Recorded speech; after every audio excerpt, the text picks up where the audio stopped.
Hello, hello. Hope you guys are all doing well. Welcome to the stream. Sorry about the late notice. I wasn't really sure what I was doing tonight. I just feel like streaming.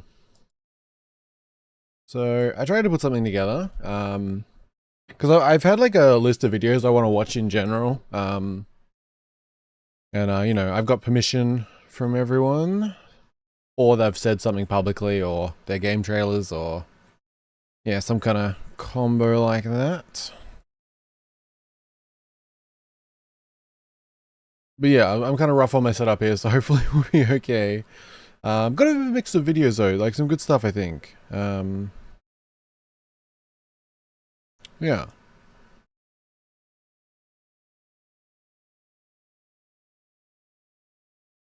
Sorry, I am just still kind of setting something up.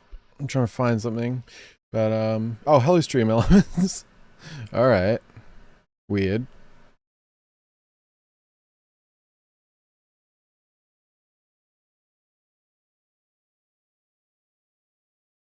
What am I looking for? Let's see. Hello Chicken Tamer, good to see you. Hope you're doing well. Hello Species, good to see you. Hope you're doing well. I saw your no music thing. My bad, I did turn it on.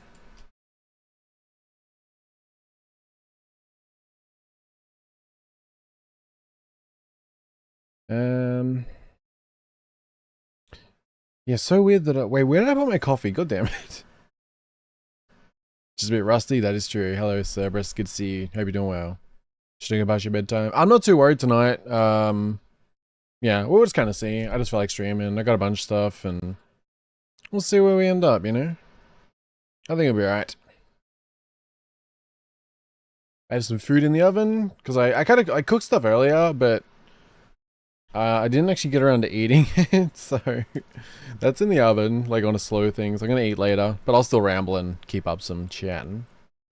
Likes appreciated. I'll just mention that once. But I'm just gonna move a few things on my desk.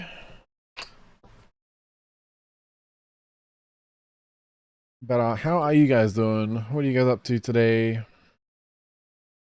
Let's see. Yeah, I have like a playlist I put together. They're like 17 videos. We obviously won't watch them all. There's kind of like ones I do want to watch on stream, so that'll probably get split. There's also a couple of indie game demos that I kind of want to check out. We'll see, but I really just feel like chilling tonight. I just want to hang out and stuff. But yeah, there's a few demos I've been curious about. I was going to do a video or something, but I haven't really been sure, so yeah, like the Precinct, for example, and 2 Pixilia and Grimshire as well, I'm very curious about.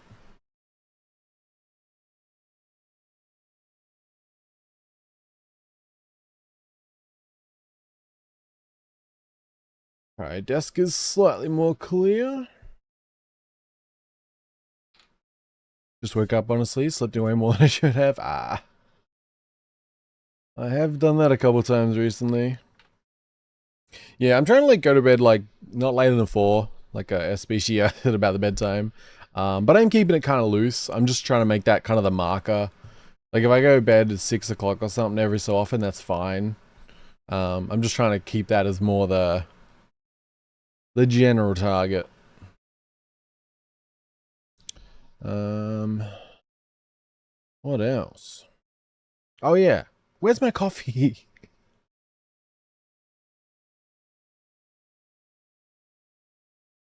I don't know where I put my coffee. One sec. Do I have a BRB that works? Okay, it's not terrible.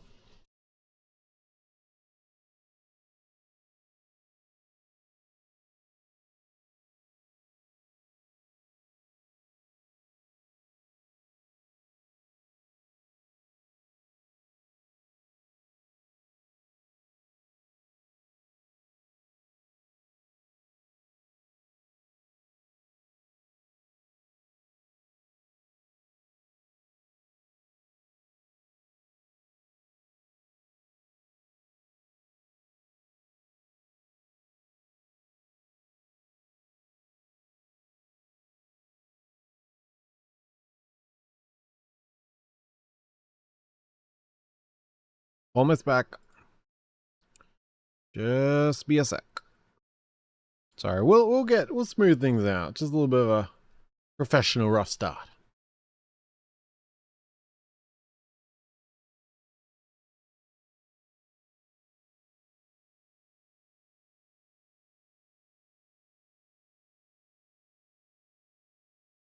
Okay. Coffee has been reacquired. Chat seems to be working. Also good. I wasn't sure what to start with, but maybe. I'd kind of like Nexamon's mentioned on that thumbnail there. I'd kind of forgot about Nexamon. But Nexamon 3 looks like it's gonna be something awesome. Any of you guys playing anything today? Or planning to later or anything? I don't know how the hell Stream Elements popped up here, but why not?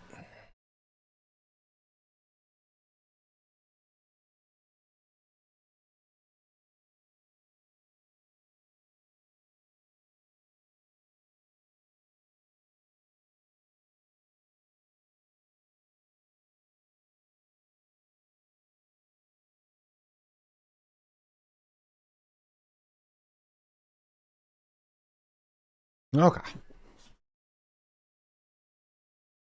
Hello, Bit Selection. Hope you're doing well. Appreciate you being here. Gonna continue Visions of Mana. Oh, okay. How is that? Because I have like a short list of games like I wanted to play on stream. I did want to play Adventures of Mana and then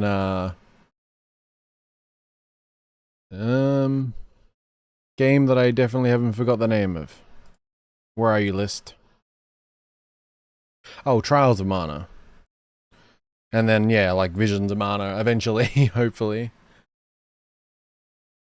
I've been heavily considering that. Yeah, how is Visions? I watched the trailer originally, but that's about all I've seen, I think.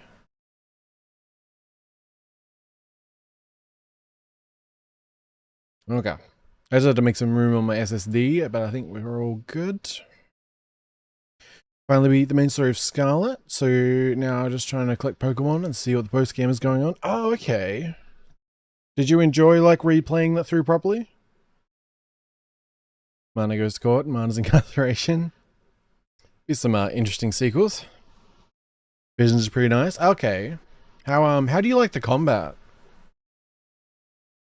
Yeah, I was really tempted to do like Adventures of Mana because like remake of the original, and then Trials of Mana like JRPG but a little bit different and apparently not too long, so that was kind of tempting.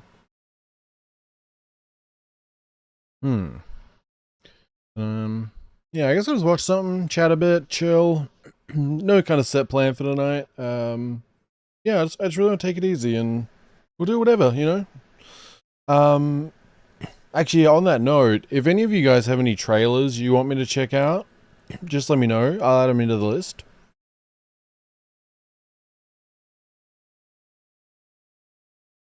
Don't know if you had anything SBC or anything, or anyone, obviously. But just let me know. I'll add it to the playlist, and we can check that out later. Or any videos in general, depending on permission. I'll take suggestions as well. But I recently got permission from, I think about 4, I think it was 4, more people to be able to watch their videos, so we have some good stuff. We'll probably start with a couple of like shorter ones, I think. This one's good. Okay,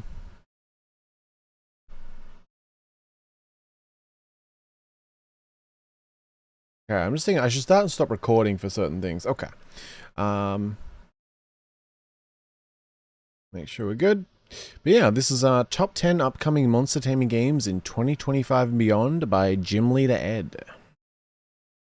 Yeah, he does good stuff. I really like his content, so shorter video, it's only 9 minutes, so I thought that would be a good one to maybe start out.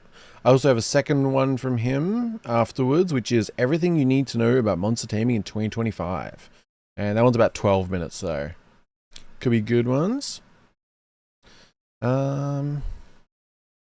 Yeah. I don't know. I'm a little scatterbrained today. But I just feel like streaming. I don't know. Which, I don't know. Feels good. Action-oriented combat as usual for the series. Pretty fun with all the classes. Okay, yeah. Yeah, like I'm familiar. I'm familiar with like the type of combat, but I've never actually like played it myself except for I think I've actually only played the original one, like the old one. Was it NES or Game Boy? I feel like it didn't have color. Either way, yeah, I've only played like the OG. That's why I wanted to play ModdedMana, the remake. And then yeah, maybe move on to Trials and Visions. That'd be fun.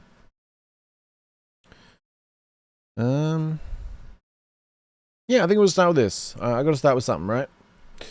Hopefully I'll remember I have food in the oven for later. It's fine. Also, I am streaming on Twitch as well, just for reference, which is hopefully going fine. And hopefully I won't get spammed today. But we'll see. Appreciate you all being here very much. Really do. It's good to just hang out, you know? But yeah, let's see what is up here. Again, top 10 upcoming Monster Taming games in 2025 and beyond by Jim Lead Ed, who I definitely recommend if you're into monster gaming, creature collector type games. He's a really good channel to keep up with. I really do recommend it.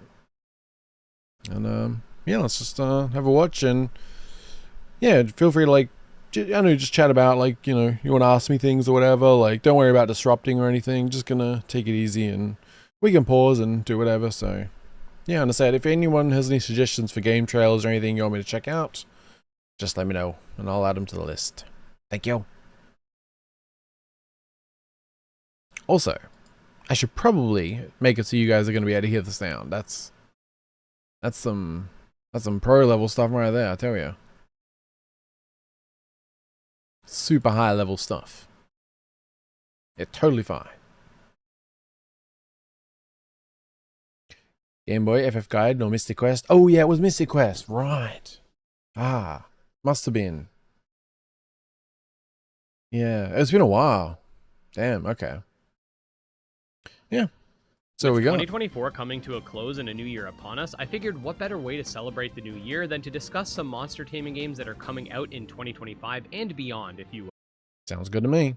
In the next week or so, I will also be coming out with a video going over every single monster taming game and update coming out in 2025, but this is more so my top 10 picks for games that I think we should be keeping our eyes on. We've got a wide array of titles to cover today. Some are sequels, others are spin-offs, and of course we got some newcomers, so make sure to sit back, relax, subscribe for all things monster taming, and let's dive right in. I'm so bad with keeping games anymore. Yeah, I feel you on that. Yeah. I keep forgetting about things. Like I said with Nexamon 3. Completely forgot about it, but damn does it look good.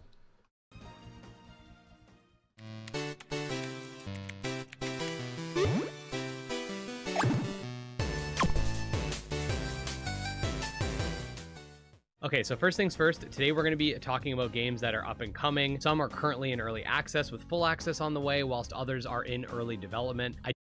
I have missed Power World. We definitely got to play some more of that. I did want to put out an honorable mention right off the bat, that being Power World, which should be releasing in full access this year. The reason... Really? Okay. I was curious how long the early access would go for. Awesome. I really actually looking forward to playing more of that. It's been long enough that I'm not sure if I want to continue our world or start fresh. Like, part of me wants to continue, but I don't know. Maybe something in between. It'd be kind of cool if I could start fresh, but then later bring all of my pals over or something. So I kind of get the fresh start, but I don't lose the pals that I've created. I don't know. But I really want to play it now. Yeah. The reason I decided not to include it as part of the list is because I'm pretty sure by now everybody knows about Power World, and I wanted to try to spotlight some games that have less of an audience. That said, let's dive into number 10. Okay, so Sky Climbers is supposed to be somewhat of a similar game to Power World in the fact that it will be a sandbox survival game with base building, something like 400 monsters. Ursurus, really? Okay. Oof, Monaco layoffs, yeah. We must rebuild from the ground up. There will be sacrifices. But we will win? We will something in the end. To utilize No in worries. combat, a city building mechanic, and more. Graphically, the game looks pretty good, especially for an indie game, and generally, I definitely would say that this is one you're going to want to be keeping your eye on. That being said, updates have been very scarce as of late, and the game has had some delays, so while I'm excited in general for this game, I definitely want to see more updates for the community. Oh, that bird definitely reminds me of something in Power World.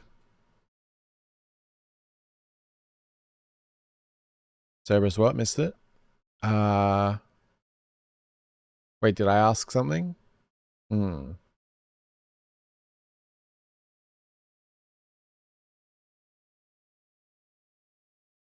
Wait, I don't know now.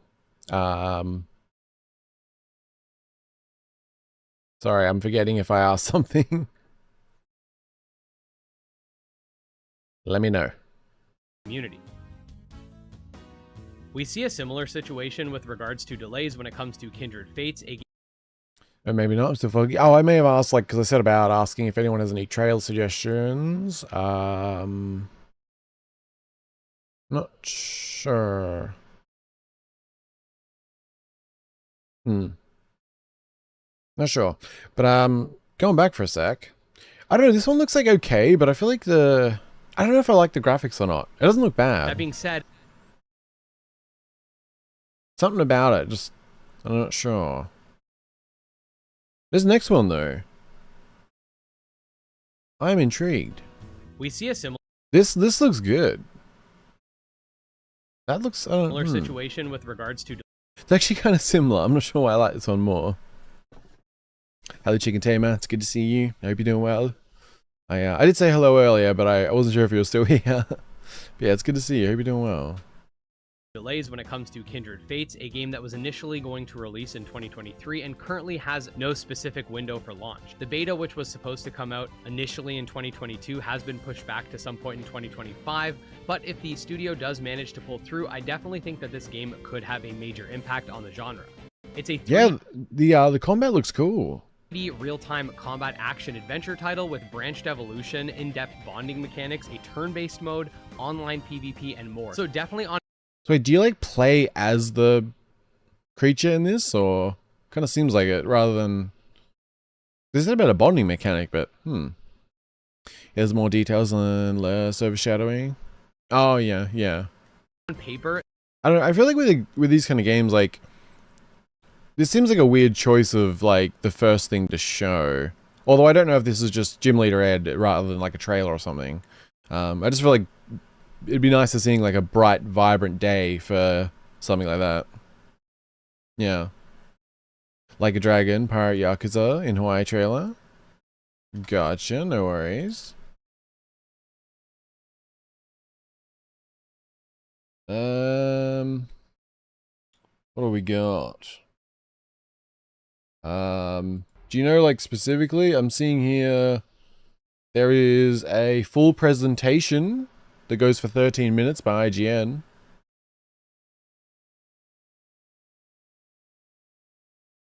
Let's see. I don't know if that's the correct one, but I'm gonna add it. Do you want to check that out? We can do that. 30 minutes isn't bad. I mean, likes are pretty cool too, I'm just saying. But I'll only say it once, even though that was the second time. I'm gonna shut up. Monsters, go. it's something that we're really going to want to see, and they did have a big update to their alpha recently, so development is still happening. Oh, an alpha. Is that available?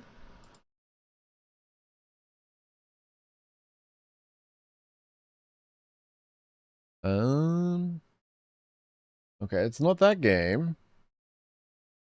Wait, did I mess up the title? Kindred Fates. Where the hell did I get spirits from? I have no idea. No demo or anything. I'm gonna add it to my wish list though. What about an Omega?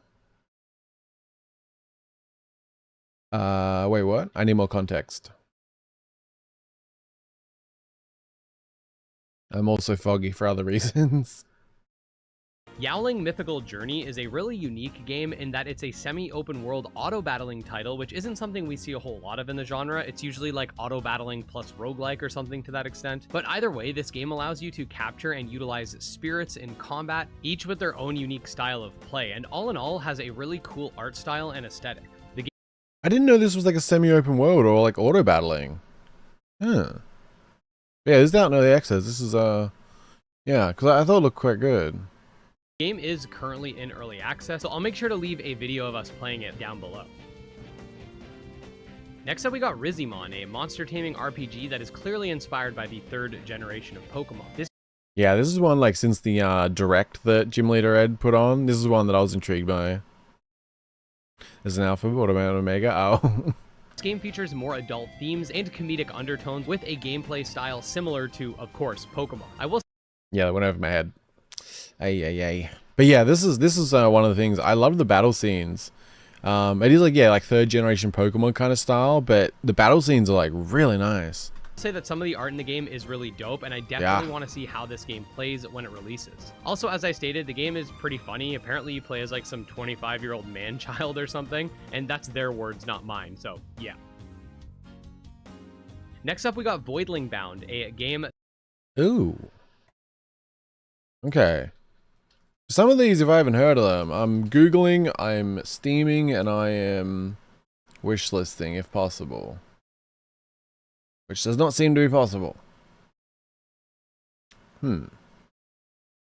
Why are you not... There's only a Discord for it and a Twitter. Alright. That was recently revealed and is currently in a very early stage of development. This is a space-themed monster taming game, which upon further development could definitely end up higher on this list. I actually contacted the developers to get a little more insight on the game, and this is what they had to say. We're playing with the term creature crafter. The game is meant to be for players that want to tinker with their creatures with that in mind. You take control of your voidlings and take them into battle. It has a deep evolution system. You have an upgrade tree to further customize your playstyle. You can hatch new voidlings and release them. The game has breeding, and it's a third-person shooter at its core. Now, I think having the ability to customize your creature and utilize them in real-time combat is definitely going to put this game on the map, and it shouldn't be overlooked. Yeah, that looks interesting. It kind of reminded me of No Man's Sky at a couple points, which would be like No Man's Sky meets creature collecting, but maybe less building and destruction stuff. I don't know. Interesting. Steaming sounds like it has a secret meaning. Wait, steaming or streaming? I feel like both could go that way. Quickly, guys, and this will be the last time I do this for a while, but this video is sponsored by myself. Did you know that I have a second channel where I cover fitness-related content? Basically, I did not.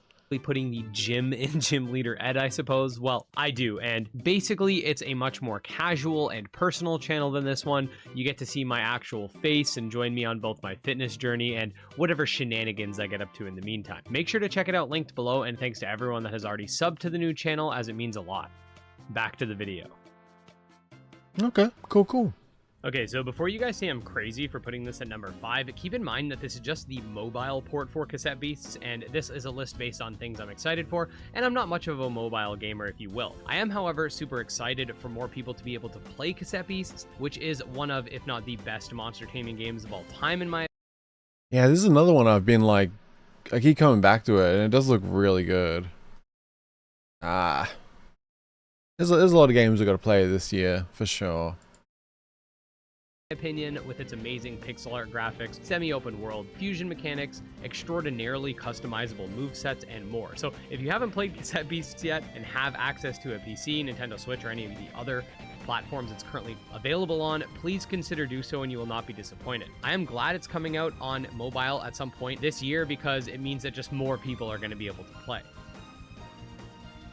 Aethermancer is an upcoming roguelite monster tamer being developed by the same team that brought us Monster Sanctuary, another game that I'd honestly say is one of the best monster taming games I've played. Now, I did Yeah, this one looks really good. Aethermancer, I think, is going to be like, that's the day one for me, for sure. I should state that Aethermancer is a roguelite, which isn't typically my cup of tea. I much prefer a story-driven RPG or something to that extent. However, this game has really good pixel art, like some of the best, hands Yeah, that's what I thought when I saw it. It looks so good. down. And on top of that, its combat system is awesome. It's basically a 3-on-3 turn-based game with a completely unique system from Monster Sanctuary that also favors strategic team building. I have a video playing the alpha with the developers. We streamed it. You can check that out, linked below. Honestly, Really, I'm curious, because like, I don't know what's roguelite about it. Like, I wonder if it's because like maybe you can permanently lose your creatures, or like if you die, you lose them all, or like, I wonder how brutal it is. Server spotted. guys, this one's looking pretty cool. So this is a game that recently came on my radar, that being Bagdex, which is an upcoming Pokemon-esque RPG based in Brazil. The game will feature over 160 monsters to collect and utilize in turn-based battles. It's got its own unique art style, 20 elemental types, and a whole lot more. This is definitely a game that's going to be similar to something like Pokemon, Koromon, Nexomon, etc. You know, in that it's going to be very Pokemon-like, but hey, we love our Pokemon-like games, and this one's going to come with some base building mechanics too. That looks interesting. And based in Brazil, that's kind of cool. Release date is just set for 2025 at the moment, huh? Huh. But does it have Brazilian Miku? Good question. Good question.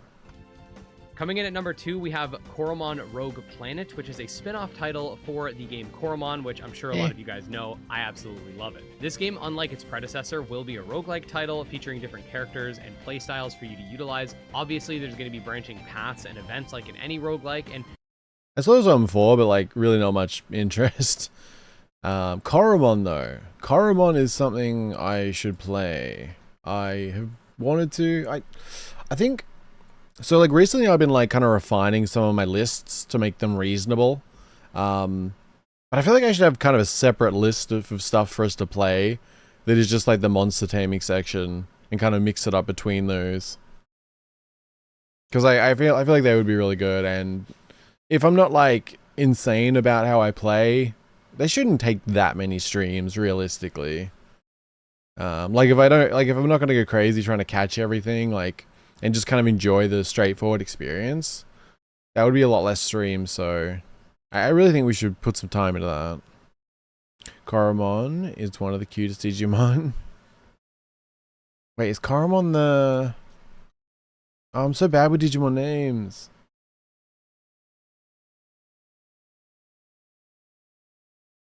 Wait, let me see if I'm thinking the right one. Okay, it is. Okay, I was thinking... Oh, yeah, no, it's Koro, right? I think that's why I was confused. Either way. I love Digimon. Okay, if I start thinking about that, I'm going to want to start playing Digimon games too. Pre-Evolution Argument. Yeah.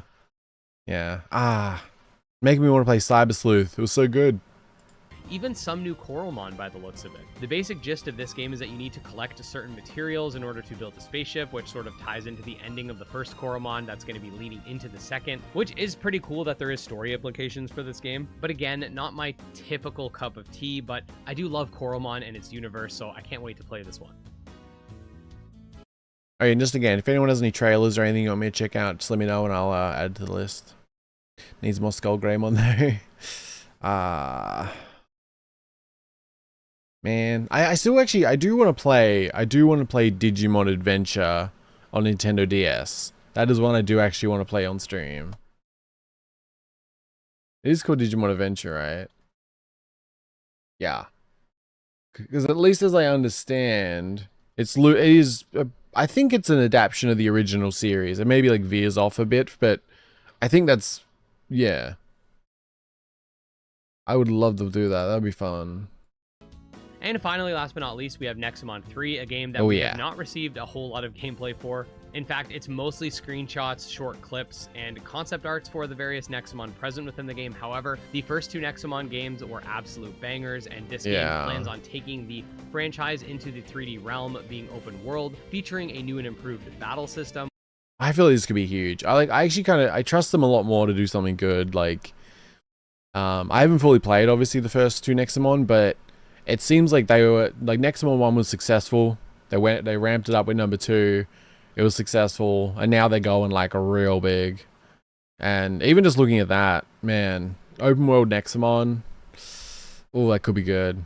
With more complexity than previous games, the ability to mount various creatures and interact with them in the environment, and of course a continuation to the epic Nexomon narrative. If you've been around the channel for a while, you'll know how awesome Nexomon is, but if you haven't played Nexomon 1 or Nexomon 2, please check them out. Thank me. True, god damn it, I gotta add them to my list. We need to play them. Why is there so many monster taming games that I need to play?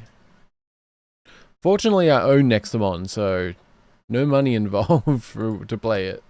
Later. And there you go, guys. Those were 10 monster taming games that I'm really looking forward to in 2025 and beyond. I would definitely love to see more information on some of these projects. And don't forget, there's a lot more that's coming, such as a potential spin-off title for Temtem that I theorize is going to be a roguelike as well. Monster Crown is getting a sequel, which I definitely want to see more information about, but that one could easily end up on this list. And also, I just guarantee a lot of developers have not been sleeping on the fact that Palworld was a commercial success, so I can expect to see a lot more. Either way, make sure to subscribe to the channel so you stay up to date on all the latest monster taming developments, and don't forget to check out my second channel as well. Yeah, definitely Gym Leader Ed, like if you like creature collector monster taming stuff and you don't haven't subscribed, I do highly recommend it. His channel is very dedicated to it. Like he does a really good job, keeps up with like news and stuff, and he hosts the direct, and I don't know how many years he's done that for, but like yeah, he does really good stuff. Link below if you want to see me make some IRL gains. Also, just wanted to say special thanks to our patrons, especially Wrathful Beast, Candy Marunci, Tragsoft, Chronomon, and Nemo, and I'll see you next time. Yeah, I'll after the stream, I'll make sure to put what we watch linked in the description. I'm probably going to put these as individual videos on second channel as well, so I'll have stuff linked. Just but yeah, definitely check out Gym Leader Ed's channel if you haven't. Yeah, really good stuff. And I assume that's it. Yeah, I think for me, like Nexomon 3 is a big one, but I do want to play the first 2 before playing that. Kindred Fate's probably up there for the most interesting.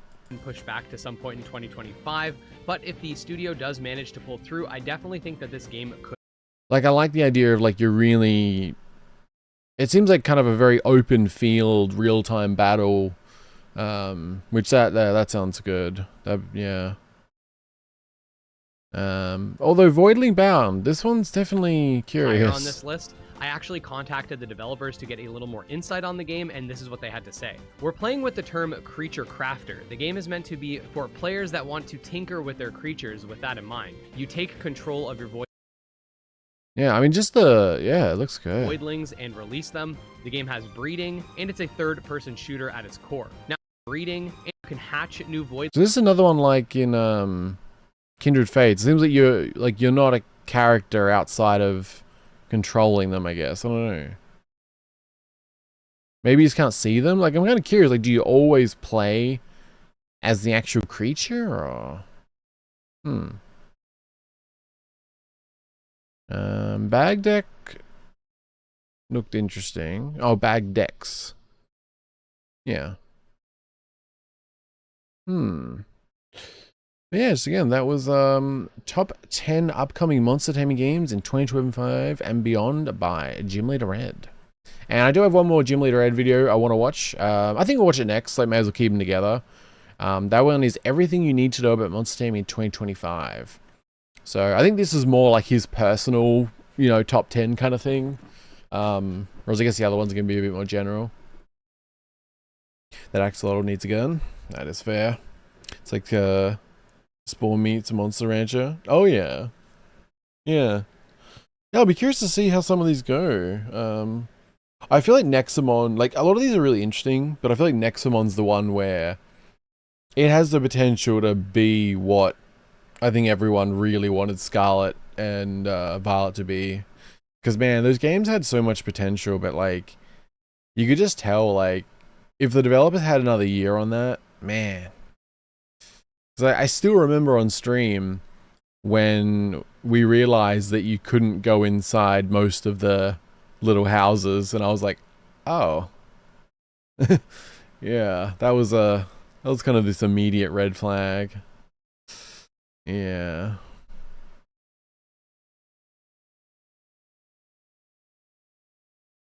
But I think we will move on. Wait, yeah, we'll go this one next. All right, what's going on, guys? And wait, how can I do this? I refresh. Okay, that way I can start like that. Make sure we are up. I hated having to fly from city to city to find a daily bird supply of what items I wanted. Oh yeah. Yeah, it's yeah, it's unfortunate. Like it just had so much potential. And it wasn't bad. It wasn't a bad game. It was just you could tell they didn't have the time they needed to make it what it could have been. I'm actually like I'm pretty hopeful for the next mainline one. I think it's actually going to be something like they've had a lot more time, so yeah. I'm kind of surprised. There's no release date for ZA yet, is there? Is that what's called? Pokemon ZA? What if like it is ZA, right? Yeah, yeah. Just says 2025. Damn, I really thought there would be a release date by now. Although I also thought the Switch would have been announced by now, so yeah. Alrighty. But yeah, even though there were more NPCs in Scarlet, there was a lot less interaction with NPCs. Yeah, yeah. Well, that was the thing about the houses, you know. Like I always like in Pokemon go in every single house to talk to every single person, you know. So it was like this. It's kind of a vivid memory when I kind of went to one. I was like, oh, you can't go in there. Then it was like, oh, another, and oh, I guess you can't go in most houses, which is a big surprise because even though like it had upgraded with the 3D and everything, like in general, all of the houses in previous games were very basic and the chat was basic. Like there wasn't a lot of dialogue, so it felt really weird having them skip over that. Like, yeah. Hello, Rescue Squad. Good to see you. Hope you're doing well. What have you been playing lately? I don't think I'd really seen any games lately on Steam. I mean, I don't always have my thingy open, but you been playing anything new? Oh yeah, by the way, to everyone, where I'm at. Yeah, I'll link in chat. If any of you guys want to add me on Steam, feel free. Just yeah. It's one of those things like I don't mention often, like, but like if anyone does want to add me on Steam, like feel free to. Team Star could have been a cool idea, but I couldn't take them seriously and then the feeling of intimidation to them. Yeah, true, yeah. Alright. We have Everything You Need to Know About Monster Taming in 2025 by Gym Leader Ed, who I really do recommend for anyone who likes monster taming, creature collect stuff. Yeah, great channel, like very consistent. Yeah, keeps up with the news and everything. Yeah, highly recommended. all right, what's going on, guys? And welcome to the first video of 2025. In today's video, we're going to be discussing every major monster taming update and release for this year. Nice. Umbra, the Last Summoner, is out of early access. Okay. Is that something you've been playing, or you're just mentioning it? I feel like I did look at this, didn't I? Oh, actually, did I? I feel like I did. I don't know if there's new screenshots. Okay, I'm gonna look at that more later. Wait, actually... Maybe, let's see here. Do we have a trailer?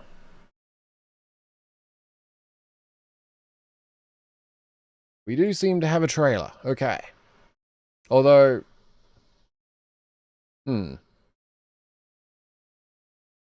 Okay. They're very short. Which is fine. Not sure how well my tracking is when I'm looking over here. Alright. I added 2 trailers for Umbra, the Last Summoner for us to check out tonight.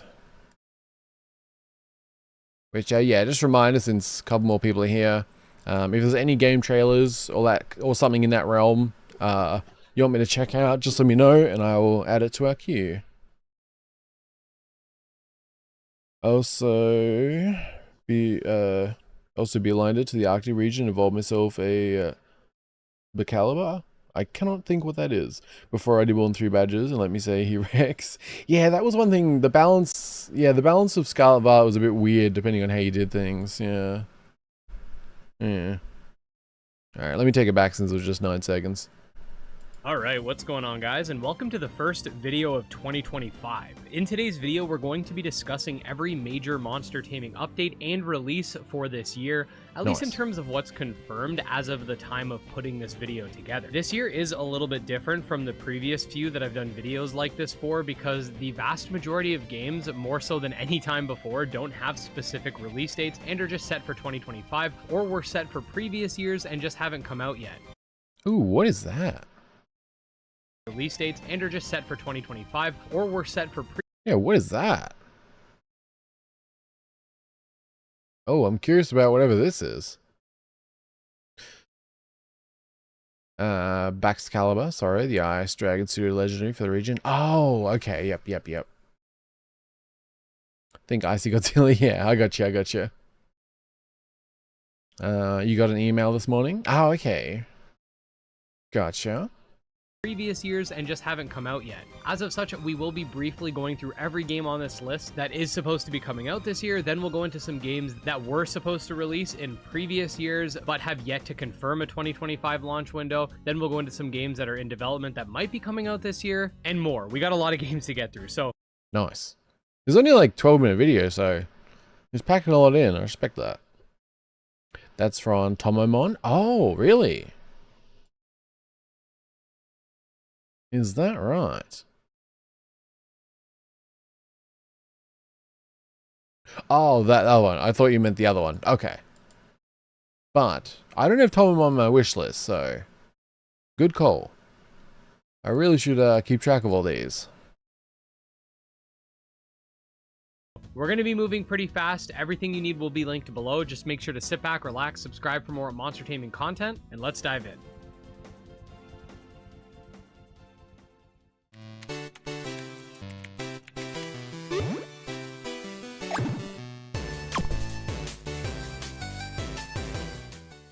Okay, so for starters, we do have the mobile port of Cassette Beast, a semi... Really? That's not for me, but I kind of love that that's happening. I must have missed, because I think he said that in the other video, but I thought he was talking about Switch or... But mobile for Cassette Beast, that's pretty cool. Open world pixel art monster taming RPG with Fusion that is confirmed for early 2025. The game's already out on Switch, Game Pass, and PC, but if you're a mobile player, definitely stay tuned for that. Oh, it's on Game Pass. That I did not know. If everyone was a gym leader, what theme would you take? Release, as I'm sure a lot of you are excited for it. Set for the first quarter of this year, we have the title Bugaboo Pocket, which essentially is a bug-raising... Ooh. Also, I'm thinking Psychic. I don't know why. I don't know. That's a tough one. Maybe Psychic. I don't feel set on that, but it's kind of the one I lean towards. I don't know. I have such struggles with those kind of questions. I don't know why. And who would be your ace? That's tough. Although if I'm going Psychic, I mean, Mew. I feel like gotta have Mew, right? Not water, match the blue. That simplifies things. Ooh, okay. That does mean Blastoise could be my ace. Okay. I could see that. They don't have to match the types as long as they have a move in that theme. I see. That's harder. That gives me more options. Live on island, yeah. It does mean easy to make pools. Well, I guess you got the ocean if you're on an island, but still. Wait. I never thought about that. What is the water? Like, is this like, does anyone know if there's like a canon for that in Pokemon? Like, what is the water that water Pokemon produce? Like, do some of them produce fresh water and others salt water? Can you drink their water? Like, if you're in a life and death situation and you've got like food but no water or something, is Blastoise like an unlimited source of clean drinking water? That's a whole rabbit hole of thought right there. I think you're nice, type leader too. Oh yeah. Bugaboo Pocket. I don't know if you guys saw it. I played the demo of this previously. I kind of love it. I didn't realize this was coming out Q1. This is good. Yeah. This is one I actually kind of want to stream, but I think it's going to be most interesting for me more than anyone else. I kind of love it though. See, but if you're a mobile player, definitely stay tuned for that release, as I'm sure a lot of you are excited for it. So actually, I think it's up to you guys to decide. You choose my gym leading type and ace. Although, now you've mentioned water, Blastoise is definitely up there. For the first quarter of this year, we have the title Bugaboo Pocket, which essentially is a bug raising simulator where you can, well, raise bugs, play mini games with them, and all that fun stuff. We also should be getting the next major update for Cereal. Oh, that was a real brief one. Okay. Cereal Ultimate. What is this? Okay. Oh, this is already out. Huh. Oh, this has been out for years. What? Games with them and all that fun stuff. We also should be getting the next major update for Cereal Ultimate early this year, which is version 2.0 with 3.0 launching later. The game, if you don't know, is a 6-on-6 dungeon crawler with some of the most complexity of any game in the genre to date. Pimon, a virtual pet raising. Really? How have I never heard of Cereal Ultimate? Cereal Ultimate is a monster-catching dungeon-crawling RPG with a ridiculous amount of depth. Summon over 1,200 different creatures and travel through randomly generated dungeons to acquire resources, new creatures, and loot. I'm linking in chat. How have I never seen this before? That sounds awesome.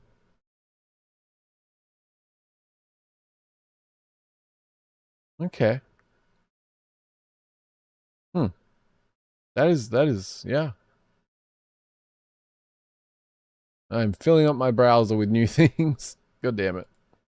Game for your desktop is. Oh yeah, you guys didn't answer either. What is your gym leader theme and ace? Is actually set to release on Steam on January 10th. On April 4th, we will be getting the release of Mirrored Soul, a Shin Megami Tensei Soul Hackers. Nani? Did I hear Shin Megami Tensei? Hello? On April 4th, we will be getting the release of Mirrored Soul, a Shin Megami Tensei Soul Hackers-esque pixel art title that, as you might guess, is inspired by the original Soul Hackers game that came out way back in the 90s. By the looks of it, the game's going to have a lot of fun dialogue and be interesting with regards to the creature design, so definitely worth checking out as well. Also in April, we will have the release of Oni Hunter. I mean, if you say Shin Megami Tensei, you've pretty much sold a game for me. Like, that's all I need. Just, yeah, done. And if it's not actually like that, my day is ruined. I think I go Dark type. Mega Houndoom would be my ace. I'd take Tyranitar, Honchkrow, Absol, Hydreigon, and B-Sharp. I am not familiar with a couple of those, man. It feels so weird because like there was one point in my life where I just knew every single Pokemon, and now I feel like there's just so many I have no idea. Like up until like definitely the 3rd gen, 4th maybe, I knew every single name, but now not so much. Dark type though, actually, I like that. Okay. Dark type with a Blastoise, you say? Good idea. Which ones don't I know? I don't think I know B-Sharp or Hydreigon. I know Houndoom, Tyranitar, Honchkrow, and Absol. Hydreigon and B-Sharp, not so much. 5 for USB She. Vulpix, the Firefox. Oh, definitely no Vulpix. Yeah, awesome. Okay. Interesting. Hmm. Got a bit of a range here then. Although if I'm water, you're fucked. I'm just saying. Blastoise v Vulpix, I mean, you know. But if we were stuck on an island, water plus fire, that's a pretty useful combination. Like, we're surviving. So, that works. That works. Hydreigon is a 3-headed dragon dark type. Oh, okay. Nice, nice. Bisharp is a steel dark type. Kind of looks like a suit of samurai armor with blades all over it. Oh, okay. Man, I am not up to date on Pokemon, apparently. Here's an open world. Let's just jump back. Definitely worth checking out as well. Also in April, we will have the release of Oni Hunters, an open world monster taming RPG with a Oh, I had heard of this. I didn't know it was open world. Okay. plethora of dungeons to explore and conquer. It's the remake of the game Minimon, if you guys remember that one. Wait, it's a remake? It also has a demo if you're interested. Again, linked below. Sometime during the second quarter of this year. Link in description if you guys want to check that out more. That one looks good. Ooh, Chronomon's one. This is the one we randomly ran into a trailer of previously. It looked really good.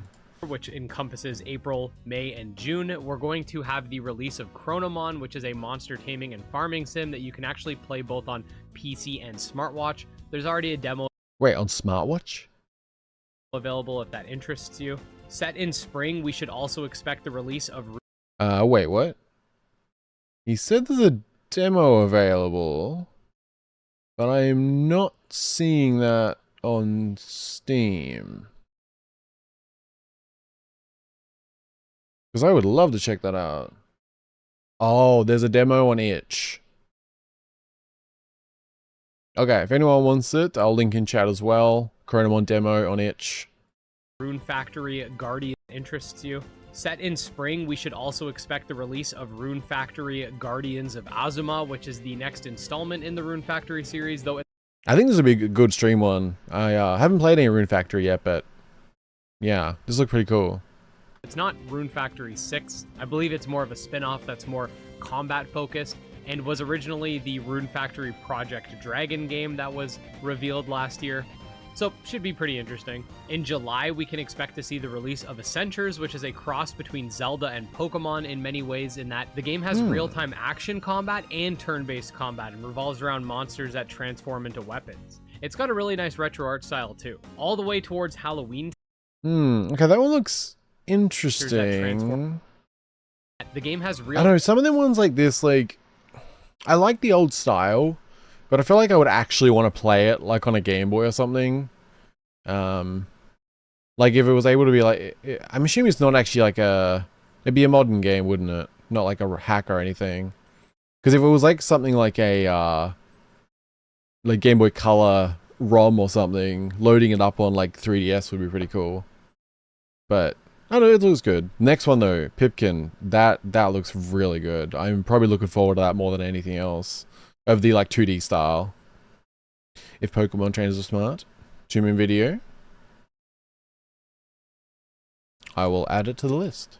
Time action combat and turn-based combat and revolves around monsters that transform into weapons. It's got a really nice retro art style too. All the way towards Halloween time, we can expect to see the release of Pipkin, a really solid looking monster taming game that made its debut at last year's Monster Taming Direct.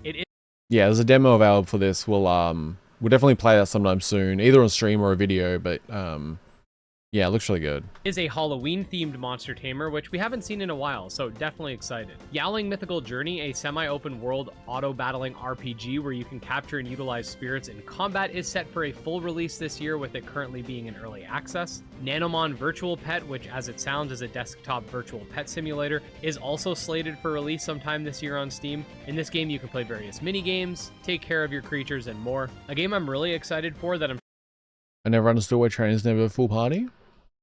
I'm not sure. I feel like I usually do. But when I was like especially younger, like I would pretty much only use like one Pokemon and like a second one if I had to for something to get like a super effective. But my team did usually end up full of just Pokemon I liked. sure a lot of you guys know about is Coromon Rogue Planet, which is a spin-off title for the Coromon franchise, which takes it in a still turn-based but roguelike direction. We don't have an exact date for launch, but again, 2025. Oops. Bagdex is another game slated for 2025 that is Pokemon-like in nature, featuring over 160 creatures to capture and utilize in battle, 20 elemental types, turn-based combat, base building, and more. If you're looking for a game that's going to make you hungry, elemental types, turn-based combat, base building, and more. I'm really curious about the base building aspect. That always intrigues me. If you're looking for a game that's going to make you hungry, Glad Eat Ors, which is a pun on gladiators, is an upcoming title where you basically fight food-based monsters against each other. It's slated for sometime this year and features online play as well. Okay, next we have some games that should... That's an interesting one. I'll link in chat if anyone wants to check it out. Definitely a few heroes going on my wish list. In the original Silver, my Typhlosion was level 80 with Thunder Punch and Rock Slide. My rival was not ready to get rocked by one single Pokemon for the Elite Four. Yeah, I don't know how I actually managed some of the things as a kid, because I remember just, I don't know why I always used just one.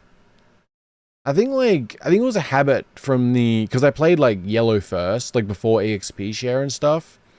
So I kind of got used to just like leveling up one really high, and I just kind of stuck with it. Lugia, still best legendary. I do really like Lugia. I don't know what's my favorite, I have to think on that, but I'd say it's definitely a good choice. Levels used to mean a lot more back in those days too. Yeah, I think it was just like, because I always had that thing, because my friend did it, so I just did it because I was really young, where I would always level up to level 9 in the first grass before I would head out.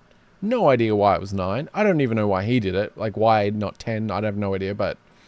So I would always do that, and then, like, you know, a few trainer battles later and stuff, suddenly it's like I'm level 12, 13, 14 before I get a new Pokemon, and then that Pokemon would just smash the first gym, getting even more XP, and I would just kind of keep rolling from there.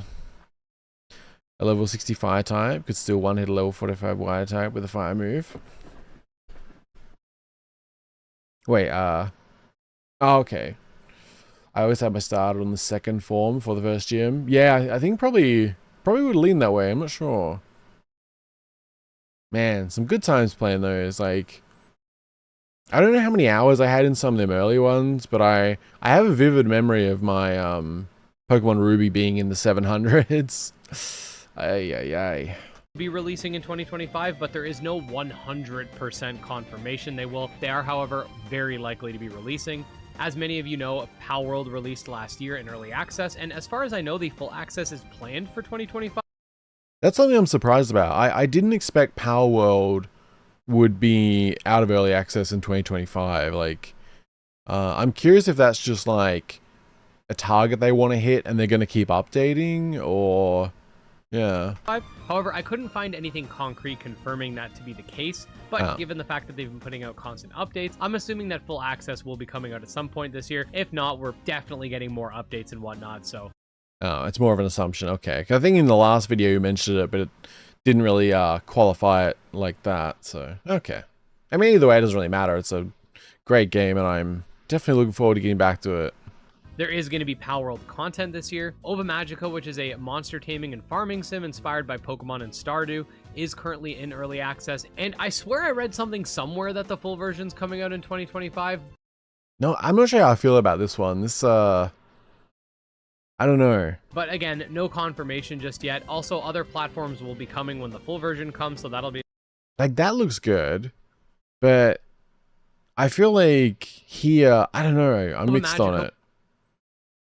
It's, I like vibrant green grass and stuff, but I don't know, something just, I don't know what it is. It doesn't quite sit right for me. Yes, oh, Cerberus, what was the last Pokemon game you played before, your recent Scarlet? Just curious. Or has anyone else been playing any Pokemon games recently, or any other monster taming stuff? Which is a monster taming and farming sim inspired by Pokemon and Stardew, is currently in early access. And I swear I read something somewhere that the full version's coming out in 2025. But again, no confirmation just yet. Also, other platforms will be coming when the full version comes, so that'll be exciting. And eye hurting texture. Yeah, maybe. Yeah, like I think it is a bit like the colors. Even though I love that vibrant like kind of look, it's got I don't know like it makes it feel like cheap or something. I don't know the right wording. Something just feels a little bit off about it. Hmm. Actually played Sword. Oh, okay. Finally, before we head into titles that were delayed, Tomomon is currently in pre 1.0 on Steam, so I think it's pretty safe to say that it's coming out this year in full access. This is a highly underrated monster taming RPG that comes with it a ton of features like fusion, expeditions, and more. So over the years, we've had a lot of Yeah, Taming actually looks really good. That's yeah. I should really consider that one. I keep forgetting that's out. Like it came in 24th of September. Mostly positive. So good, but I'm curious why it's only that. I think after being Scarlet that I liked it better than Sword, but before that it was Soul Silver. Ah, okay, yeah. I do remember you mentioning that, yeah. Man, those were great remakes, man.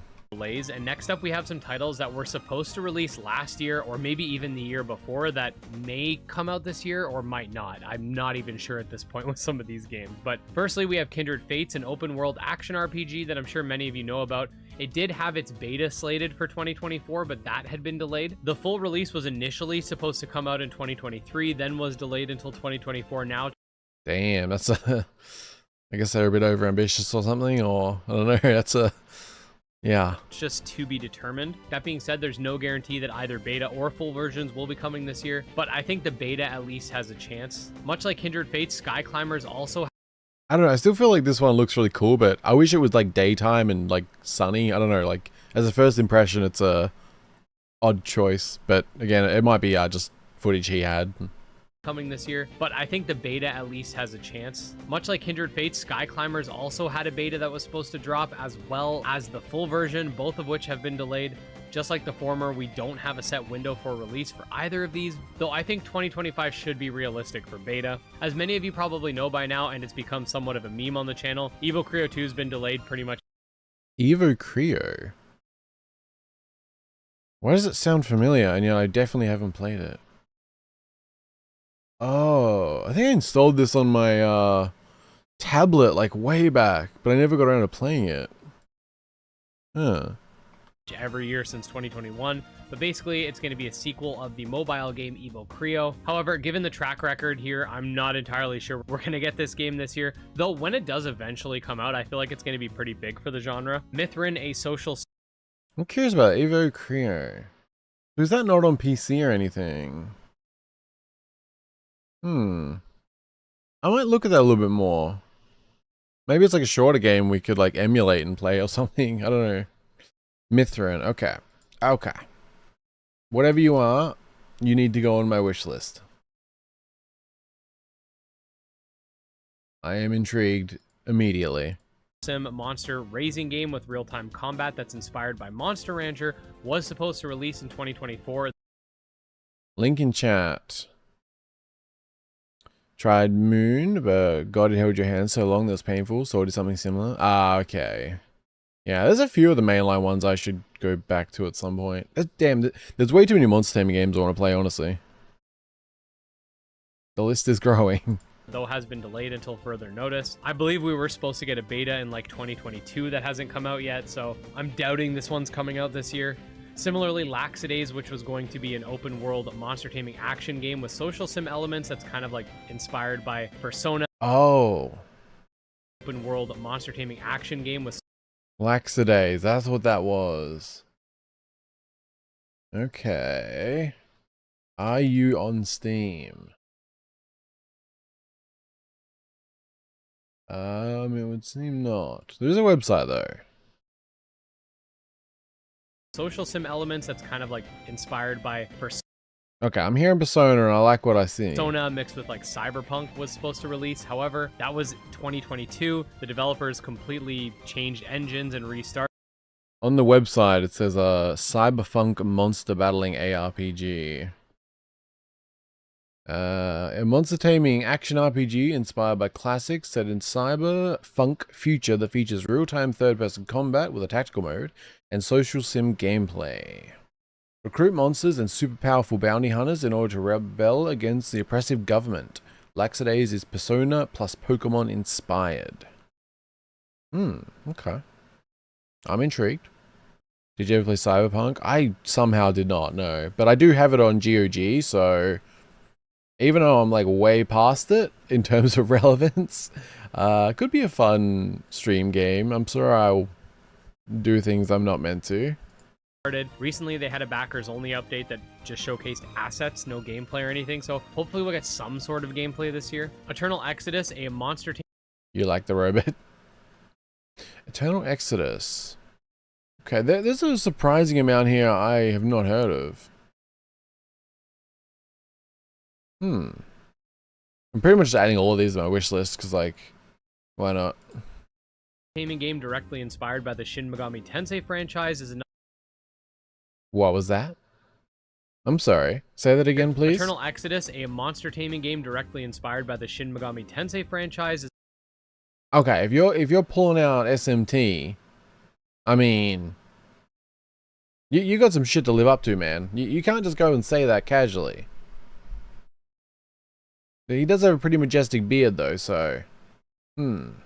This year, Eternal Exodus, a monster taming game directly inspired by the Shin Megami Tensei franchise, is another one that I believe was originally going to come out in 2023 but was delayed to 24 and is now just coming soon on Steam. Creature Keepers. Okay, I mean a monster catching RPG set in the afterlife. Catch and fuse 150 unique demons as you journey to conquer hell itself. Okay, I'm intrigued. Okay. I'm gonna link that in chat, and I'm adding that to my wish list. That's some good stuff. Or better be. Can't go throwing SMT around like that, man. There's big words. Oh, hello JJ, good to see you. I hope you're doing well. Just having a bit of a chill night, watching some stuff. Maybe playing stuff later. We'll see. But yeah, appreciate you being here. Get the Phantom Liberty DLC. It's pre-sold too far, but I'm way behind you. Ah, okay. Is that like, do you need that? Or is it like, just for extra content? Like, yeah. Because I do own the original in GOG, which is, you know, could be a fun stream without spending any money. The music theme looks interesting. Oops. Creature Keeper. Oh, this is another one I have not heard of. Or apparently I have because the link is purple. Huh. Still. Okay. Sorry, I'm just like moving my monitoring stuff because I keep adding new links. Me and two of my buddies tried to run a Nuzlocke through Pokemon Infinite Fusion while it randomized. Still haven't succeeded due to the sheer madness. Yeah, I imagine so. You don't need it. The DLC just adds additional story to the game. Ah, okay. Okay. You've mentioned Creature Keeper before. Apparently so. That is what the Google Purple tells me. An action-based monster taming game where you essentially can recruit monsters to fight alongside you whilst wielding a sword, bow, and other weapons. Kind of like Zelda mixed with Pokemon, which is quite cool. This one's been delayed from 2024, so we just gotta wait for some more information. Ooh, this actually does look good. How had I forgotten about this? Lumentail, a Pokemon-like RPG with turn-based combat that's being developed by the same team that brought us Pokemon Xenoverse, was also supposed to release at the end of the year, with an alpha that was supposed to come out months prior. Pretty much all their updates have been backers only for Kickstarter, and somewhat lackluster at that, if I'm being honest, but this is one game that I think has a massive amount of potential as far as major. Okay, this looks good, but I didn't realize it was what I thought it was. Is that one where, it shows like the in-town screenshot with a 3v3 battle? I feel like I've seen like a bunch of times. But I'm liking the like walking around the world view looks good. With an alpha that was supposed to come out months prior. Pretty much all their updates have been backers only for Kickstarter, and somewhat lackluster at that, if I'm being honest, but this is one game that I think has a massive amount of potential as far as major implications on the genre as a whole are concerned. Next, we have some titles that I'm just expecting news for this year, but not particularly. Oh my god. We're 8 minutes into this, and I've been recording for like 34 minutes for this one. Okay, I think that covers the reaction. All good. Zelda mixed with Pokemon? You mean Echoes of Wisdom? Echoes of Pokemon? Nice, nice. Expecting a release. These are basically games in development that are gonna be of major interest, and I expect to be ramping up their marketing soon. There's a chance that some of these might end up coming out in 2025, but no promises. First, we have Nanokin, an upcoming 2.5D open world monster taming tactical collectathon where you can essentially create monsters by combining various parts. This is one that I'm really excited for, though we aren't sure when it's coming out. Mythcaller, the Nightmare Shaman, is also... Okay, oh, it's Nano Kings, not King. Unless this is a completely different game. It seems to be a completely different game. Oh, it's Nanakin. Ooh, it's probably not good on, yeah, it's probably not good in Google when you put in Nanokin and it comes up including results for Nano Kings. I'm seeing a Twitter, but I'm not seeing a... Oh, apparently I follow Nanokin on Twitter, so... My brain has just deleted some entries, apparently. Nothing to worry about. Mythcall is what I'm looking forward to. I've spoke to the developer a couple of times. 2.5D, however, this time it's a real-time platformer collectathon where you can fuse monsters together. This one puts out clips Echomon. consistently, so we're at least going to have that to look forward to this year, and I'm sure they'll have something cooked up for the next monster taming. Yeah, Mythcall has kind of been... They were planning to have it out, or at least a demo like a long time ago, but seems like they're progressing, and yeah, I've spoken to them a couple of times, just checking in on stuff, like, because that's one I've been curious about. That actually sounds like a name of a more adult indie Pokemon game. Darker themes and all that. Oh, that kind of adult. Yeah, I realized how bad it sounded first, so I had to course correct. It's fine. Probably. Disc Creatures World is another game that puts out very consistent development updates. Ooh. This is a 3-on-3 turn-based monster taming RPG that acts as a sequel to the original Disc Creatures that came out in 2019. Abomination Monster Rifts, which is the next game in the Abomination series, which is a turn-based roguelike. Okay. Getting ahead of... Disc Creatures in general is one I should play as well. The original looks cool. Disc Creatures World... Is that on Steam yet or no? Doesn't seem like it. Okay,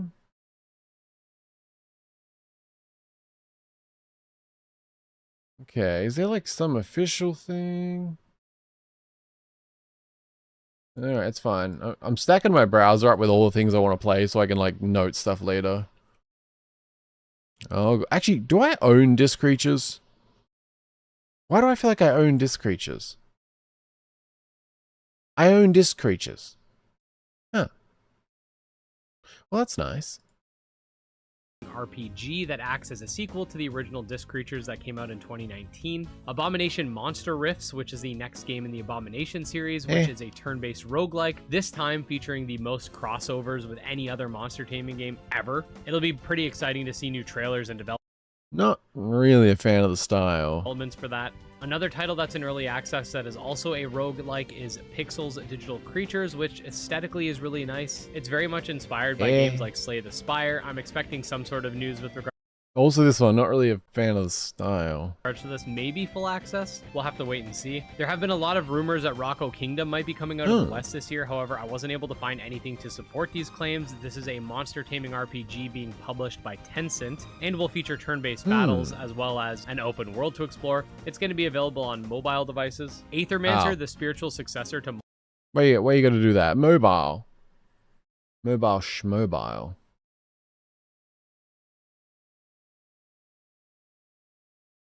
Wait, is Rocket Key... Wait. Why is there a Rocket... Okay, for some reason there's a Rocco Kingdom music pack on Steam Workshop.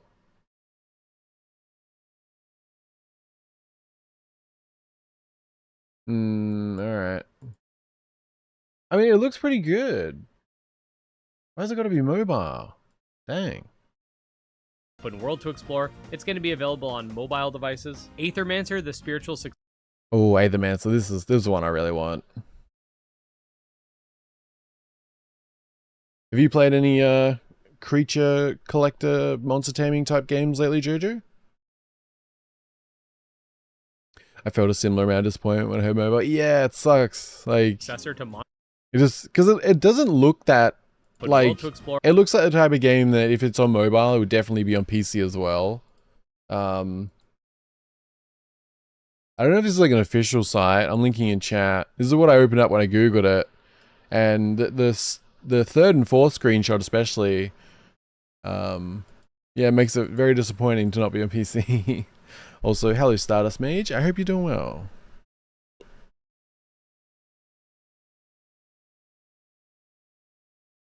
So you get the people who spend money on mobile games as an easy target. Yeah, just yeah. Oop. Mobile gets them gathering all that low-hanging money fruit. Yeah, it sucks. I mean, if they do both though, you know, that's the winner. It's going to be available on mobile devices. Aethermancer, the spiritual successor to Monster Sanctuary, has been in development for a little while now. This is a 3-on-3 roguelike title. I really want this. The game had an alpha last year, so maybe beta this year. The Monster Crown developers I really want more information. Is anyone familiar with Aethermancer? Like, I'm really curious about what makes it a roguelite. In terms of like if you lose everything or like just, you know, because I mean it could be just that like, you know, you have permanent death of your creatures or something. But if you die, maybe you lose all of them or like, yeah, I'm really curious about that. I don't know if there's any information on it yet. Let's see. Encounter the monsters of Terrastay that defy the virtues of this world and are trapped in a cycle of death and rebirth. Use your special ability as an Aethermanther to form bonds with monsters to guide your party of 3 through a sprawling world and dangerous battles. Make smart skill choices as your monsters grow stronger and find synergies between your monsters, making everyone truly unique. Okay. If a monster dies in combat, you'll lose it permanently, but you have the power to defy death by rebirthing their souls. Don't lose hope. Your monsters might change in the process, but will grow stronger from their previous lives. Okay. So yeah, maybe like the roguelite side of it is more... because I was curious if it's like a reset progression type thing, like make your way through the world as much as you can, but maybe it's more about the creatures, which I would definitely prefer. Like, as opposed to like, you know, dying and losing the whole game and having to reset type of thing. Meta progression. Yeah, well, it's curious though, because the way that sounded, it's almost like you would want your creatures to die if they're going to get stronger through rebirth, so not sure on that. title. The game had an alpha last year, so maybe beta this year. The Monster Crown developers recently confirmed a sequel title that's in the works called Monster Crown Sin Eater, and while I don't think the game will be coming out this year, I wouldn't be surprised if they let out their first official trailer for the game, as they've been sharing a lot of clips and screenshots on their socials. The Temtem developers revealed a wild... I'd kind of forgot about Monster Crown. Has anyone played it? It's got mixed reviews, which doesn't seem great. But I always thought it looked really nice. Back that they are clips and screenshots on their socials. The Temtem developers revealed a while back that they are working on a secret project that's not Temtem 2 or Temtem Swarm. I've theorized that it's a roguelike title where you explore the down below, but I could see us getting actual gameplay footage and an official confirmation this year. We also got the game Voidling Bound, which was recently announced. I'm expecting... Oh, FF7 Rebirth finally coming to see. I'm excited for that. Oh, okay. That actually reminds me, I still, I want to play Final Fantasy 16. Wait, it is 16, right? Yeah, I completely missed that it came to PC. I really want to play it. Also, this looks good. Official confirmation this year. We also got the game Voidling Bound, which was recently announced. I'm expecting a lot more gameplay and stuff like that for this game. It's definitely got some No Man's Sky vibes. I think this is another one that could have major implications on the genre. I could definitely see the first ever reveal trailer, if you will, for it coming out this year. And finally, last but not least, we have... Wow, I forgot about Temtem. Oh, okay. Yeah, I never really got much in, like, I looked at it a bit, but yeah, I never tried it or anything. Voidling Bound, I'm very curious about now. But Nexamon 3, oh yeah. Also, hello Kelly, good to see you. Hope you're doing well. No creature collector gameplay at the moment. If I pick something up these days, it's more a 10-hour less time. Oh, for sure, yeah. I can appreciate that. That's kind of what I was trying to do when I played Killing Time. I want to do more like that, honestly. Like, I like the idea of games that I can finish in like 2 streams. So, yeah, I definitely feel you on that one. Not that I won't be doing some longer stuff, but yeah, it's nice to actually just complete something. First ever reveal trailer, if you will, for it coming out this year. And finally, last but not least, we have Nexamon 3. Yes, it's been in the please. works for several years at this point, and much like Monster Crown, the developers have been showcasing a lot of new monsters and early gameplay clips on their Discord. I think we're going to get a lot more of that this year as well, and perhaps the first trailer. But yeah, guys, those are all of the major updates for 2025 with regards to monster taming. There was definitely a lot to get through here, even though a lot of these games don't have official release dates. I think we're going to be getting a lot more information for all of them pretty soon. Let me know down below if there's anything I missed and which games you guys are looking forward to the most. If you want to stay up to date on all of these games, definitely make sure to subscribe to the channel as I put out monster taming content as a chief focus. You can Yeah, definitely highly recommend Gym Leader Ed. Like, really dedicated focus channel on the monster taming, creature collector stuff. And yeah, so he posts like these type of videos and like he hosts the direct, but he also does do like regular news updates and stuff. So yeah, really solid channel. also check out my Discord, Twitter, Patreon, second channel, all that fun stuff linked below. And But man, every time I see this character, I really want a mana. Whoever like this style, I don't know, Pokemon style, I don't know what you call it, but I would love to see a mana in this style, man. special thanks to our supporters, especially Wrathful Beast, Chronomon, Wow. Nemo, Candy Marunci, and Tragsoft, and I'll see you next time. Yeah, really good stuff. Yeah, I said after the stream, I'll make sure to like link all the videos we watch, and their channels. I really do recommend if you're into monster taming, creature collector, definitely deserves a subscribe. I would say puts a good amount of effort into this stuff. Did you end up beating it, by the way? Oh wait, they really didn't promote it coming to PC, which seems like a bad idea. Yeah, I completely missed it. Yeah, anything interesting on your list at the moment, Jojo? Like, what any those kind of 10-hour less types you're looking forward to playing? Any recommendations? Did you end up beating it, by the way? I've been busy and haven't had a chance to watch the VOD. Killing Time? Yeah, we did finish it, yeah. Yeah, it was good. I had a bit of a ramble at the end about things, and yeah, it was good. Looks like grown up gold. Alright guys, I'll be back in, I'm grabbing just a minute, alright?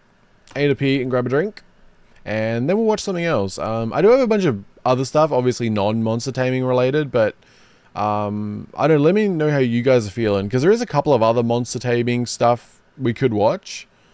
Seems like there's some interest, but I don't know. If you guys want to like mix it up, then circle back, or game trailers. Oh yeah, said again, anyone new or coming recently, if you have any game trailers you want me to check out today, just let me know. I'll add it to our list. And yeah, I'll be back in just a minute, guys. Thank you.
Apologies, that was a long minute. I was grabbing my food as well. I said I've had it in the oven, like slow cooking basically. But they ended up being a lot more juice than I expected, so I got some lazy rice. So I'm gonna slowly eat while we watch whatever we do next, but I'm gonna do it slow so I can still talk and everything. I don't want to be like one of those people just throwing on a video while I'm eating and not doing anything. And yes, I'm throwing shade at various people. Good stuff. But I still have my bad habit of saying I'm going to be a minute when I'm clearly not going to be a minute, so my bad. For anyone curious, I am eating beef kebabs, rice, onion, green bell pepper, cherry tomatoes, and some teriyaki sauce and tonkatsu sauce, salt and pepper, onion flakes, chili flakes. Yeah. Something like that. It's good. It's the first thing I've eaten today, I think. Yeah, other than coffee. I did eat quite a bit of coffee.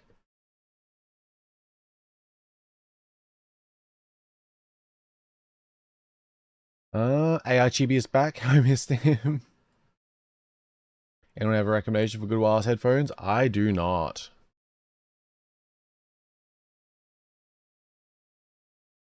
Unfortunately. I love my Sennheiser, but they are not wireless. I'm playing Thank Goodness You're Here, because I'm hardcore Anglophile. Okay. Bon appetit, thank you. Eating coffee must be strong, of course. Yeah, what do you, well, let's see. Let's see what we got going on. Because I did grab these videos a little bit ago.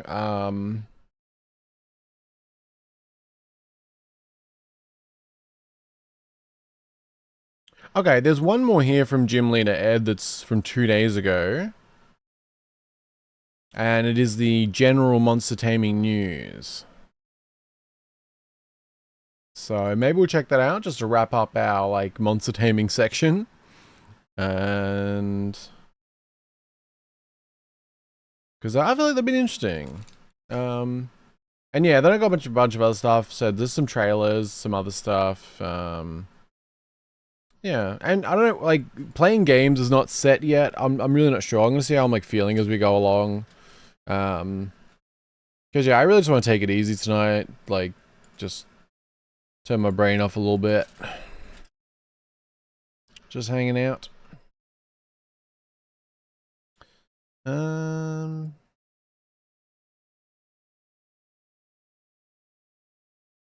Right. Eat coffee? That's hardcore. Man's freebasing the caffeine. Who needs a heart nowadays anyway? Makes sense. Makes sense. How can I do this? Let me refresh. That works. Which should have added stuff. Hey, what's going on, guys? A little bit of that. A little bit of that. Okay. I live in my E7 Max noise cancelling Bluetooth headphones.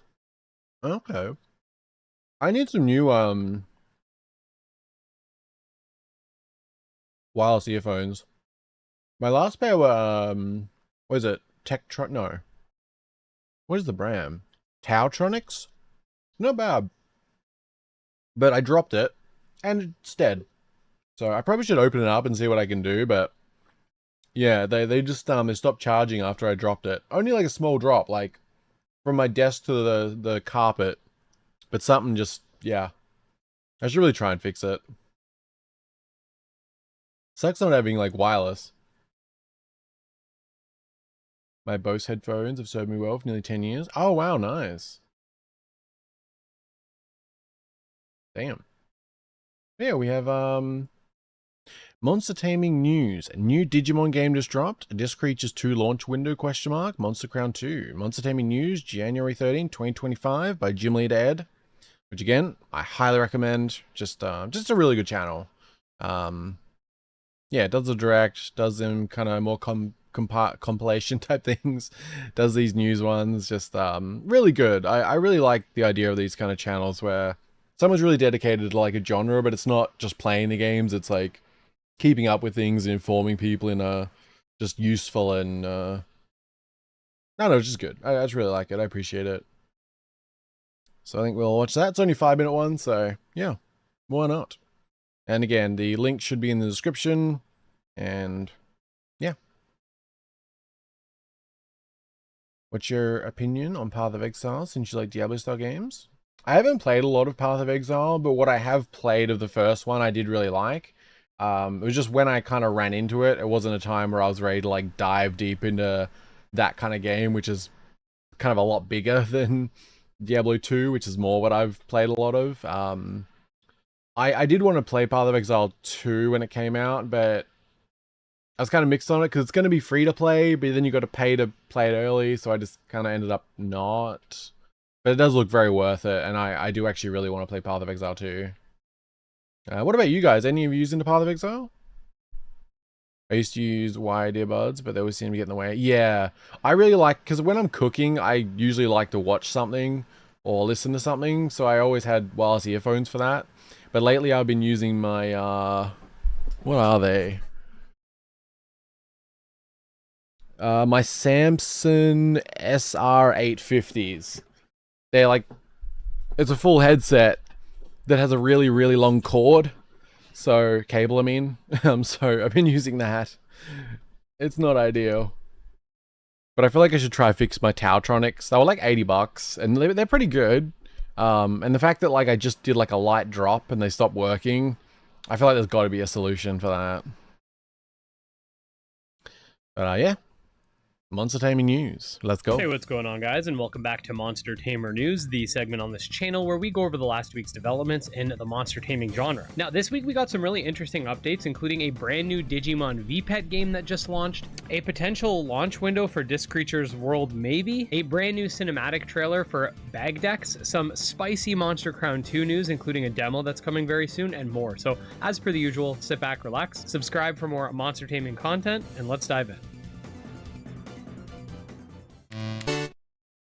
A light drop. That's beyond frustrating. Probably a loose wire somewhere. Yeah, I feel like it's got to be something simple.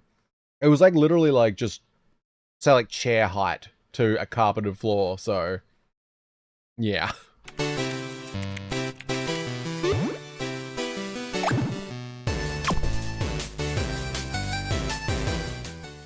Okay, so to start things off, we did get confirmation that Disc Creatures World will be getting a Steam page at the end of this month, alongside this image showcasing the Disc Creatures protagonist and a couple of monsters celebrating 2025. Now, this is highly speculative, so take what I'm saying with a grain of salt. However, as far as I can tell, this is the first time they've done a tweet like this, despite the game being in development for a few years, and given the fact that they are going to be getting their Steam page, it does sort of lead me to believe that maybe we might end up getting a 2025 launch for this title, or maybe I'm just a conspiracy theorist. Either way, when we do get this Steam page, I'll definitely make sure to break it down for you guys. And don't mind my questionable tracking.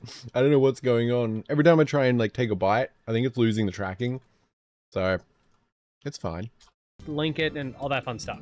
Speaking of things happening very soon, the Monster Crown developers confirmed that the second game in the franchise, Monster Crown Sin Eater, a title that's being developed from the ground up, will be having its Kickstarter campaign sometime in late February in order to secure the last bit of funds needed to complete the game. We will also be getting a playable demo at this time, which I'm personally really excited for, and I'm definitely looking forward to seeing how the new development team sort of tackles things. Of course, I'll be covering that as well when it does launch. Yowling Mythical.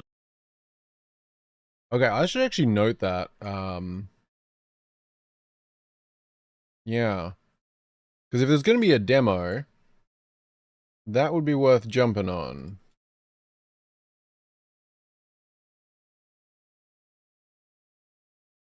So I'm just going to make a quick note. Journey just had an update dubbed the Sealed Plains update, which brings forth the accessory mechanic, allowing for you to customize your spirits, an increase to the amount of spirits you can capture, more spirits to find in various areas of the game, more talents, more side quests, and a whole lot more. I'll leave Man, this one keeps coming up. It does really look good. a link to the video of the developers sort of going over the new features and their intricacies for your convenience. A brand new Digimon fan game has just released on itch.io that you VPET fans are definitely going to want to check out, linked below. The game in question is called Digimon Net Driver and it features Slow-mo reenactment for the Tautronics dropping to the floor. No. Well, the thing was, there wasn't even much of a reaction because it was such a light drop. I just picked it up and sat it back on my desk. And I'd kept using my earphones after that because they still had charge. And then later I just put them in and I was like, hey, what? Oh, fuck. over So, yeah. Hopefully I can fix it. Otherwise it feels like I just like wasted $80 because I dropped it from my chair to the floor. Like, I mean, it's got to be something simple. But I feel like opening the case is going to be difficult. Like, I don't think it's exactly designed to be opened. So, what is love? Plays in lo-fi in the background. You want that, Goose? 40 Digimon to raise and utilize in combat, with more coming through updates, online ranked PvP, expeditions, achievements, and a whole lot more. Now, that being said, I'm going to make a video diving into all of this information on the itch.io page itself. However, like I said, if you want to check it out, it will be linked below. I absolutely love that we're getting more and more Digimon fan games. Speaking of VPET titles, Pimon just released on Steam, which is a desktop monster raising simulator. Oh, cool. That some of you guys will remember we talked about in our previous video. If you're a fan of Tamagotchi or anything in a similar vein, you're probably going to want to check this one out as well. Was it ADSD or Kangaroo Dollars? Yeah, it was 79. Okay, there's plenty. If people want weird screenshots of Chibi, I think you've got like a million of them in the last 20 minutes. God damn. Why can't I eat without craziness? Or questionable looking faces? It's fine. Yeah, it was 79 Australian. It was on it was from Amazon. Again, I got all this stuff linked below. Now, quickly before we dive into the rapid fire section of today's video, we got a brand new cinematic trailer for Bagdex, which we're going to check out now. Okay, I figured out what's going on. My phone is like above my monitor, but it's facing straight on. So when I lean down just slightly, my mouth and nose get cut out of the image, and then the tracking gets weird. Solution. I don't know right now. Thank you for listening.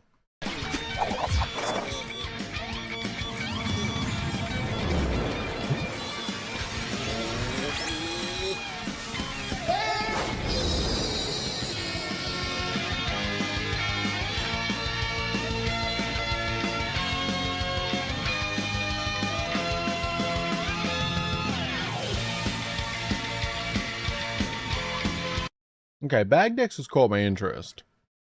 Is that, I don't know, there's too many, I couldn't keep up. Was that, where are we at? I know I opened it somewhere. Is that the one? Oh yeah, it is set in Brazil. Or, yeah, the journey begins. Collect over 160 creatures inspired by Brazilian culture. Manage and customize your base, conquer challenging battles, and unravel the mystery behind this fantastic world. Honestly, this sounds really cool. I really like it being set in Brazil. That's awesome. Very cool. Yeah. Since Chibi's an AI, do you think he could battle Digimon? It's possible. It's possible. I mean, I kind of have a Digimon on my head, but it just kind of sits around and drinks boba, so we might be in trouble. Pretty cool stuff. I'm definitely excited to see more from this game. Now, next up, I'm currently eating a beef kebab wrapped in green bell pepper that's been like roasted from the oven. It's so good. we got the rapid fire news for the updates that don't require a lengthy explanation. First of all, we got a short teaser for the next big Ova Magica update.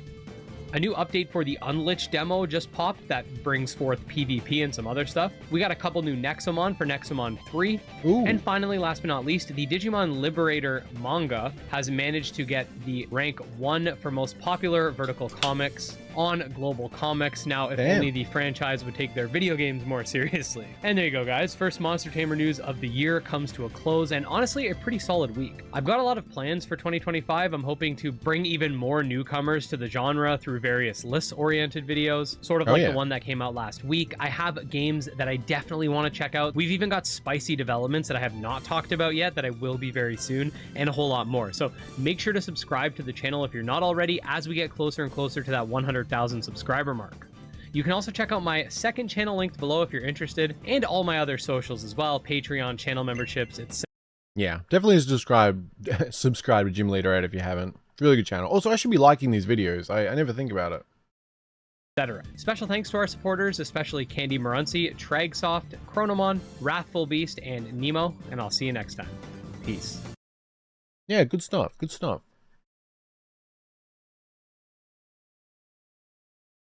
Well, I think we are all up to date on monster taming, which is nice. Yeah, it's really good. There's something I'm really looking forward to. Like, it's crazy. It feels like it's kind of like how farm sims had a resurgence in the indie scene. Like, it seemed like so many are coming out because, man, there's a lot of monster taming games coming up.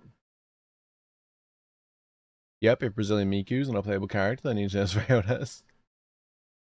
DGK is living the life. I want some booba. I'm going to assume you didn't mean boba. Although both is good. I'm sure there's a combo to be made out of that. He's making a list. He's filming it twice. Trying to find out whose boobs are nice. Wait, that's not the tune. Wait. Checking our list and making it twice. Gonna find out whose boobs are nice. The best I can do. He's making a list and He's making a list and filming it twice. Gonna find out whose boob are nice. Alright, that's the best I can do. Oh, yeah.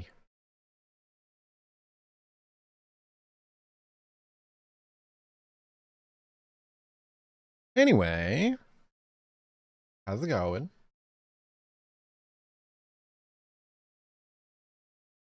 Well, what are we watching next?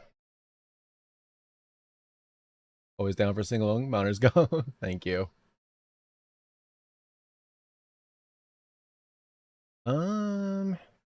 A species. That's not my fault. Jojo put the singing mark. Which also, okay, we'll put some fault on you next then.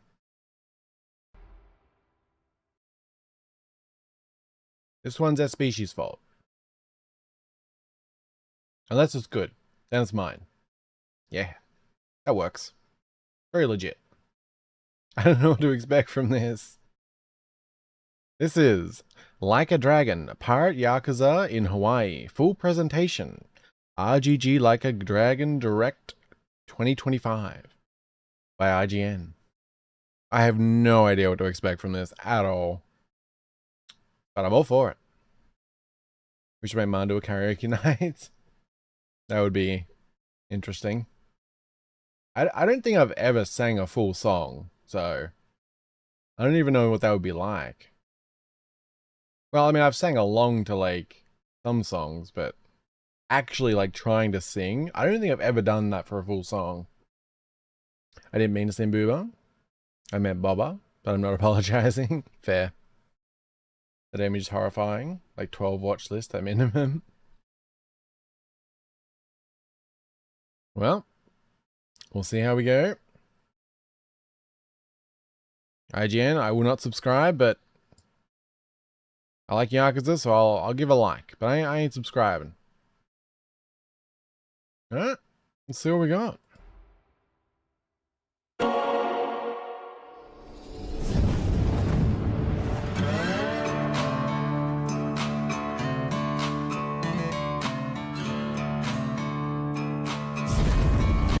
Also, I'll try and monitor, but just in general, just let me know if any volume needs adjustments if I miss it.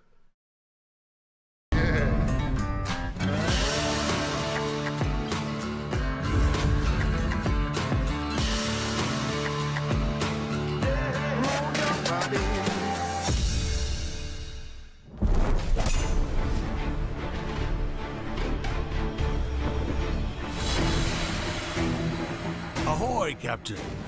Today we're going to explore some of the finer points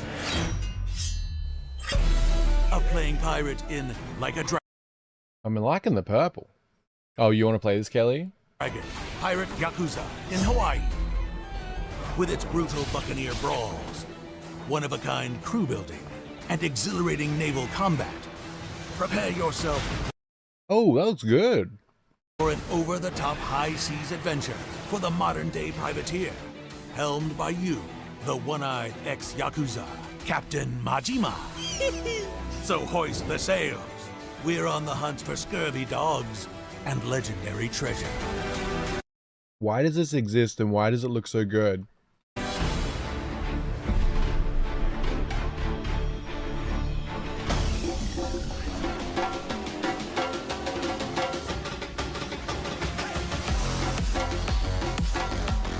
Like a Dragon, Pirate Yakuza in Hawaii's dynamic combat system features 2 unique fighting styles for a deep variety of devious mix-ups.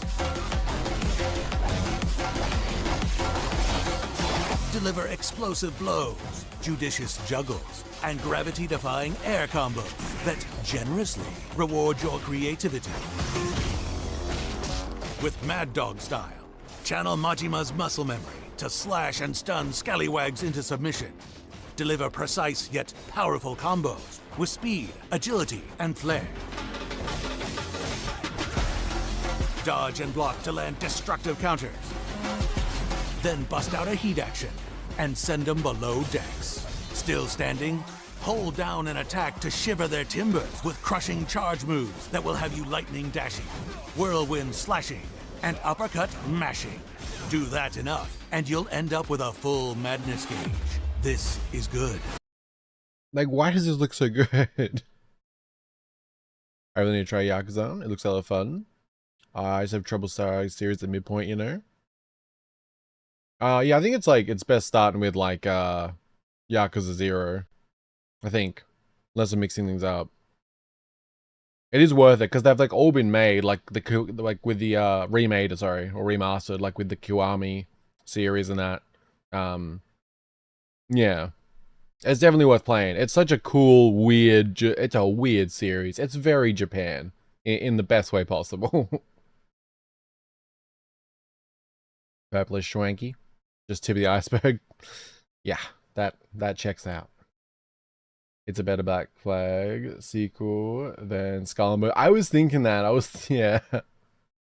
Oh god, I have trauma. I haven't gotten over from Mad Dog style. Oh. Unleash it to summon shadowy doppelgangers, multiplying your destructive force to take down hordes of enemies in a flash. Once you've mastered Mad Dog style, Sea Dog has you dual-wielding cutlass short swords and buccaneer gear to make shock bait of your enemies.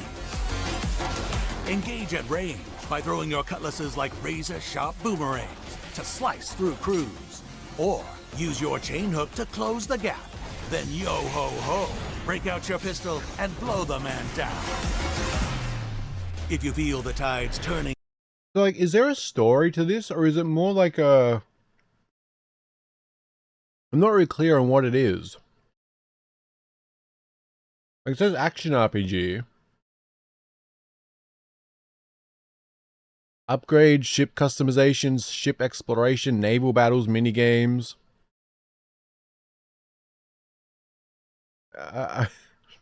Oh, New Game Plus is coming to it as a free patch post-release also. For reference, Mana Mad Dog was a cheap alcohol here in the States. Oh, okay. Also, did he just pull a Scorpion but with guns? Yeah, it's definitely gone a little... I don't know what to make of this, but it looks good. There better be sea shandies. I'm certain there will be. Against you. Summon reinforcements with fabled dark instruments and a maxed out madness gauge.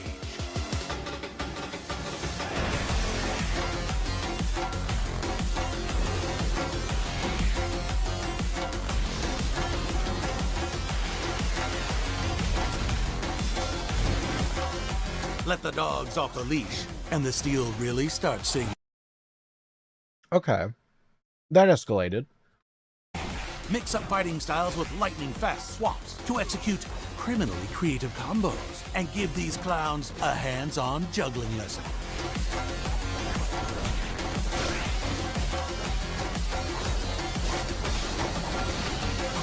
And in defiance of rules and gravity, take the fight to the air with Majima's electric jump. Yeah, in defiance of gravity, I think that's accurate. I don't from what I'm seeing so far, I don't think you need to worry about sea shanties. I think that's going to be covered. A whole new dimension of destruction. Hope you have a frequent flyer program, because you're going to enjoy the air up there. We're keeping this sea shanty short, but there be tales of scattered makeshift weapons to find and wield on the fly, of upgrade paths and precious rings that enrich your abilities, and plenty more to discover as you master a dual combat system as savagely maniacal as the man once called the patron saint I mean, I'm not going to lie, I'm loving that purple. of pain.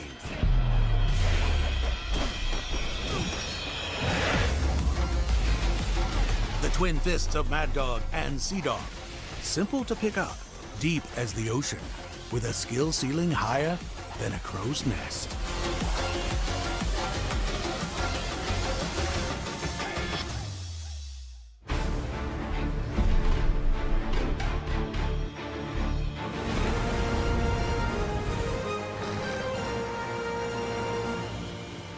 Batten down the hatches. This really is gonna be like Yakuza Black Flag. Like, this is wild. Oh, but also like Yakuza mixed with Black Flag mixed with just some madness. And get your ship together, Captain. It's about time you got your sea legs. First, feast your eyes on the Goromaru, your trusty pirate ship. She's yours to customize, from hull and armor to sails and figurehead. Strike fear and confusion into the hearts of marauders. Oh my god, that ship. Okay. I am more and more intrigued by this game. Like, I'm definitely feeling stream game at this point. Roaming the seas. Once you've decked your deck, you're gonna need. Oh, that looks cool too. It's like you got, oops. You got some fabulous. Once you've decked Then you got your some deck, badass. you're gonna need a crew. Luckily, it's a captain's market.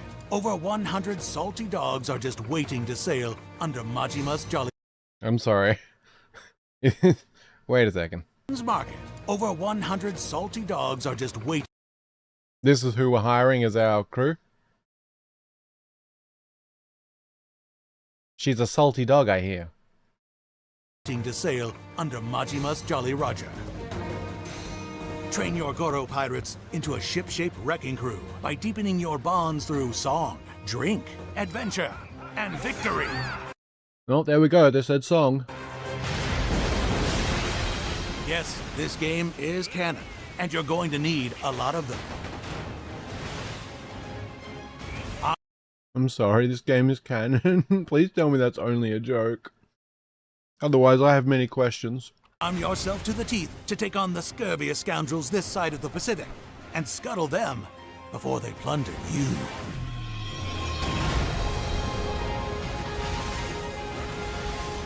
You'll find plenty of firepower to affix stern, aft, starboard, and port. And what's a rocket launcher but a modern-day blunderbuss? True.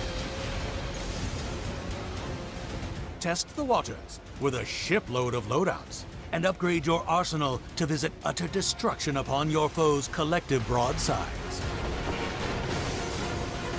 Any captain worth their salt knows to assign crew hands strategically to max out their ship's attack and defense before raising the black flag. With dread rivals and fearsome creatures roaming the seas, it's all hands on deck. The open ocean isn't known for its hiding spots.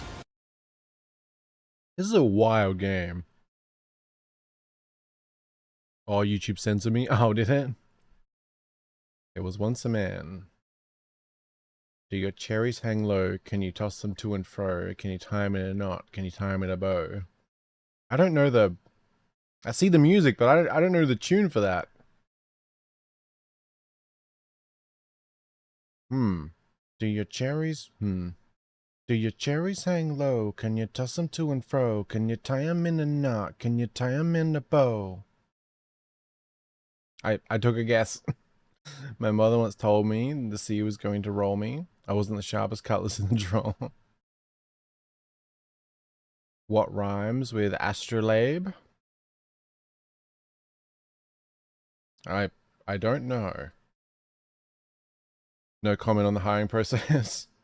Mum said I need to wait till marriage for a charming sea captain plunders me. That's I also have no comment on that. And before long, you'll find yourself in the crosshairs. Take the helm as exhilarating, real-time naval battles ensue. Quickly maneuver into firing position while avoiding enemy bombardments.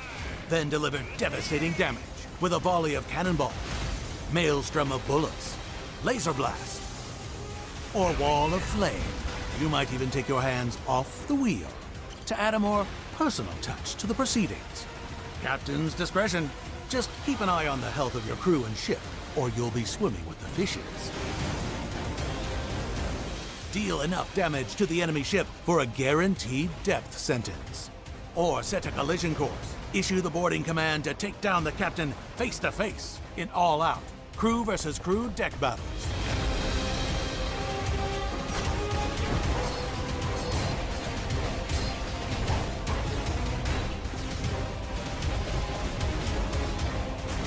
A pirate's life isn't just about sending your foes to the briny deep, but it is a highlight.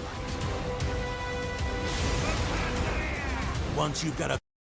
It's so chaotic that it would be hilarious to watch Mana get plundered. I don't know if that's allowed on YouTube. I mean, I might have to move websites for that. Yeah. Wait, when did we add ladies to this? I don't know when a lot of this got added. I mean,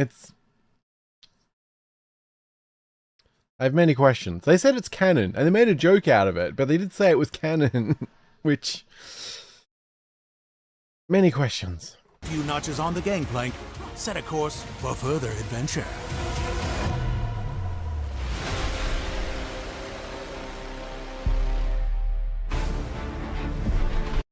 What have you introduced us to, Species?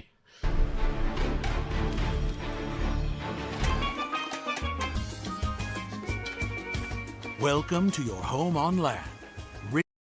Dynasty Warriors meets Black Flag meets Metal Gear. Yeah. Yeah. And more. I'm just gonna keep watching because, like, I feel like this is something you just can't think too hard about. Rich Island, a remote fishing village where you wash ashore with no memory or much else to your name. Local island boy Noah Rich, feline friend Goro, and family take you in and become the first allies of your pirate adventure. Thanks to them, Rich Island is the place to rest up, restock supplies, reorganize your wardrobe, and rehabilitate any animal friends interested in the pirate life. I think your question was just answered.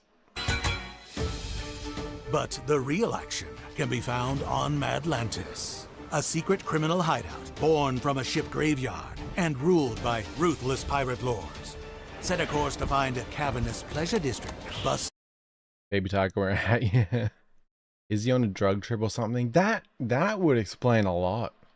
bustling with activities, and the infamous Pirates Coliseum, where you can put your skill to the test in a spectacle of piratical combat. He's really just like stuck on an island and he's got a little paddle boat. Will it be fame and fortune? Or a watery grave? Rise through the ranks of 4 battle types, all offering unique challenges that ramp up the risk. I'm sorry, what was that? Types, all offering unique challenges. Pretty pink pirates. Pretty violence. Okay. Oh my god, that was Samoa Joe. Oh, I'm not familiar. Can you pet the tiger? I mean, I imagine so. I don't know what you can't do in this game. That ramp up the risk and the reward. And his lasers. Once you've sent enough souls to the locker, head over to Nele Island, a holy site overrun with nuclear waste as a result of unchecked greed. Ex-Yakuza, looking for a new start, have flocked here to aid believers in the cleanup. But not all is as it seems. Could this cursed land be the key to Majima's missing memories? Or something else altogether? And finally, you can't island hop with... So wait, did he just like lose his memories and somehow end up as a pirate? Is that like the backstory? without stopping by the biggest chain in the game. Set a course for Hawaii. Damn. Wow, there's like way more like islands and stuff than I was expecting here. I mean, there's more of everything than I was expecting. To take in all the sights, sounds, and activities that await a pirate of leisure such as yourself. Just be sure to dress up before heading down. マジラブラブラブ愛しのプリンセス大好きなのさ今後生で生きてるみたいに君を浴びなきゃ枯れてしまうから Whether you're surfing, I'm sorry. Have we got Mario Kart in this? And Tekken. whether you're surfing the streets, slinging around town, or setting And Spider-Man. some landlubbers straight with your fists, Paradise has so much to offer.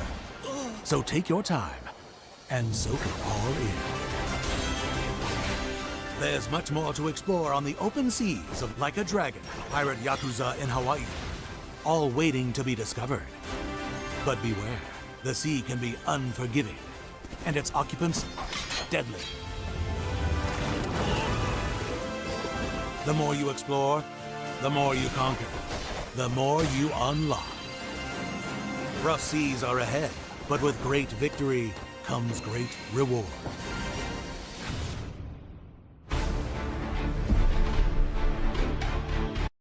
Get all the booty. I'm just giving you 1 sec.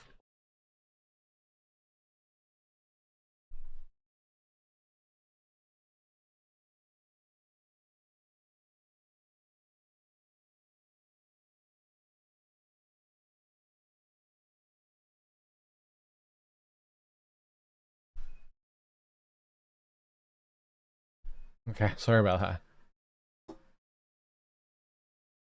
Franchise become a joyous, irreverent celebration of Japanese culture, and I'm here for it. Yeah, absolutely.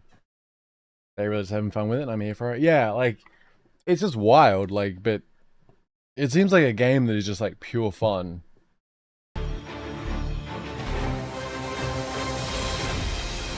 Pre-order any digital or physical edition to get the Ichiban Kasuga Pirate Crew and Special Outfit Set, which adds the hero of Yokohama, Ichiban Kasuga, and his pet crawfish Nancy to your crew, and 2 of Ichiban's iconic outfits to your wardrobe. Coffers feeling full? Upgrade to the Digital Deluxe Edition to get additional ship customization items, legendary crew members, outfits, and extra music. And if you want all the booty on offer, pick up the limited collector's edition, including real-world loot, a triple-layered pirate flag, Captain Majima acrylic standee, replica eye patch, metal treasure coin pin, and all the digital deluxe content. I mean, I probably wouldn't get it myself still, like, not really in the budget right now, but this should be an actual, like, figure. Not just like an acrylic stand. Finally, subscribe to Sega emails now through February 25th to receive Kazuma Kiryu's iconic Dragon of Dojima outfit for Majima to use in-game.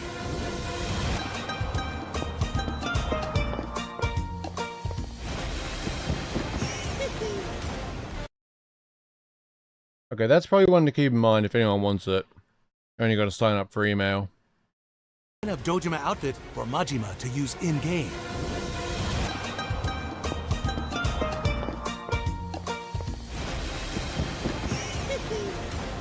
We hope you enjoyed this saltwater dive into the upcoming Like a Dragon, Pirate Yakuza in Hawaii, setting sail February 21st.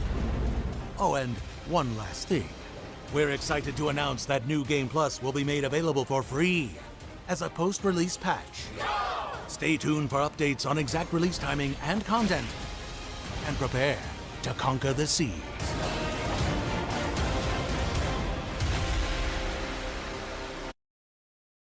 Oh damn, it's only been over a month away. Okay.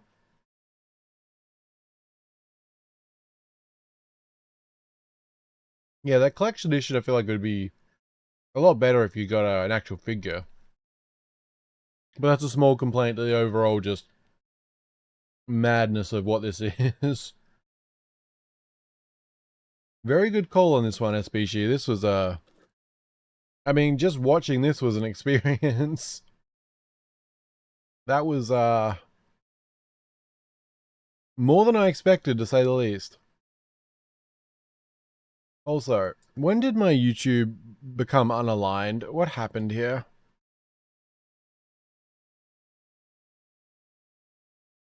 How did that happen?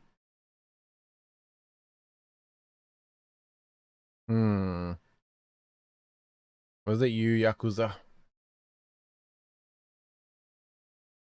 Let's see if we can fix that.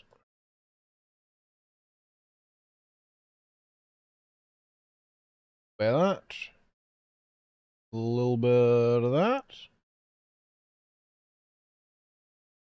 There we go. I don't know how that happened. I must have bumped it. I should really lock that, shouldn't I? Then I won't get moved. Yeah, what, any of you guys gonna get it?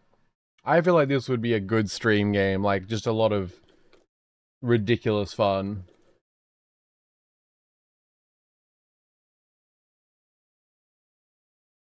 Yeah, that was a crazy one. Are you gonna get that SPC?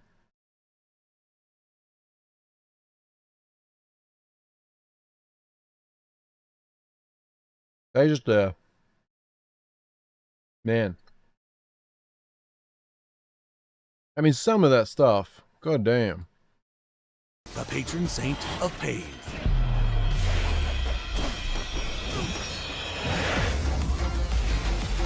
The twin fists of Mad Dog and Sea Dog. Simple. I'm curious, like, how much land areas there are. The twin fists of. Like, there's some very big open areas.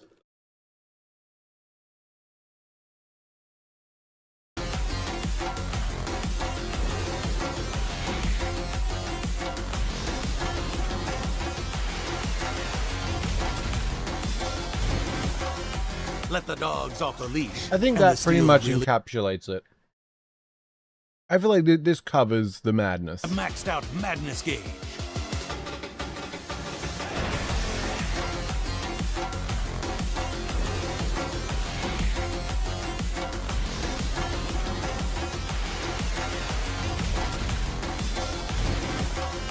Let the dogs off the leash, and the steel really starts singing.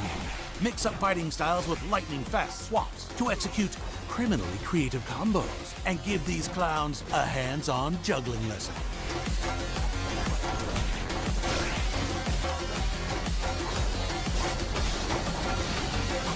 And in defiance of rules and gravity, take the fight. What a wild game, man. I think the question is, are you going to get it? Touche. I think he has to. I'll have to see. The release date is kind of terrible timing for me. But it would be a very fun stream game.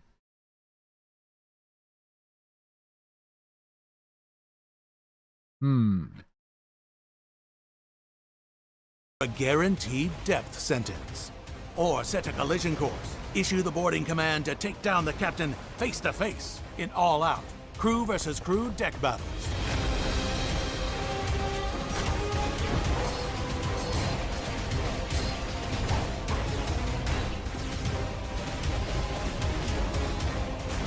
A pirate's life isn't just about sending your foes to the briny deep, but it is a highlight. Once you've got a few notches on the gangplank, set a course for further adventure. Honestly, the ship handling and everything like looks really good. If it's in the budget, I'm probably going to watch gameplay first. Oh, yeah. That's fair enough. Man, even the announcer's enjoying himself. Are those purple flamethrowers? I'm not sure.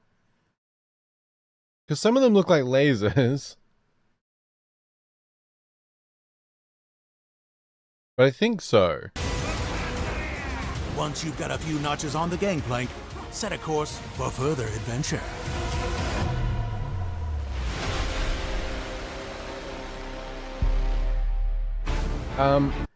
Wait a second. Did I just see a robot?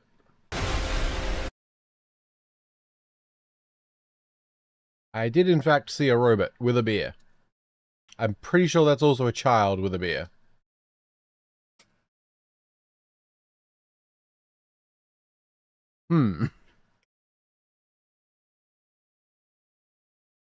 It's got the same vibe as I Survived a Japanese Game Show. Did anyone else watch that? I have not, but I feel like just hearing Japanese game show is enough for me to have context.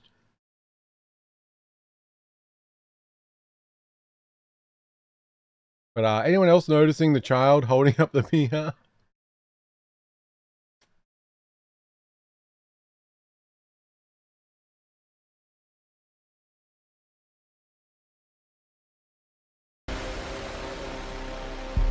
I'm sorry, I need to go back again.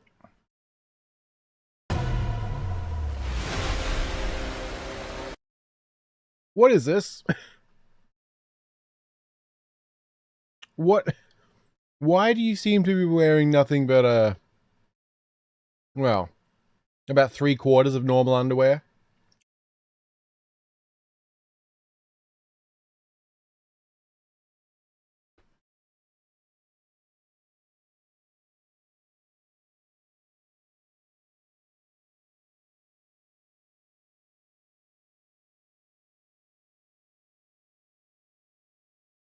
You're old enough to fire a cannon, you're old enough to drink, apparently. I mean, that is fair. Maybe it's apple juice, probably some apple juice, I see. Maybe it's Baja Blast. The man in Speedo, when you concerned. Oh, you got there, I was typing. I did not notice that. So we have a child drinking beer, we have a robot drinking beer, we have a Speedo man that seems to be wearing some sort of cheetah mask, which is making me think of... Is it King? God, I forget the names. From Tekken. Oh, there's another man with a... That's a diaper. That man's wearing a diaper.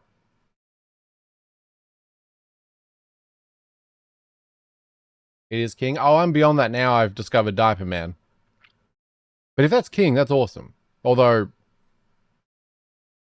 not really what I'm looking for. I mean, can we at least make King, you know, like shorter and cuter or something? Like, you know.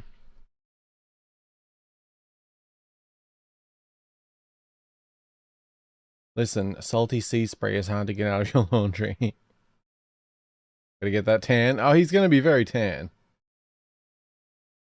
The salty breeze feels good on my skin. Okay. Yes, King the Tiger Man. What about Diaper Man? Are we going to discuss this?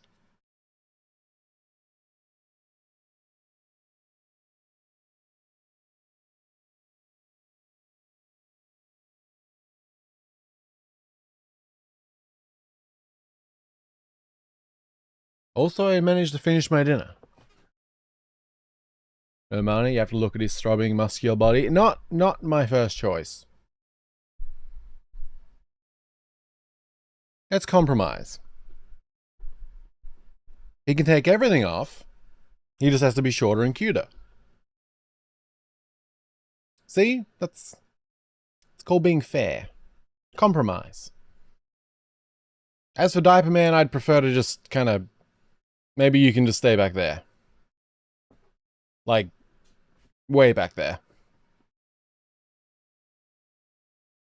I mean, that is actually a diaper, right? Like, I'm not misseeing this. Like, there's two little, like, clip things there, and...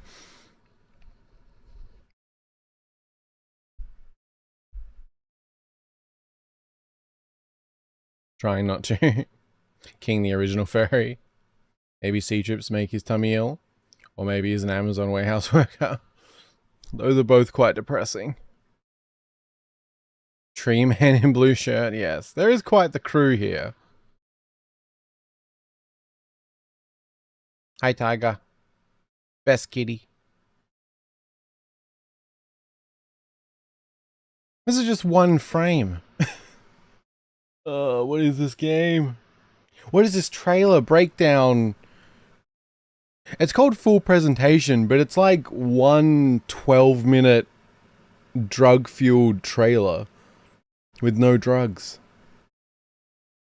Yet I feel like I took them all.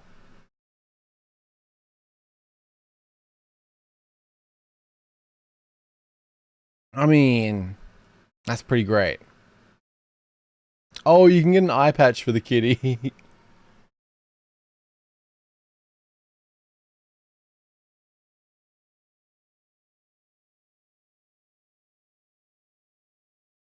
That's cool. Goro. Yeah, this is the child who was drinking. God damn.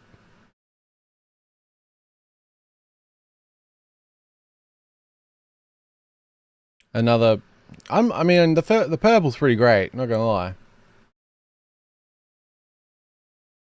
Mana's gone picky.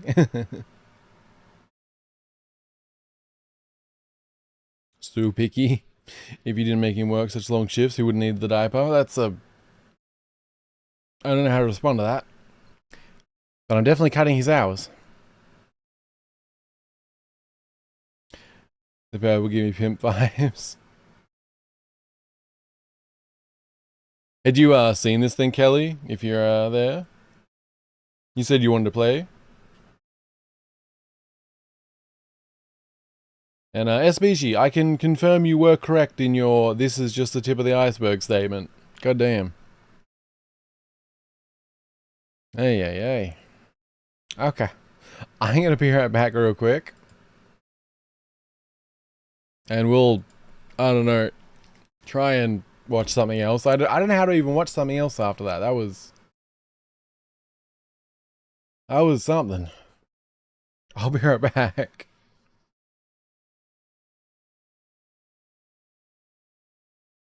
I won't be long. Just a minute. Actual minute this time.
Okay, I should probably just say 2 minutes, but either way. Hello.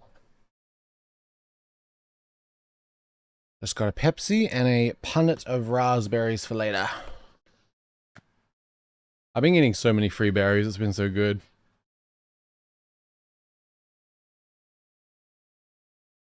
Like, I think it was 3 days ago, I got 6 punnets of strawberries, 3 punnets of raspberries, 4 punnets of blackberries, and 3 punnets of blueberries. All for free. It's pretty great.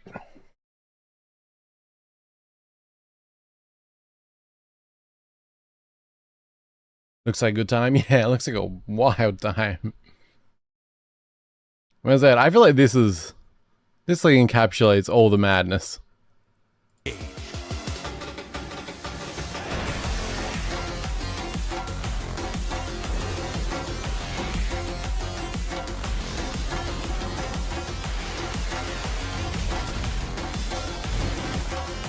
Let the dogs off the leash and the steel. Yeah. God damn.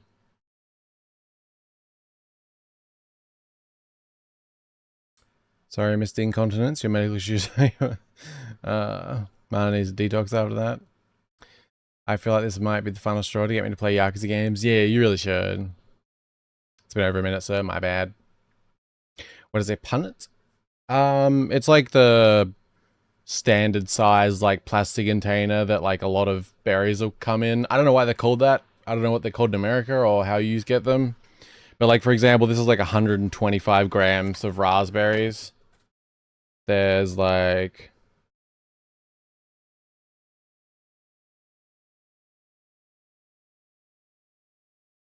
probably like 34 raspberries in here, I think, roughly.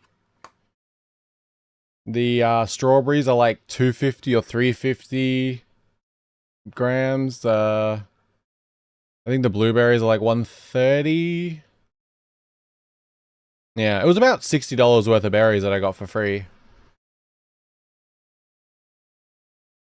So I've been eating a lot of meat and a lot of berries. It's been good.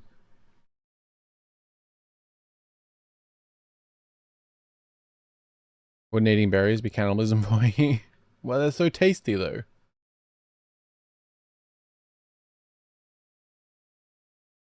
I was wondering that as well. Is it wombat for a lot? I mean, I don't know, like, what do you guys, like, in America, like, do you not have, like, I don't know, like, a standard thing of, like, berries? Or, like, I don't know, how do your berries come in the supermarket? Or grocery store? Who summoned Chimp Kong? Hopefully got their names. Man, that was a... We're gonna go something slightly simpler for the next video, because I need to rewire my brain slightly. Just meat and berries? Mostly. I mean, like today I had like onion, cherry tomatoes, and capsicum, bell pepper, with my kebabs. But yeah, I've mostly been eating meat and berries. Oh, and quite a bit of milk, because I've been making a lot of smoothies. But yeah, like I got like $60 worth of berries for free, which is pretty great. Also, hello Lazy, good to see you. I hope you're doing well. Juicy, that's how. That's fair. That's fair. I don't know, like, can you just, like, because here it's generally they're just in these like little plastic containers that are called punnets for whatever reason. And the standard sizes, like, it's pretty much how like all of them, yeah. Hello, Karin Sen. Hope you're doing well. We measure usually by weight. Yeah, these are by weight. Like, they're all standardized, like 125 gram, that kind of thing. But generally you can't just buy like as much as you want other than the specific punnet sizes, which are by weight. But yeah, pretty much all other fruit here is just by weight, and you can just like grab them and put them in a bag, like however you want. But for some reason berries are treated differently. What's going on? Well, we just watched a 13-minute Like a Dragon Pirate Yakuza in Hawaii full presentation, and my brain broke slightly. If you're unfamiliar, I will replay this part again because I feel like it really encapsulates the madness so much. If you feel the tides turning against you, summon reinforcements with fabled dark instruments and a maxed out madness gauge.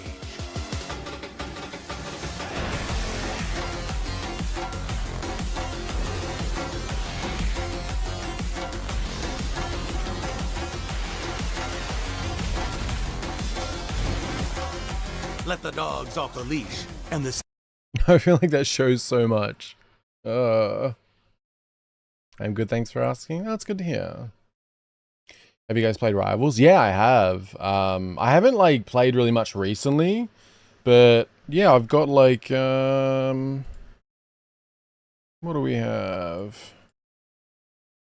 Yeah, I have 56 hours in Rivals, apparently. I think some of that was AFK. Yeah, I really like it.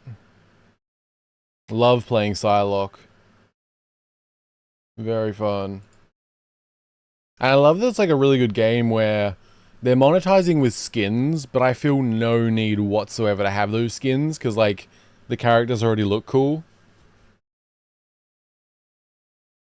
We will jump into another video in 1 second. I'm just gonna sip my drink for a second. Yeah, the raspberries are for later. Just wanted to...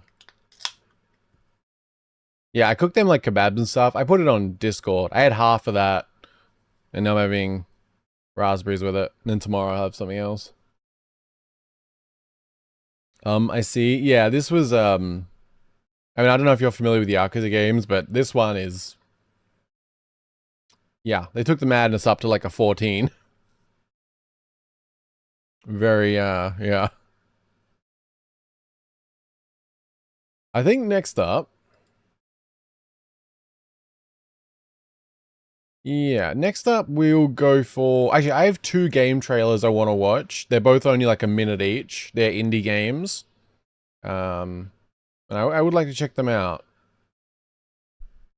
One is Calmed by the Dark, Retold, which I believe is a remake of Calmed by the Dark, which is like an indie RPG that I feel like is quite underrated. They seem to like... It's a pretty cool game, and they seem highly underrated from what I've seen. And the next is Cyclopean, or Cyclopean, I'm not 100% sure, The Great Abyss. The new early access trailer. I did a let's play of that demo somewhat recently. But the early access is coming out in a few days, so... yeah, just a couple of short trailers. What's your favorite character? Oh, for Rivals? Wait, are you lagging behind slightly, Karen? I don't know if that happens on Twitch. Just seemed like it maybe. Favorite character on Rivals? It had to be Psylocke, yeah. Yeah. I don't mind Iron Man. Like, generally if Psylocke's taken, I'll go with Iron Man. But yeah, I really like Psylocke.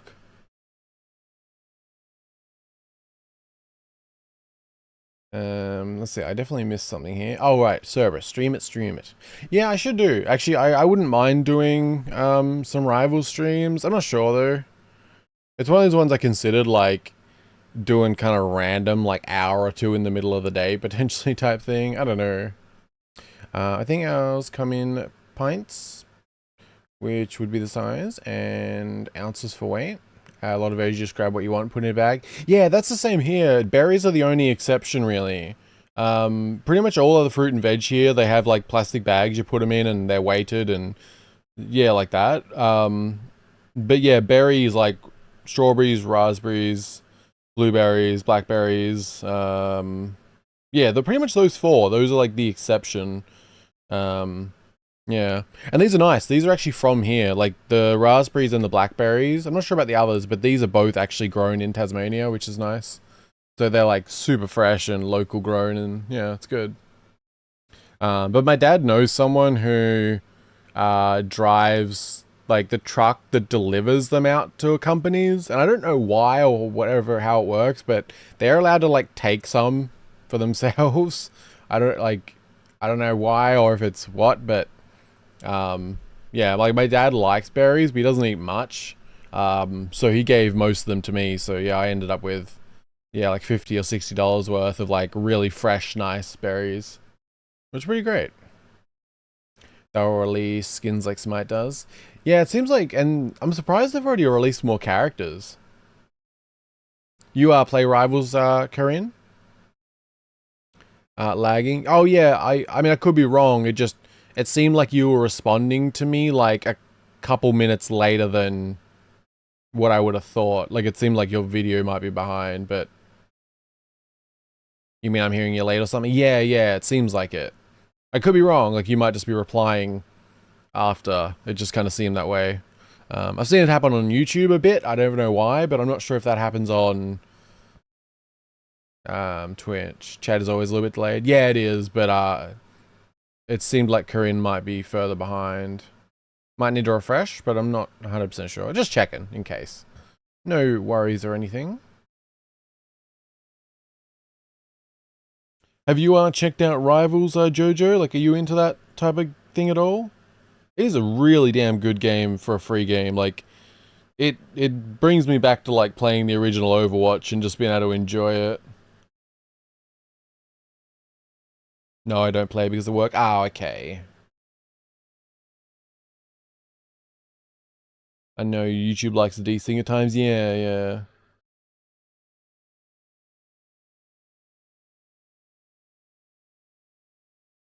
I'm delayed too, but we're not supposed to say that word anymore. Wait, is that a joke going over my head? Or am I? I'll just watch. That's fair enough. Sorry, I'm not really doing much right now, but do have a couple things to watch. Do you play? Yeah, I've played a fair bit of Rivals. I really like it. I haven't played really much in the last week. I haven't really played much in the last 2 weeks, honestly. I was playing a lot more leading up in December. I like it a lot more than the equivalent Star Wars game. Oh, that newer one? I got into like a, because there's, what is that called?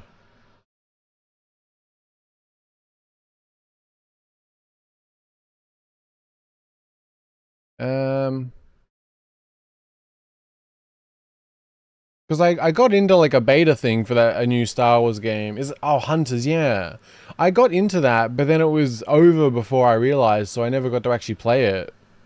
Yeah, did you get to play it then, Kelly? What was it like? That's a joke, yeah, I've been listening to him too much. Oh, really? I've been listening to Eminem recently too. I hadn't for ages, because like, but literally the last like 3 days I've been listening to him. Think it's a nice game?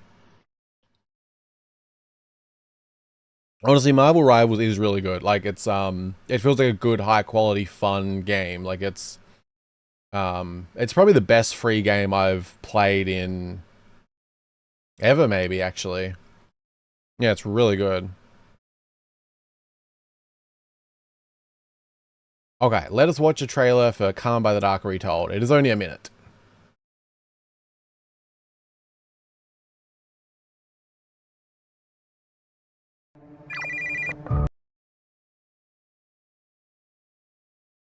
Alright, we'll start there.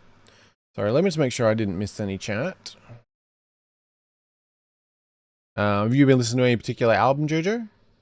I've been listening to the most recent one. It's been good.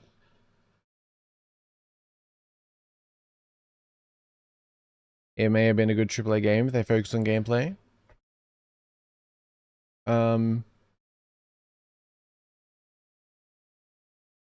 Oh, yeah, so have you been playing then, Lazy, or? Like, how do you like it? So why don't you play that much time? I've just been having a lot going on in my personal life lately, so been trying to get YouTube back on track. It's been a bit of a bumpy month or so, so just trying to like figure some stuff out and get YouTube on track, and so I've been very busy. But I'm definitely going to get back into Rivals. I mean, I like games like Rivals because it's the type of game where I'm happy playing like literally 1 or 2 matches, but I can also enjoy playing it for a few hours, so I really like it that way. What have you played like recently, Korean? Also, sorry, am I pronouncing that correctly? Korean? Hope so. Yeah, have you been playing anything lately, or are you busy with work then? This looks like a job for me. Is everybody following me? This looks like a job for me. I feel like with the Star Wars one, the gacha stuff is more annoying and you can't play as mainline characters. Oh, really? With Marvel Rivals, you can't actually play known characters? Huh, okay. Rivals you can play as mainline characters. Yeah, no. Yeah. Yeah, honestly, the roster for Rivals is so good. Like, it's really good. Yeah, Captain America's fun. Oh, I haven't really played Captain America much. Oh, okay. Yeah, I played Doctor Strange a bit. I did want to kind of try and learn a tank, but yeah, I really like Psylocke. Really, really like Psylocke. What character do you like, Kelly? Or do you play any particular ones? Venom, just lose it. Habits, kill shot and repeat. Oh yeah, okay. Kill shot was great. Venom I haven't listened to as much, but good choices, good choices. But yeah, this is Calmed by the Dark, retold trailer.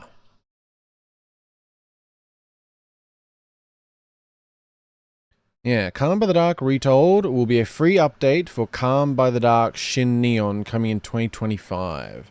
So I don't know if it's like a remake or like a remaster of it kind of thing, but the Calmed by the Dark like stuff is something I really want to get into. I feel like it's a really underappreciated game.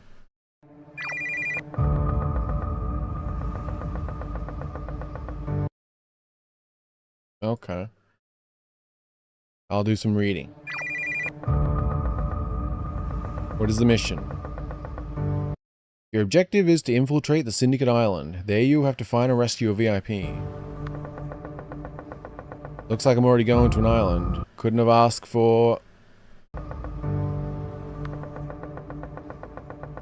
Couldn't have asked for anything better. And the thing about this that I love and that why I want to like look more into this is because I'm pretty sure it's made with RPG Maker. And yet it does not look like it. Just focus on the mission, okay? Okay, arriving at land soon. I'll call if needed. Over. Like, this is a really cool use of RPG Maker. Unless I'm mistaken, I'm pretty sure it is, though.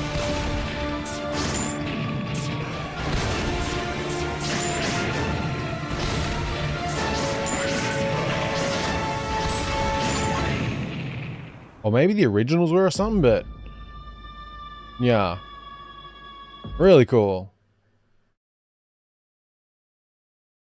Yeah, there's a few of them. I really need to, I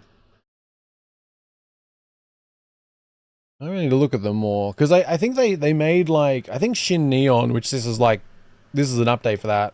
Was, like, a remake of what was originally, like, a more normal, flat, like, RPG Maker game.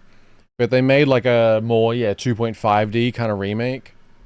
So I think there's Calmed by the Dark. Calmed by the Dark Leviathan. Calmed by the Dark Shin Neon. I think there's something else on itch. I don't know. It's, yeah, I don't know. It just seems like an underappreciated series. Like, they don't have a ton of sales, but they look like I feel like there's real effort put into them. Like, Calmed by the Dark Leviathan, an open-world action RPG story set in the distant future where the Earth is ruled by dragon gods. It is up to Europa, Sophia, Claire, and Virginia to fight, capture, and upgrade giant monsters to save the world. And it's in that same style and everything. Released 3 years ago, and currently has 2 reviews. That seems crazy. Like, I don't know if they're amazing games, but it's one of those ones that I see and think like, damn, no matter what, that deserves more attention. Yeah, Calmed by the Dark Shin Neon is an action RPG set in a future where hunters protect humans from dangerous biomorphics. Upgrade your character and become the top hunter as you fight to stop the biomorphic threat. And yeah, that currently shows 0 reviews. It came out in July. I'll link in chat. Yes, you're pronouncing correct. Oh, good, good. Cyclops was leaked. Oh, really? Venom, I got that adrenaline moment. That reverb on Venom. Oi, oi, oi. Oi, oi. I just love it. I have to listen to Venom again. It's been a little bit. I played Bucky for a bit. Oh, okay. Favorite character is Iron Man. Oh, nice, nice. That's kind of my secondary for the most part. If Psylocke's taken, I go with Iron Man, and I played Iron Man to begin with. That was the first character I tried. But yeah, have a look at that game if you have any interest. Like, I feel like it's one of those ones where, like, even if it's not amazing, it feels like sad to me, the idea that that there's clearly real effort put into it, and it's got no reviews right now. Like, it probably does have a couple technically because of how Steam is, but it shows as having 0 reviews, which to me is just crazy.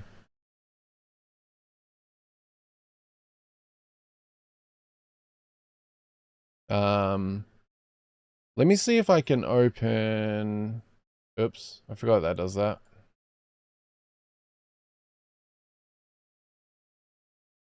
I'll see if I can open up the trailer.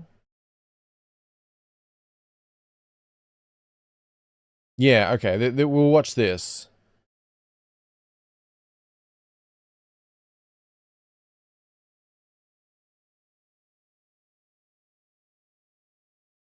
Alright, let me refresh. There's just so many games on Steam, stuff like this gets buried, sadly. Yeah, it sucks, man. I like your stream. I appreciate it. Especially because I'm kind of not doing that much right now. Most streams I do just play games. Just occasionally do these kind of watching stuff, hanging outside ones. I probably want to do these a little bit more often, but I feel like 9 out of 10, you know, I want to be playing games. Yeah, so this is Calm by the Dark Shin Neon, the launch trailer. And I said, on Steam, this shows 0 reviews right now, which is just so sad to me. Like, I mean, I feel like just a single screen and you can tell there was effort put into this. But yeah, Korean, I do primarily stream on YouTube, but I am trying to do the restream nowadays, so I can always be doing both. Which I keep forgetting. I meant to pin my YouTube channel in Twitch and then pin my Twitch channel in YouTube.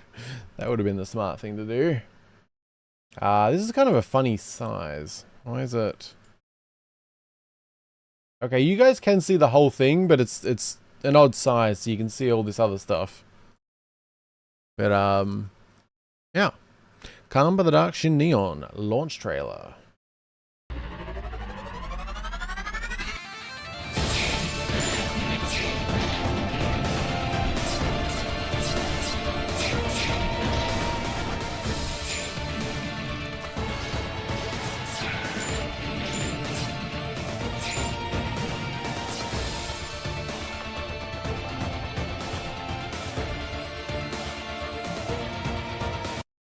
Like, the kind of 2.5D thing, the artwork, the real-time combat, like, I don't know, the idea it's got, like, 0 reviews is like, oh my god.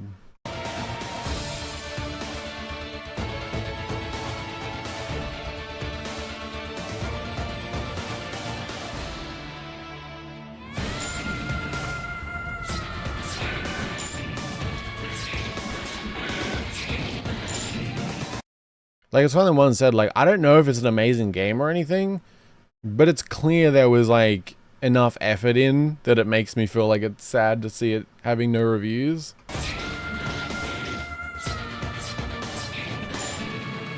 And yeah, I think at least, I could be mistaken about the exact thing, but I'm pretty sure this, what we're seeing, is a remake of what was originally, like, a more, like, regular, flat 2D kind of RPG. Like, I'm pretty sure it was just Calm by the Dark, and then, yeah, the Shin Neon was like a remake.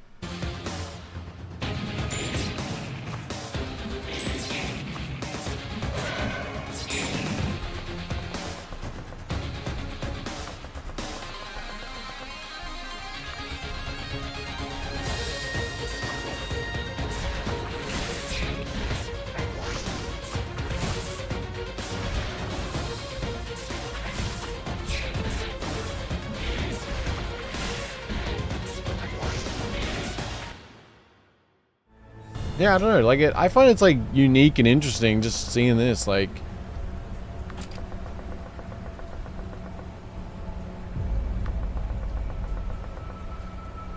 I mean, just little things like, yeah, I don't know. It's, yeah.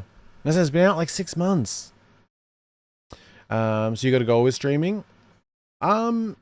Sort of. I've been thinking a little bit on that, actually. Like, I felt like I wanted to set some specific goals.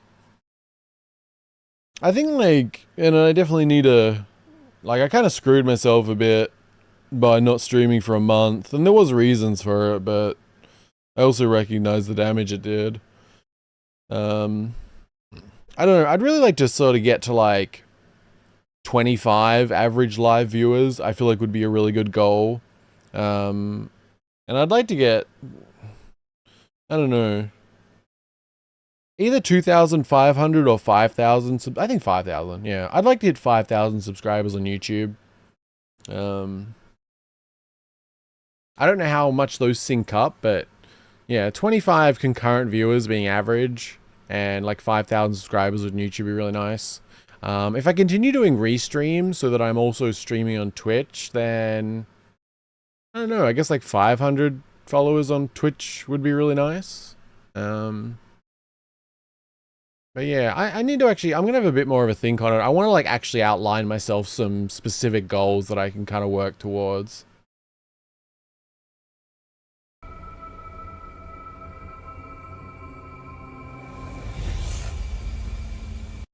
But yeah, I think I'm going to play these at some point just because even though I'm sure I can't do much, but just, I don't know, I feel like they deserve some exposure. Like, I don't know. I think it's really cool. I don't know how it actually is when it comes to the story, but I just feel like there's enough effort there that I want to, you know, even if it's just me playing it and putting it out there a little bit, like, I don't know. That's something else I guess I want to be doing a lot more of. Like, I really want to try and make a difference for indie games in some way. Oh yeah, I hadn't really talked about it much, but I am going to be starting a game jam next month. And yeah, I'm going to be doing the game jam every month. I wanted to do it this month, but I thought, no, I need to figure things out for this month. But going forward, yeah, February, March, April, like, I'll be doing a game jam for each month. My goal is to start small, and I'm going to basically commit to, like, playing every game that gets submitted, either in the form of video or a stream. And hopefully by the end of the year, I'll be back to a point where I can offer cash prizes for first, second, and third place. Yeah, that's kind of my goal. But I'm going to start slow without prizes, just, or, you know, whatever I can figure out. But, like, yeah. So I've got a basic write-up for it already. I just have to actually make, like, the game jam page, because there is a fair bit of customization and stuff you can do on each with those pages. So yeah, that's something I hadn't really talked much about. But yeah, I'm going to be starting a Mana Land game jam starting next month. Not sure the exact title. I had either Mana's 2D Horror Game Jam #1 or Mana Land's 2D Horror Game Jam #1. That was kind of my first ideas for a name. Because yeah, I'm going to be doing 2D Horror Game Jam specifically, with like a different theme each month. And it doesn't have to be RPG Maker, but it will be 2D games in one way or another. So that could be like a visual novel, could be RPG Maker. There'll be a fair bit of flexibility, but I do want to focus on encouraging 2D horror game, like 2D games. And yeah, hopefully like by the end of the year I can offer cash prizes to like actually offer more incentive and stuff. My brain is playing ping pong without a paddle, and someone has placed their precious glassware about. So sad. Yeah, with the like lack of reviews, I think you mean. Yeah, this is your brain on mana, special played on the ground. I think you achieve your goal. I hope so. He wants to be the very best, like no one ever was. To stream is test, it gets. Oh wait. The stream is the test, to get subs is goal. You'll travel across the genres. No, I think I messed that up. I don't know how to do that one. Searching far and wide. I like your words, Magic Man. Can't wait to hear the themes. Yeah, I think for the first month I'm gonna do no theme, but I will have like, you know how they sometimes do like the challenges, which are like optional things. I'm gonna do those for the first month, but I'm gonna keep the theme completely open. But then going forward, I'll do a theme each month. Yeah. Yeah, I'm really looking forward to it. It's yeah, I have a few different plans for this year. I'm just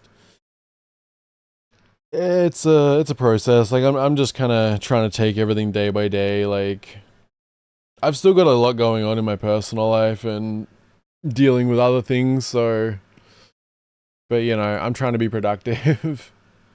Because I've started working on my clothing line I want to do as well. And yeah, hopefully be tying everything together, and I don't know, there's been a lot going on. That's good, just I'm trying to make sure it stays together. I messed it up, mate, no worries. You're good, you're good. So which time do you usually stream? So I normally am streaming at this time, but I've been trying to like stream a little earlier, so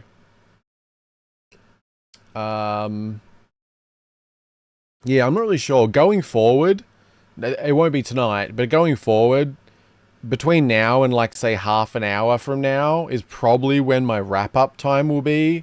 And ideally, my start time would be like somewhere between 7.5 hours ago and 5.5 hours ago.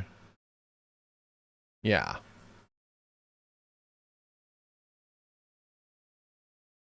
Hopefully that made sense.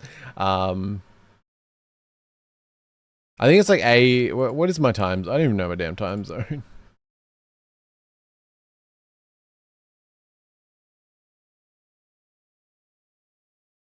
What am I in? ADST? Wait, ADT? Yeah, okay, so I normally stream.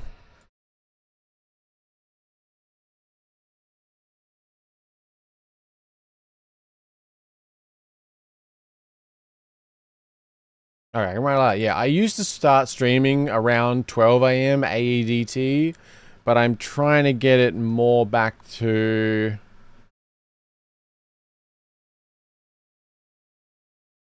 8 to 10 p.m.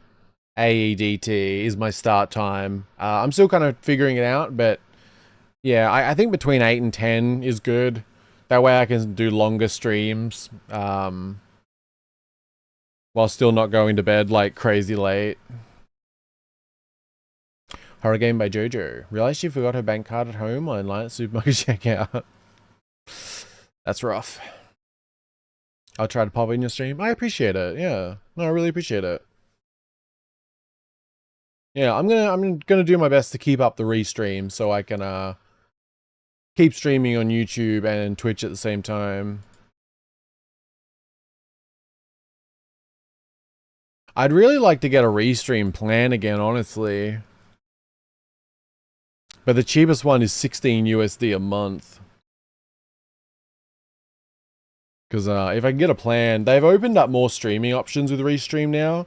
You can do like TikTok and Rumble and yeah, a few others they recently added.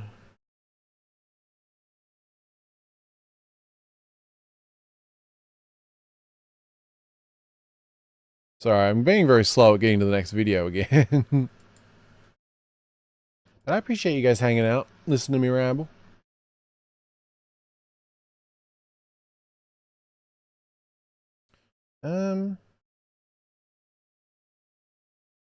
Mana branded diapers coming soon for the salty dog who doesn't have time for the bathroom breaks. That's rough. Oh, clothes, yeah. That's why we spent so much time on Tiger Man and Mr. Incontinence. They weren't repping the brand. Yeah, I've been working on it. Yeah, because I want to use the original Mana potion bottle logo, the black and white one. And yeah, I want to do mugs, stickers, pins, hoodies, t-shirts, beanies, wristbands, trackies, or whatever Americans call those. I also want to do socks. I feel like black socks with the white like logo on either side, like on up from the ankle, or the opposite, like white socks with the thing. I feel like they would look really cool. Yeah.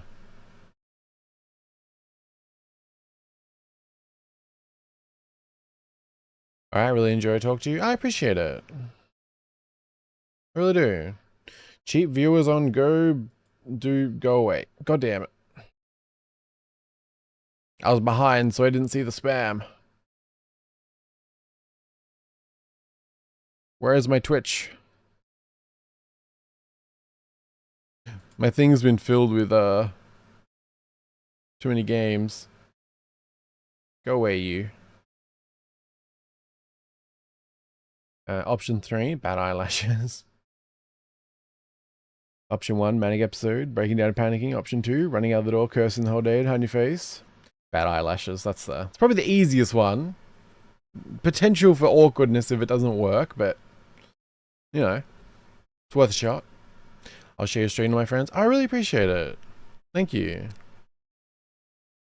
Try the one, got pepper spray, tracky, hoodie. Did I say hoodie? Because if I didn't, yes, absolutely hoodie. I really want to do like a black hoodie. Well, I feel like the logo I have is really good for black and white. So like I want to do like a black hoodie with say like the small logo up on like the chest, like near the heart, kind of how shirts and hoodies and things do sometimes. Then have like the bigger one on the back. And I really like the potion bottle because like it's kind of connected to the channel, but at the same time, anybody could wear it, and it's just like a cool little potion bottle icon, or logo, I mean, you know, that doesn't necessarily have any connection to me. So I feel like that's the same on like, for pins, mugs, hoodies, like pretty much everything, you can either do black or white with that logo because of how it is, which I really like. Tracky, yeah, what do Americans call trackies? Track pants? Like, you know, pants that are quite thick and tend to be worn in winter? Sweatpants? Is that it? Yeah. They can also support and follow. Yeah, I really appreciate it. Thank you. I really do. This is only my third stream back from having a break I didn't really plan for, so I really appreciate the support. Pull over hoodie or zip up? I mean, both, ideally.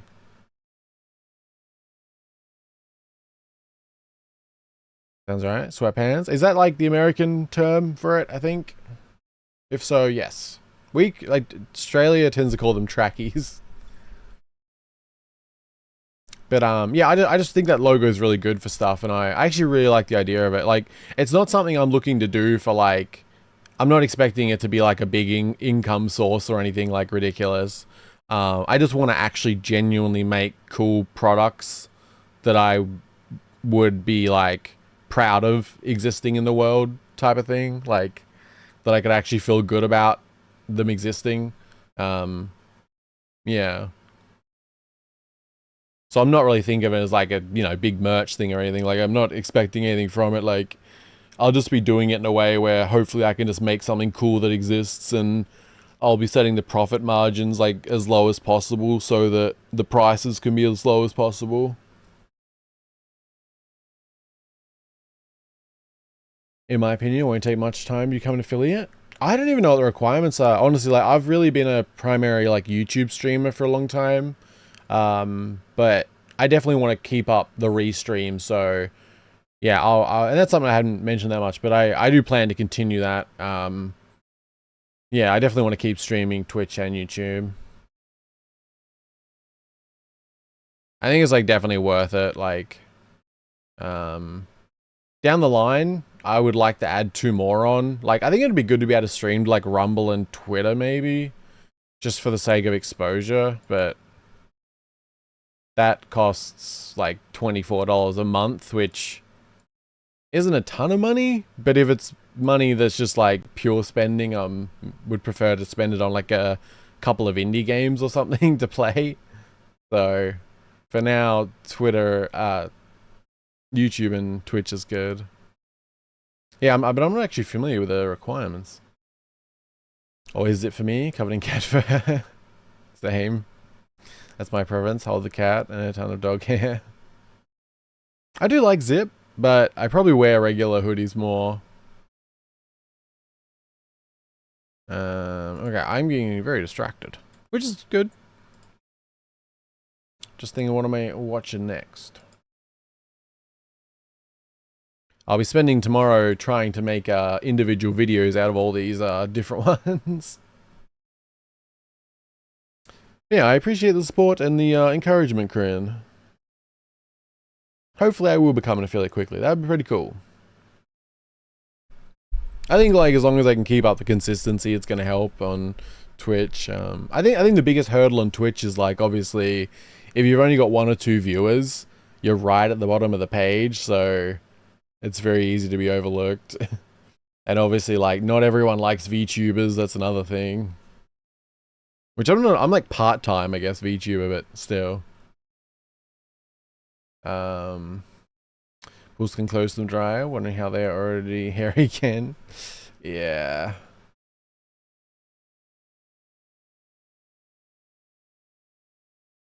Okay, I need a drink and then gotta watch something.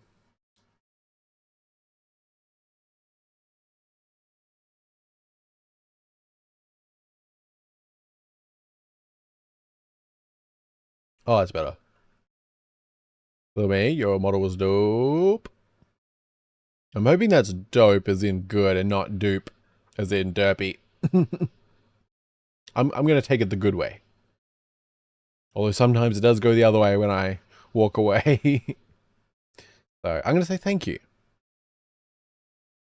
I am really happy with this model. Like it was I really wish and regret that I didn't get a full size one. Like I was literally like 2 weeks or a week or something off being able to get a full size version as well. But then the person stopped doing them. And I was sad. It was very disappointing. You made it so a commission? No, I commissioned someone very awesome. The entire model fully drawn and rigged and everything was $80 US. And I was even given the original source files to be able to fully edit everything myself. I could not be happier and appreciate that person more. Like, really amazing. Unfortunately, when I did commission this, I thought they only did chibi stuff. I completely missed the fact that they also do regular size ones. And when I discovered it, I went to order from them, but they had just stopped doing these services. These days they only do logos. They completely stopped doing rigging and stuff. So that was definitely disappointing. Otherwise I would have had a matching one. I have been thinking about reaching out to them and seeing if I could, I mean, I have to put some money aside for it, but I've been thinking about trying to reach out to them to see if they'll draw a full-size mana. Like, not rig it, but because they're not doing that kind of stuff anymore. But if it's just the drawing side of it, I might be able to get a full-size mana in this same, like, from the same artist, which would be really nice. And I'll just have to rig it myself or hire someone separately to rig it. Because, yeah, if they're not rigging things, I mean, drawing's a lot, you know, they may still do that, so I don't know. I gotta put money aside for things like that, obviously, so I'm not in a rush to do it, but it'd be nice to have the option. 4 more side scroll releases on Steam today. Okay, is that one you're getting, or?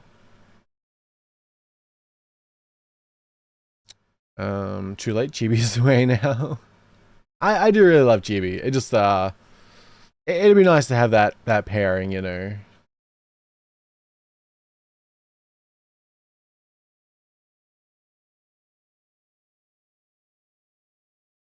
Try batting your eyelids at the banner. Well, it's an option. I don't know if it's a good option. It is an option. What do we got? Oh, yeah, I was curious about this. The Completionist is in huge trouble. I don't know how familiar you guys are with that piece of shit.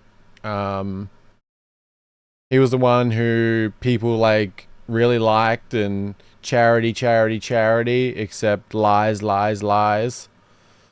There's been an update on that more recently, just called Carl Jobs put out a video pretty recently called "The Completionist is in huge trouble." Hello, you absolute legends. Can you believe it? It's already been more than a... So this was a few weeks ago.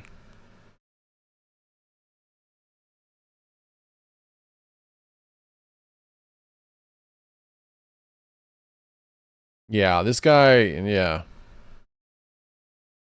I don't know how it's gotten worse, but he's already, yeah. That beard is glorious, I want it. Well, unfortunately, he tainted it by lying about money for charity. I feel like you just can't, like... charity-related scamming, like, it's just... You're a piece of shit, you know? Like, bothers me so much.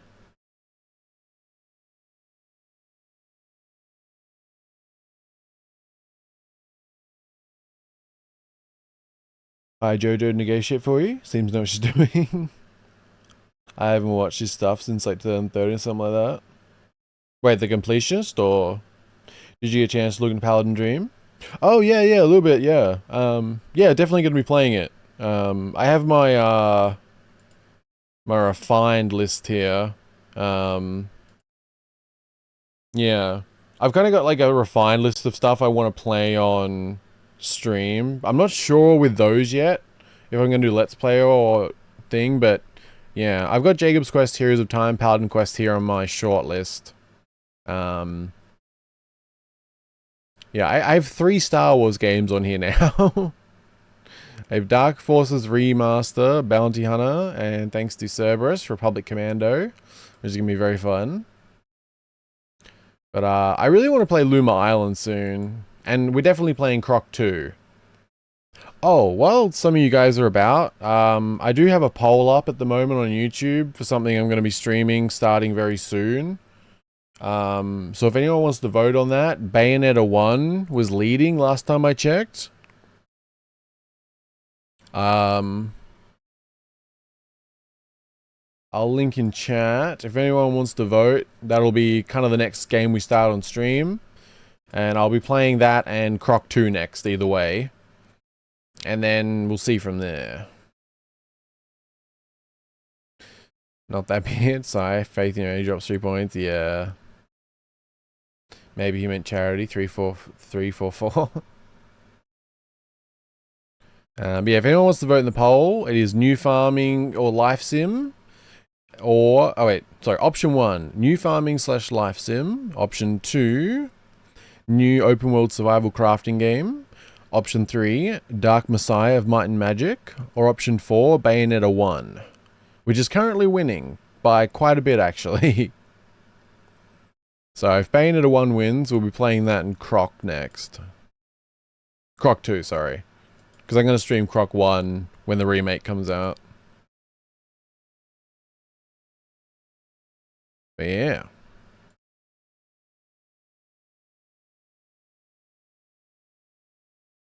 Okay, I'm going to be back in a sec. I just need to grab another drink. And, oh, there's DLC coming soon for Jacob's Quest. Oh, really? Like an expansion type thing, or? Okay. But hey, I'll be back in just one sec, guys, and then we will see why this guy is in even more trouble. Just be a minute. Thank you.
Hello. Thank you for waiting.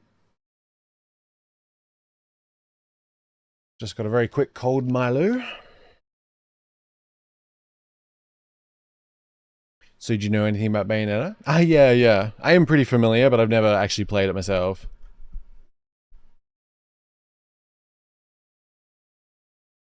Do you have a chibi one?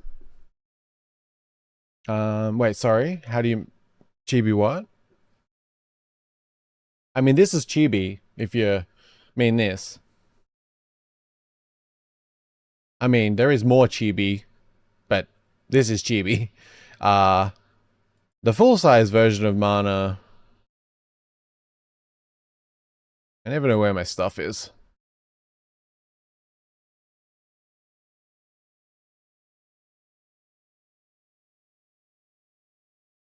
Can I screenshot things?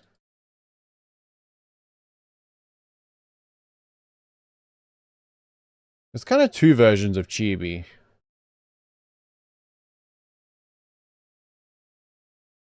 Where is the other chibi? Sort of chibi. I mean, chibi can be very chibi.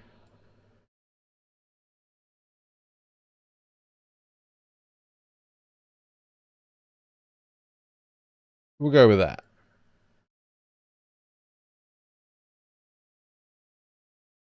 Oops. I copied rather than uploaded.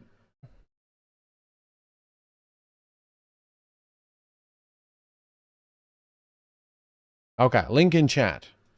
There is full-size Mana and other chibi version of Mana that's kind of chibi. Not super chibi. A little bit chibi.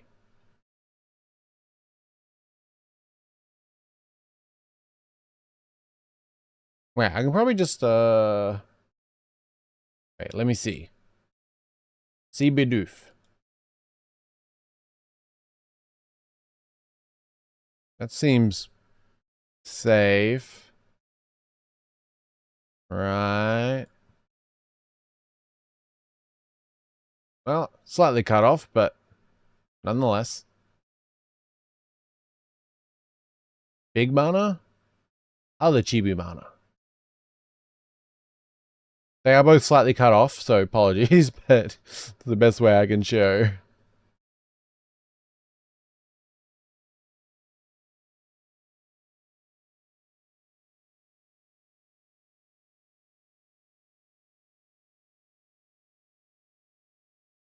Calling it kind of chibi is like saying he still has some childhood weight or something. It's really cool. Thank you. Yeah, I'm really happy with where things landed. Especially the left side, the full-size Mana. There's like... I'm very, very, very thankful to the artist who made that. They really, really helped me finalize the design. But abadump. I jump. A boom. Words. Okay, is this shifted again? I don't know if like a certain video is like not, I don't know.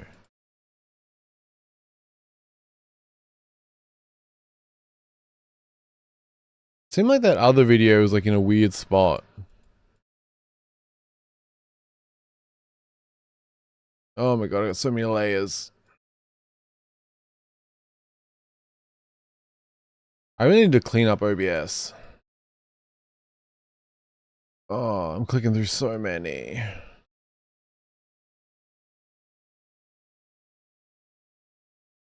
Please click on the thing I want. Sorry, I can't like... Oh, how is this even possible?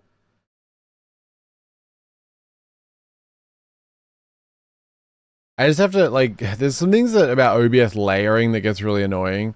I basically just have to click over and over and over and over again until I'm actually clicked onto the thing I want.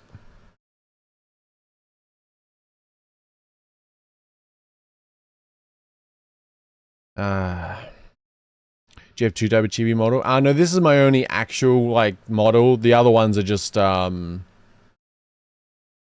flat. Flat drawings. Why is this being so annoying?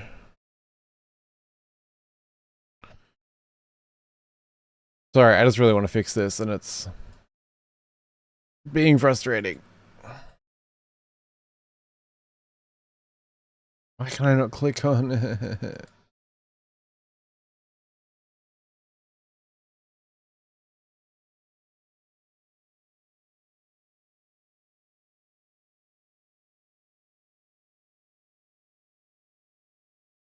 Oh my god. What is wrong with this?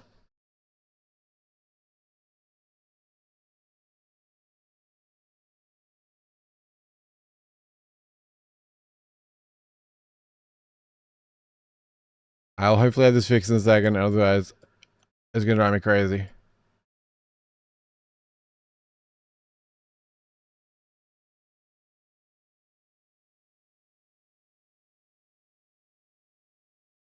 Oh, I don't even know what's happening. Oh, it's so annoying. You guys can't like see what's happening, but I'm like just clicking in like the middle of the screen basically of what you guys can see, but over and over and over again until it selects what it should, because there's all these different layers. But if you like just select the layer in the list, it is selected, but you can't then move it unless you drag it.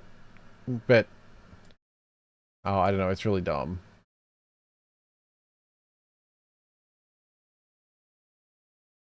I don't know if the background's causing problems. I do have an alternative background.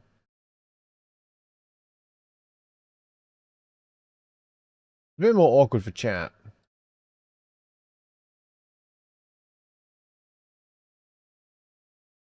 Kind of nice though.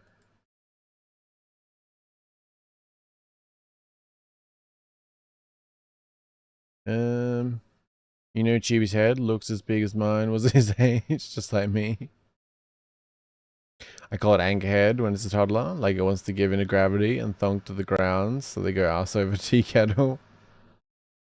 Funny story of that. I had to go to physical therapy as a kid to help straighten my neck. They literally had to put my head on a mount and have me just sit there and train my neck muscles. Oh really? Wow. By the way, have you thought about creating something on your channel? I mean something new? How do you mean? Like I mean I'm open to suggestions. In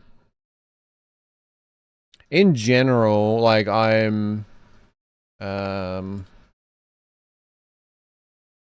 link in chat. I'm a lot more active on YouTube. But I do want to get more active on Twitch as well.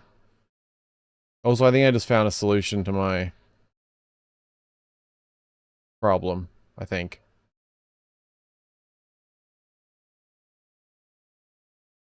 Maybe. There we go. Control Z to the rescue. Genius. Thank you. I know. I know. I like thinking it's Krogan's head. Good for headbutting. It's more hour to keep it straight on. So wait, why did you have to do that? Like did you just like, was your neck just weak, or was there like something that caused that, or? But yeah, Corinne, if you have like suggestions for anything, of course, yeah, I'm always open to suggestions. But yeah, my Twitch page definitely needs work.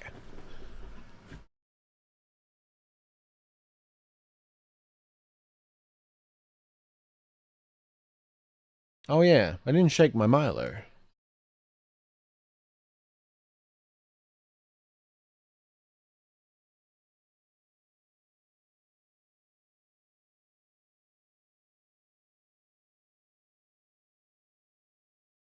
But yeah, Vidya. We have The Completionist is in Huge Trouble by Carl Jobs. This was 3 weeks ago, and I'm guessing it's a general, like it's an update to what happened, but I don't know if something new's come out either.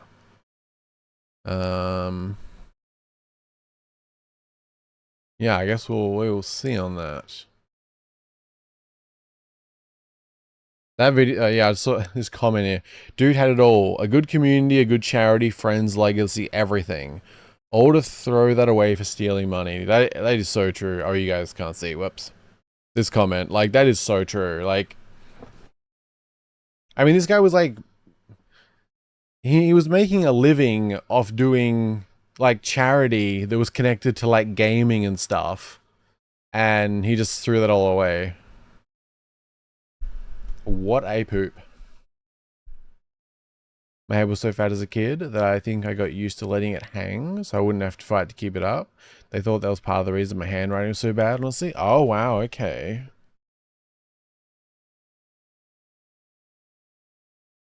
Damn, alright. Well, I'm glad, or I'm hoping it was all fixed correctly.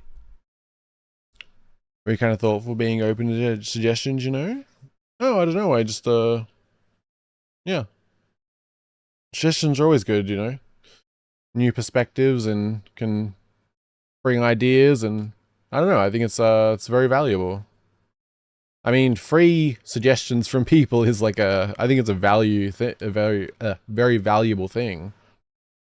Feedback and that kind of stuff's like really helpful in life.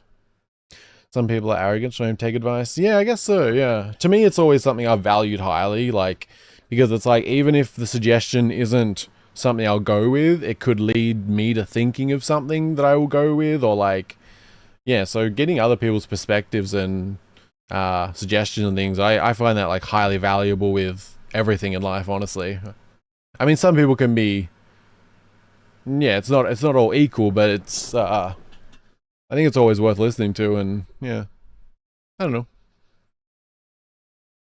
It's more than likely a muscular degeneration issue that runs in my family, but is rare in males. Oh, okay.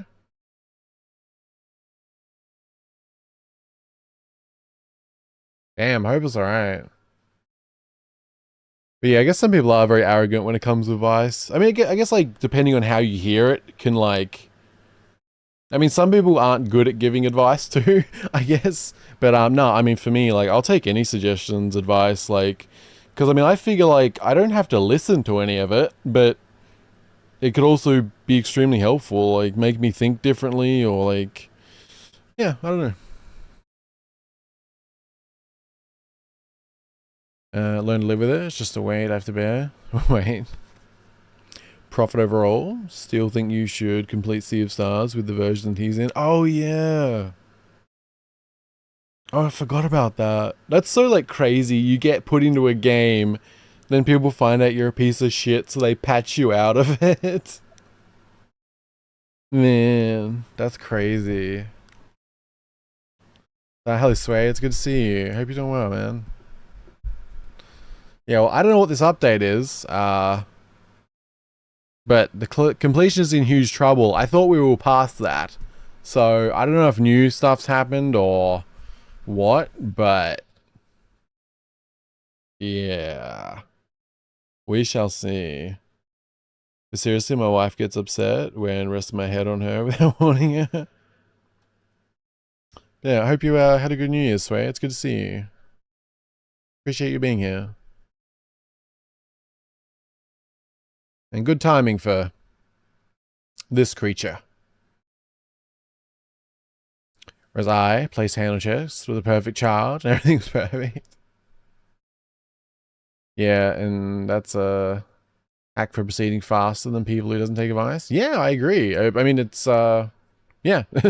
Advice, feedback, suggestions. Like, I love it. Like, whatever I do in life, whatever it is, like, I just find it's very valuable. Like, because I like to think about things and analyze and, you know, but getting another person's perspective can always, like, shake it up. And yeah, I think that's often the most, like, main way I see it. Like, it's, like, even if someone gives you, like, a bunch of suggestions and you don't follow through any of them, they can lead you to thinking to other things that are helpful and stuff. Like, that's often how I think about it. Yeah. But as you might be seeing, Corinne, I do ramble a lot. And I repeat a bit, so bear with me.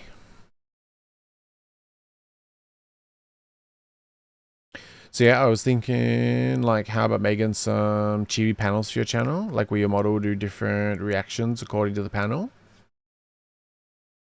Wait, what do you mean by panel? Can you give me like an example? Because my model can only do so much. I can technically edit it. I do have like source files, but I'm still in the process of learning that kind of stuff. But I can do some reactions like...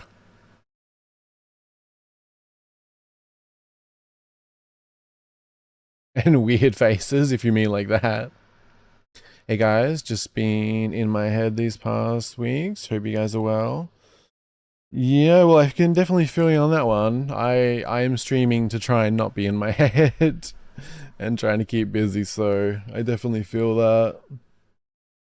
Which I have fortunately been mostly productive, but it's been messy. But I hope you are getting out of your head a bit then, or at least sorting through what is in your head. But yeah, I hope you are well too, man. I really do. It's good to see you. But yeah, if you have like any examples or anything, Karina, I'd be happy to, yeah, take that in. I should, yeah, that's another thing I should really like think more on, because I don't think I'd have it, I don't think I have it linked anywhere on Twitch, do I? Or apparently there. Oh, I'm so professional. The professionalist. Yeah, if anyone wants to join, we do have a community Discord, which I'm linking in the description right now. He can be ordered by the IRS if he wrote the money off as a donation. Not sure that's what happened. Just throwing it out there. Or maybe some people refuse to allow him to rep their products. Or he could get demonetized, breaking guidelines. Mana may be scatterbrained at times, but is quite intelligent when it comes to programming. Well, I appreciate that. I'd say I'm questionable at programming, but I'm good at getting things done. Pro streamer. Oh yeah. That's the way. It's mostly just me posting snake pics at this point. Yeah, it hasn't been too active lately, but I've been trying like to figure some stuff out. I've been doing more updates in the ramble section, and I've been posting some food pics in the food section and stuff. There's some tasty food and berries going on.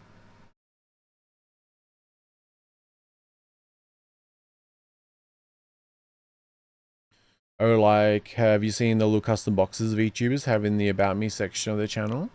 Oh, okay, okay. Because when you said panel, I thought you meant that, but then I wasn't sure what you meant about the different reactions. I get what you mean now. Ah, okay. Right. I guess I need like a... let me make a Twitch note, because I should work on my Twitch page. Okay. Because, yeah, I don't have anything like the panels set up, like, right. Because I do want to start doing all streams, restreamed from now on. Okay, yeah. So you meant, like, yeah, okay. I'll note down what you just said, yeah. Okay, I have a proper Twitch note I can follow off now. If you have any more, like, if you want to explain any more or, like, specific things or anything, let me know. I'll note it all down.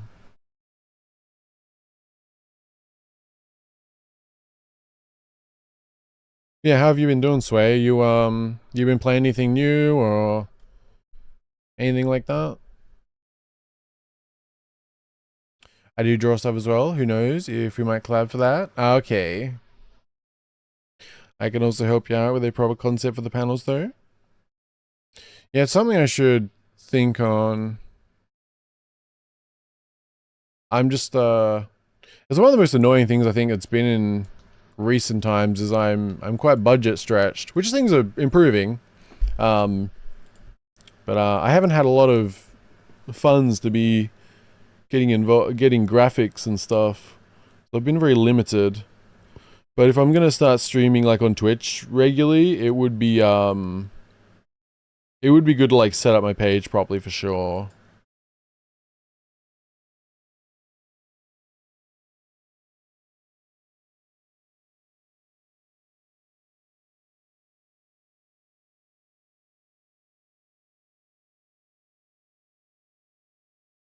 I kind of quit all the games I've been playing due to cope, honestly, except for Fortnite. Oh, okay.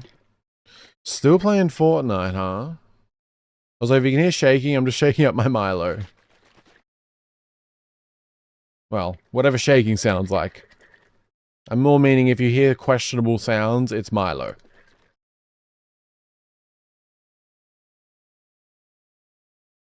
Ah, man, the top of my neck is sore.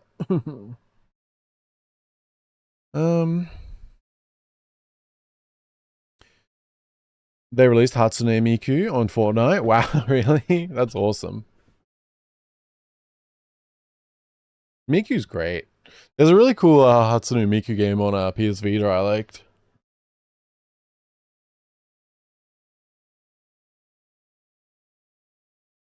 Is there any other stuff like you'd recommend, Corinne? I really, I don't use Twitch enough to like know. I hadn't even thought about something like the panels, but it's definitely a good idea. Because at least like once they're done, like, yeah. So now Miku and Godzilla can fight once again. Man, I don't know why my mouth is like so dry.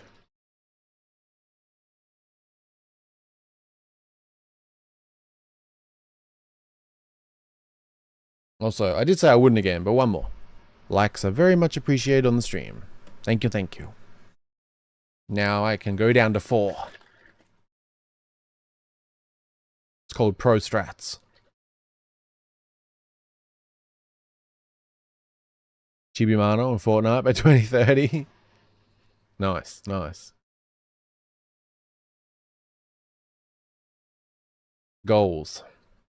Hashtag goals. Managing finances, no joke for real. Yeah. And like for a lot of things too, like I'm more... There's certain things I would like to commission and various things, but at the same time, it's money I could also spend on games, so... Yeah. Okay, we will watch this. We can still keep chatting. I can pause and stuff. But I'm very curious.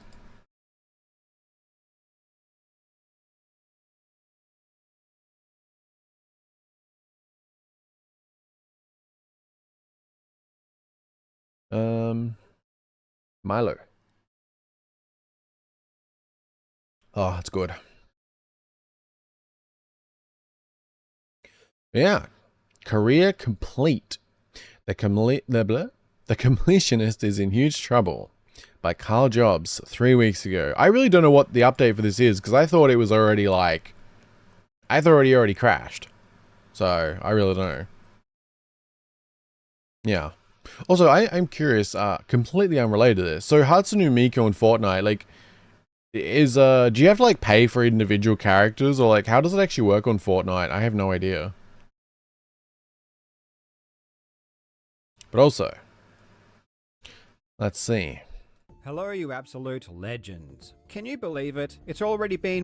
Hello, you absolute legends. Can you believe it? It's already been more than a year since the Completionist and his family's decade-long charity scheme... Hello, you absolute legends. Can you believe it? It's already been more than a year since the Completionist and his family's decade-long charity scam was exposed last November. For those who need a quick refresher, between the years of 2014 and 2023, Gerard and his charity, the Open Hand Foundation, took in around $1 million of donations, money that they said was going to various charities focusing on dementia research. But over that entire time, the truth was that they hadn't donated a single penny, and had kept everything. It was only after 9 years? God, I'd forgot like the details of this. Holy shit. And wait, hadn't donated a single penny? I thought it was like dodgy and like it scammed a lot. I didn't realize, like, is that an exaggeration? They literally hadn't donated anything in 9 years and took in like hundreds of thousands of dollars? What the fuck? That's insane. If you have a subscription on Fortnite that costs $12, they give you an alt Hatsune Miku skin. The one in the shop right now, you'd have to spend around $30 for it. Ooh. I guess it's one of those things where like the game's free, so if you just like spend on like 1 or 2 characters, if you're gonna play a shitload, you can kind of justify it. Otherwise, man, that is pricey. So does like the $12 subscription give you access to like a bunch of skins in general, or is that like a battle pass thing, or you have thought very well about your channel? I try to. Certainly have the ups and downs, but I do try. Mutahar and myself made our videos about the situation that the Open Hand Foundation finally donated some of the money, donating $600,000 to the AFTD. Wait. Finally donate and myself made our videos about the situation that the Open Hand Foundation finally donated some of the money, donating $600,000 to the AFTD. So $600,000 was donated after that video came out, meaning he had over $600,000 on hand.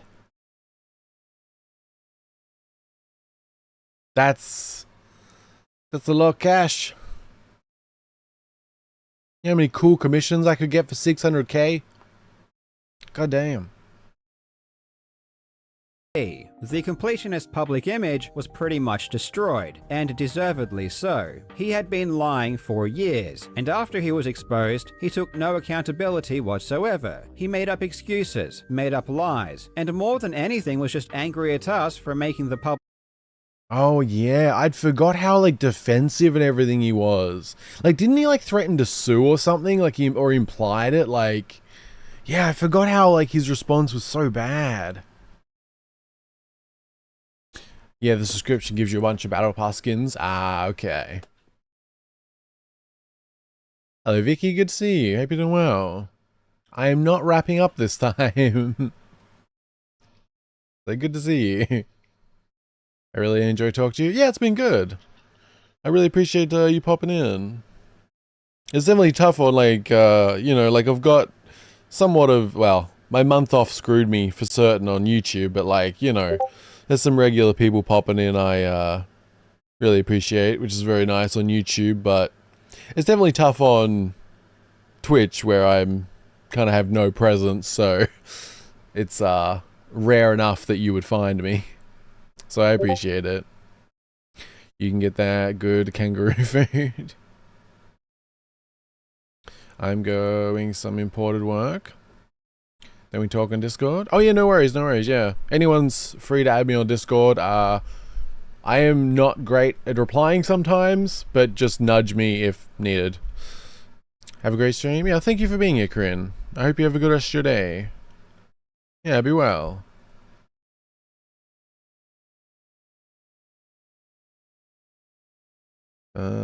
Making sure I don't miss anything here. Enough to feed an emo army. Yeah, have a good day, Korean. It's 22. Oh, really? Is it 22 past? Oh, yeah, right. Okay, we're 4 hours apart. Right. I really enjoyed your stream. I appreciate it. Yeah, I really do. Thank you. I'm glad. It's nice to see that someone is gonna at least find me on Twitch.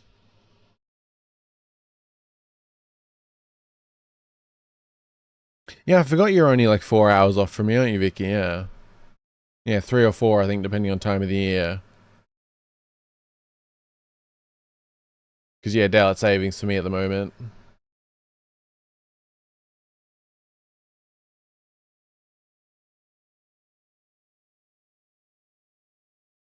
Okay, I don't think I missed anything, but repeat if needed. Oh yeah, what are you playing these days, Vicky? Aware of what he was doing, and it didn't take long for the Completionist to return to YouTube and continue making content. After his terrible response video, he just moved on and acted as if this entire charity scandal never happened, and his family moved on and didn't care whatsoever either. His response was yeah, I forgot how defensive he was, but it was like so many years. Like, how are you? That's wild. Like the fact that he had $600,000 on hand to donate. Like how much more did he have? Like, do we even really know the extent of how much he made?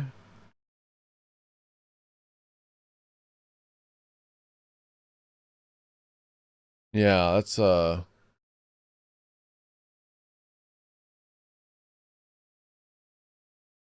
yeah. response video, he just moved Playing random game on Steam. Ah, okay. It's always good. on and acted as if this entire charity scandal never happened. And his family moved on and didn't care whatsoever either. They even held another golf charity event several months later. This was immediately after it was already proven that for years the golf charity money had never even made it to the Open Hand Foundation. The family was keeping everything. But then, around 4 months ago, the Completionist disappeared. And there might be a good reason for this. The Completionist production company that won Video Entertainment LLC is in huge trouble. I've never spoken about this, but for the past 2 years, the Completionist company has been engaged in a frivolous lawsuit against the biggest GTA Online roleplay server, NoPixel, basically trying to extort them for half of their company. And in October, they lost. And Okay, I need to go back a bit and like listen to this again. Like what?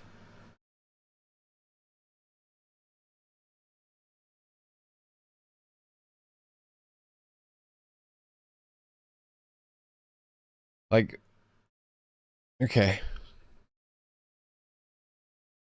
already proved their golf charity. His family moved on and didn't care whatsoever either. They even held another golf charity event several months later. This was immediately after it was already proven that for years the golf charity money had never even made it to the Open Hand Foundation. The family was keeping everything. But then, around 4 months ago, the Completionist disappeared. And there might be a good reason for this. The Completionist production company that won Video Entertainment LLC is in huge trouble. I noticed that like 11 to 50 employees. So we had like kind of at least some sort of size thing going on.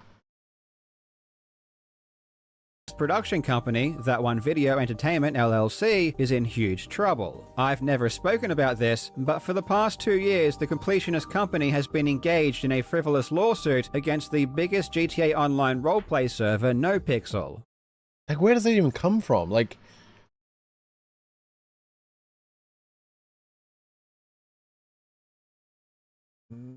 what? Basically trying to extort them for half of their company, and in October, they lost. And now Gerard's company may have to pay back hundreds of thousands of dollars in attorney's. Oh, I love it. How do they even come up? Like, how is that? Like, what? Okay. Oh yeah, yeah, wait, so did you get, Miku Sway?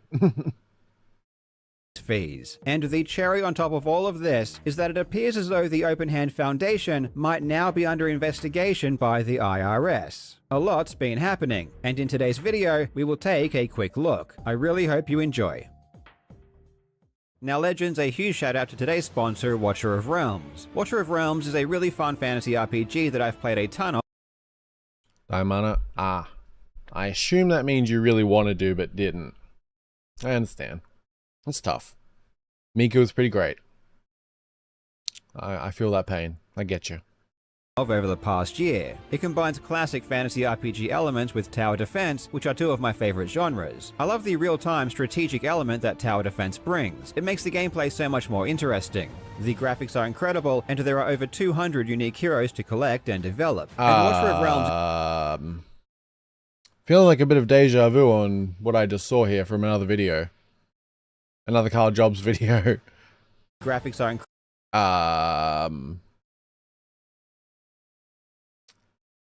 on the left, I mean, it's kind of armor. Sort of. Gonna keep going. And there are over 200 unique heroes to collect and develop. And Watcher of Realms is celebrating Christmas time with a brand new limited hero, Sun Wukong. He brings the Christmas cheer with a festive new skin and an awesome event featuring strategic stages, challenging minigames, and a beautiful Chinese-inspired map. 'Tis the season for exciting events where you can win 74 what was that? Pretty much. free summons, tons of valuable items, and the new legendary hero Callista I think the term would be nipple armor. with her exclusive artifact, along with the powerful Nip mage armor, perhaps. Lyra in her sexy Christmas Nip protectors. Nip shields. battlesuit. There are so many amazing gifts to unlock during these Christmas celebrations, and to receive them all, simply log in daily and participate in all of the festivities. Oh my. Watcher of Realms has a great selection of game modes, including Great selection of game modes, huh? Is that what you like to call it? the campaign, arena, guild boss, and I mean, this is a sponsor, like... Why? intense guild v guild battles. And honestly, it's the perfect time to start playing. To download or play Watcher of Realms, just click the link in the description or scan the QR code on screen. It's I mean, the Sun Wukong thing's cool, but how am I supposed to even remember what the video is about after available for free on PC, Android, and iOS. Before Wait, we it's start on today's PC? video, I Huh. want to recognize that I know that So if my pausing's a bit off, it's a little bit, my Firefox is lagging a tiny bit. Red droopy eyes. I don't know why some, for my, like, thing, yeah, it shows on, yeah. For some reason, some of the, emojis don't work. Weird.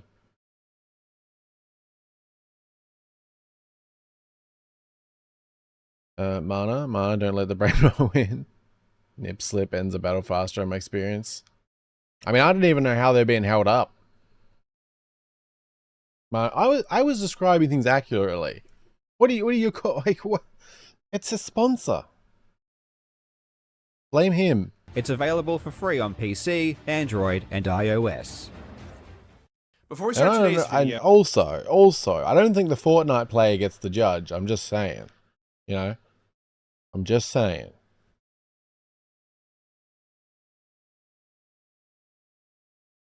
Oh, yeah, Sway. Can you send me a message on Discord, by the way? Description Whenever. or scan the QR code on screen. It's available for free on PC, Android, and iOS. before we Amos start on today's PC. video, I want to recognize that I know that I Body glue here. That suction power. That is, that's something. I mean, I wouldn't be thinking about it either at that point. They did add Skibidi Toilet to Fortnite. That's wild. have lost a lot of your trust at home. And I want to spend as much time as it will take to rebuild and re-earn your trust. It's going to take time, but I'm willing to put in the commitment, and I hope you give me a chance. This is what Gerard said back in January when he returned to Not their greatest moment. I mean, what does that discussion look like? Like, like seriously. YouTube less than 2 months after his charity scam was exposed. I have no idea what he meant when he said that he wanted to re-earn your trust, because after this statement, he continued to pretend that nothing ever happened and he never spoke of it again. For the next 8 months, Gerard would continue to post videos to his channel, hoping to resuscitate his brand. The quality, however, was now greatly diminished because most of his employees either quit or he let them go. And then in August, he released a video about alien isolation, and hasn't been seen since. But while Gerard was pretending that everything was hunky-dory on the surface, behind the scenes, shit was hitting the fan. For the past year, many people, including myself, have been waiting for the Open Hand Foundation to file their 2023 IRS tax forms. Oh. Personally, I wanted to see if anything changed after they got exposed. Were they suddenly going to start properly declaring their income now that so many eyeballs were focused on their charity? I mean, it's kind of crazy. Like, if he had the 600K to donate and he did it after, like, getting called out by Carl and Mutahar, like, you're running a company that's able to, like, do that kind of thing. Like, I mean, I know greed, like, screws people, but, like, you had a really good life and good setup for the future already. Like, that's like such a stupid level of greed. Like, you're in a position where you have a big YouTube channel, people see you really positively, which is a huge thing. Like, you're able to get, you know, big views on just videos alone, which can earn good money through sponsors and things.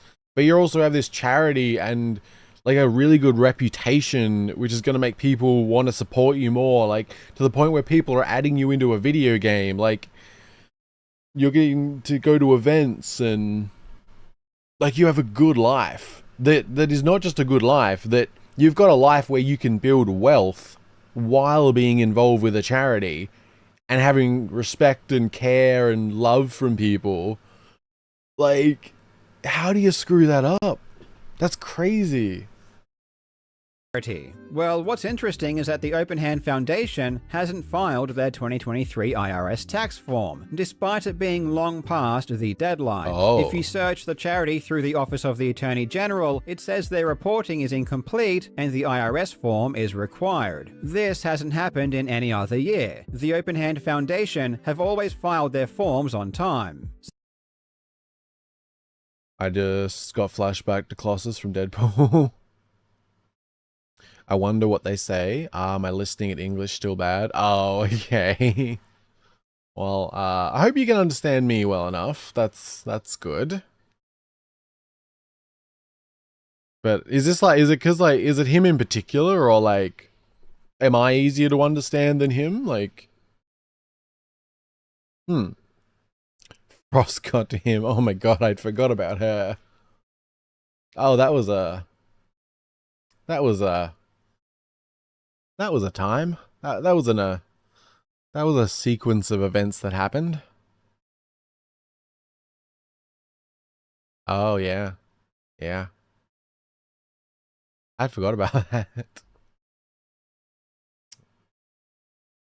Yeah.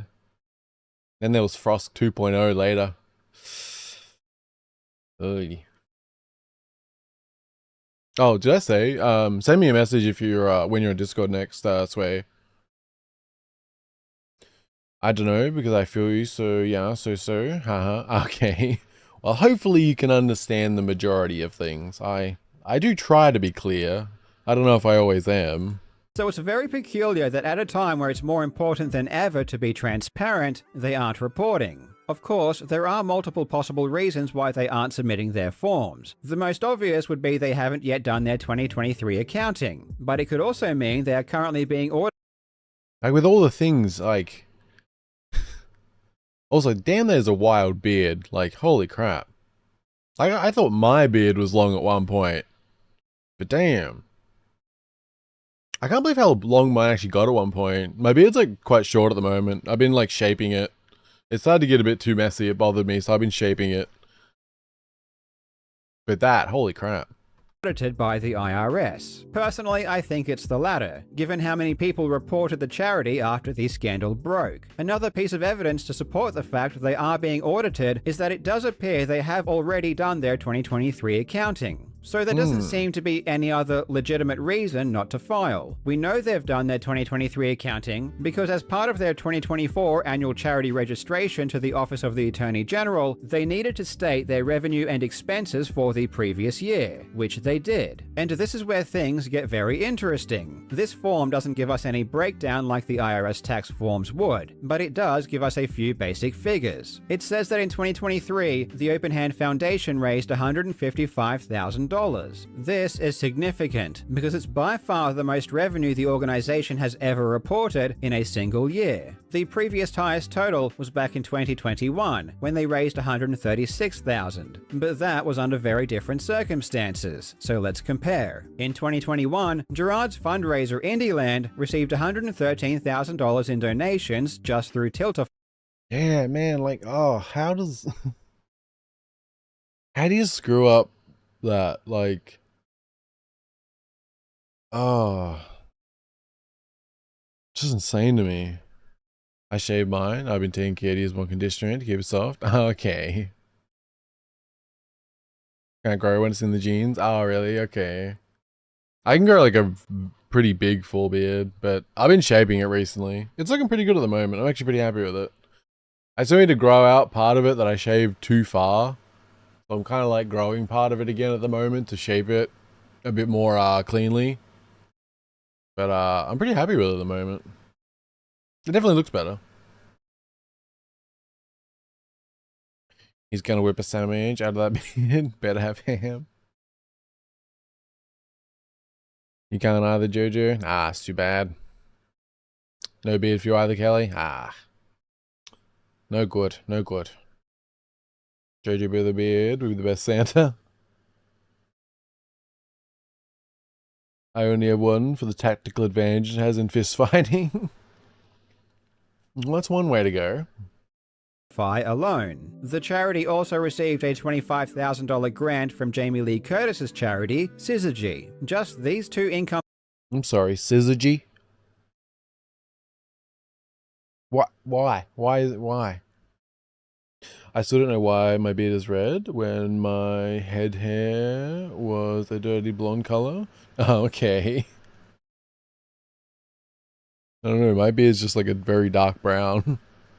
Sources alone already amount to more than the $136,000 they reported, which means all of the bits, subs, merch sales, and all of the golf charity money simply vanished. Gerard's company or his family just took the rest. And this pattern of money vanishing continued from the years 2019 all the way through to 2022, a total of 4 years. And the money that went missing probably totaled several $100,000. But in 2023, after the public realized Gerard's family was stealing money, suddenly everything changed. In 2023, Gerard totaled 722, a total of 4 years, and the money that went missing probably totaled several $100,000. But in 2023, after the public realized Gerard's family was stealing money, suddenly everything changed.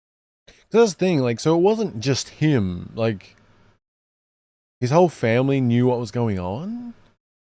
In 2023, Indieland only raised $64,000 in donations through Tiltify. This is $50,000 less than in 2021, and yet magically, 2023 was the Open Hand Foundation's best year ever, raising $20,000 more than they did in 2021. It is a miracle. By the grace of God, the Khalil family has finally learned how to properly report their income. It's amazing. We already knew that Gerard and his company were stealing money before, but this most recent accounting is just the nail in the coffin. It is so brazenly obvious that once they were exposed, they decided it would be unwise to continue skimming off the top. And as a result, despite last year being one of Indieland's worst performing years ever by far, the Open Hand Foundation was more profitable than it's ever been. Another interesting thing about this form is that it shows the Open Hand Foundation is still holding on to $200,000. And this is before their 2024 golf charity event, where they would have collected even more in donations. Why are they still keeping this money? One thing I've come to realize is that while Gerard may have been very concerned with his public image, his family, specifically his brother and father, couldn't care less. This is why back in May they continued running their golf charity tournament as if nothing ever happened. If you look at the Open Hands website now, Indieland has been removed as one of the charity events, leaving only the golf tournament. And the golf event was never something that Gerard was a part of organizing. And it's why the Open Hand Foundation now feels comfortable going back to hoarding donations, because the public backlash that was originally directed at Gerard now has nowhere to go.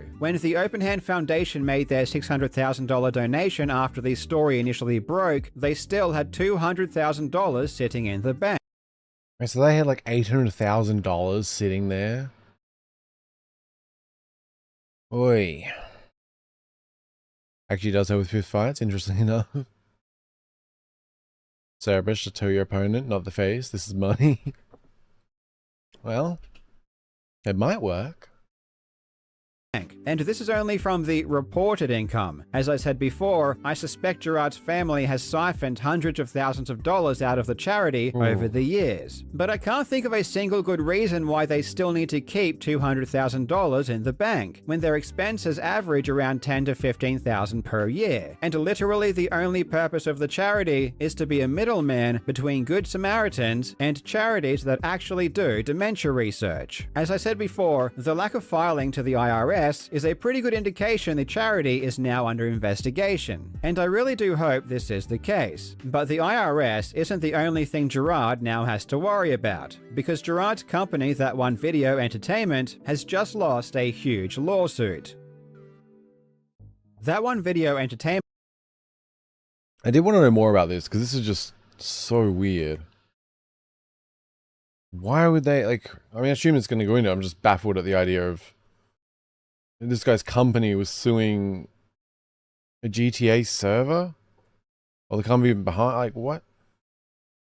LLC is the company that Gerard created in 2012 that all of his business activities fall under, including all of his YouTube channels and his charity event Indieland. I will be calling it TOVE for short. On Gerard's LinkedIn page, he states he is the owner, president, and CEO of TOVE. And in April of 2023, TOVE sued GTA Online's most well-known role-playing server, NoPixel. NoPixel is owned by Coil Content Creation Proprietary Limited, which was started by a fellow Aussie, Mitchell Clout, otherwise known online as Coil. If you follow The Completionist, but don't follow GTA Online role-playing, you've probably never heard of this lawsuit. And even if you have, you probably have the wrong idea about who is suing who. And that's because the reporting on this lawsuit has been abysmal and full of misinformation. It all started in May 2023, when a user posted the lawsuit to Reddit, claiming that DW was suing NoPixel. DW was a developer that worked for NoPixel for several years, but he and NoPixel's owner Coil had a falling out in December of 2022, and DW ended his relationship with the server. The day after this viral Reddit post, Dexerto signal boosted the story, with the headline, "Former GTA RP NoPixel server dev DW is suing owner Coil for considerable sum." However, this was all completely false. It wasn't DW that was suing NoPixel, it was the completionist company, TOVE. It literally says who the parties are on the first page of the lawsuit. I don't understand how everyone got this wrong. TOVE's lawsuit asserted that because DW developed some code for the NoPixel servers and DW was an employee of TOVE, this meant that TOVE owned the code that DW developed. That's just... So that's all it was? They were trying to... Okay. And thus TOVE should own half of NoPixel. But this entire lawsuit was a shakedown and an extortion attempt from day one. It was all bullshit. We are talking Billy Mitchell... Yeah, like, it sounds ridiculous. Like, that's just not how that works. Levels of frivolous. Everything about this lawsuit was a lie, and it's going to take a separate and quite lengthy video to cover everything in detail. But if you thought that charity was the only scam that Gerard and his company were pulling, you couldn't be more wrong. Needless to say, this lawsuit never made it to trial. I think what's so wild is the fact that it's not just him, but it's his whole family. Like, that's just so... That's wild. Because, like, are they just all fully in on it? I mean, they have to be from what it sounds like. Like, so they're just all absolute poops? As the most family-friendly way to say it? I mean... I don't know, man. That's just so crazy to me. October, the judge ruled in favor of NoPixel, and now NoPixel is seeking attorney... Like, they're all pieces of shit, is what I'm saying. Attorney's fees of $233,000, and they are probably going to get it. Unlike most other lawsuits in America, when you sue specifically for copyright infringement, family sticks together, I guess. I mean, that's like one thing, but it's like, that's more... Like, I could understand that. Like, for better or worse, I could understand it. But this is more like... They're all actually in on it. It's not like a couple of them are keeping quiet and, being loyal or some shit. Like, it seems like they're all just fully in on it and embracing it. Like, because they talked about was it the golf one? Or one of the events that the completionist doesn't even have anything to do with. Like, he's not part of running it. Like, other parts of the family are and stuff. Like, so the family's like full in on it together. And it's actually built right into the statute that you can get attorney's fees if you win. And because Tove's lawsuit was so frivolous, and the judge didn't even see a need to go to trial before ruling in NoPixel's favor, Tove is probably going to have to pay up big time. As soon as the judge makes a ruling on the motion for attorney's fees, I will do a full breakdown of this lawsuit, because it really proves that Gerard's No, that'll be interesting. The family commits fraud together, stays together, and they all suck. Yeah. Yeah. Oh, sorry, I missed your message there, Vicky. I know no pixel server because I'm playing RP2, but I have no idea what is going on. Oh, okay. I mean, it basically sounds like someone wrote some code for the no pixel server, and that person worked for the completionist's company. So they tried to sue him, saying that that means he owns part of NoPixel now, which is ridiculous. shady behavior surrounding his charity was not an isolated event. Until then, The old phrase, the apple doesn't fall far from the tree, fits the situation. Yeah, yeah. I have to do a double take every time I hear RP server. Fair. and thank you so much for watching, you legends. I hope you're having Oh, that's it. a fantastic day, and I will see you in the next. Yeah, okay. So basically the big one of this was really just the fact that there's more to it than just the charity stuff, and he's trying to, like, man, as I said, it's like the whole family. Like, it's crazy. I know I'd forgotten how it happened, like, back then. The fact that I'd forgotten how aggressive he was in, like, pushing back on everything. But yet he gets, like, called out, then suddenly donates, like, $600,000. Meaning he had, like, $800,000 on hand for the charity and stuff. And yet it was just, like, sitting there. The fact that it's, like, the whole family adds to it so much, but it's also just crazy, like, how him as an individual, he was, like, loved enough by the community that some indie developers decided to add him as a character in their game. Like, that level of, like, respect and, like, love from, like, gaming community and stuff, like, that's a career you can have right there. Like, he could have just started doing random gaming videos and pulled in a bigger income than your average full-time worker. Like, he could have just streamed games and had donations and stuff open, and he would make more than most people make on a full-time job. Like, doing the most casual shit. But he also had, like, a network. I mean, he was going to events and doing all this stuff. Like, that's so crazy. Damn, man. This is sad, like, man, the greed.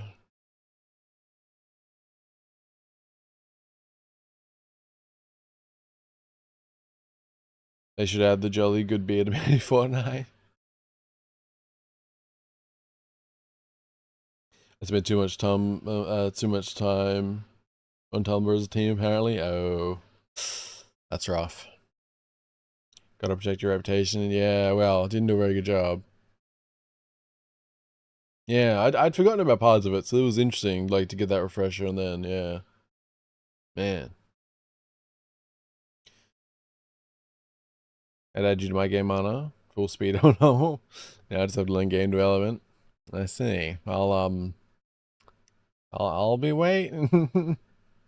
Sort of. Yeah. Gross.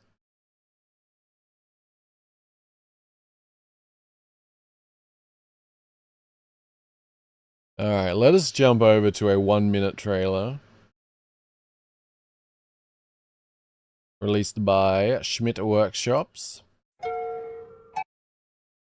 Cyclopean. The new early access trailer for the game I did a let's play of somewhat recently. Which I only realized today. I was like, because I mean, it's been on my mind lately, this game, because I actually really like the loop it offers. And then I check on Steam, and it's coming out in a few days, which, hell yeah. And yeah, I saw this trailer had come up last night.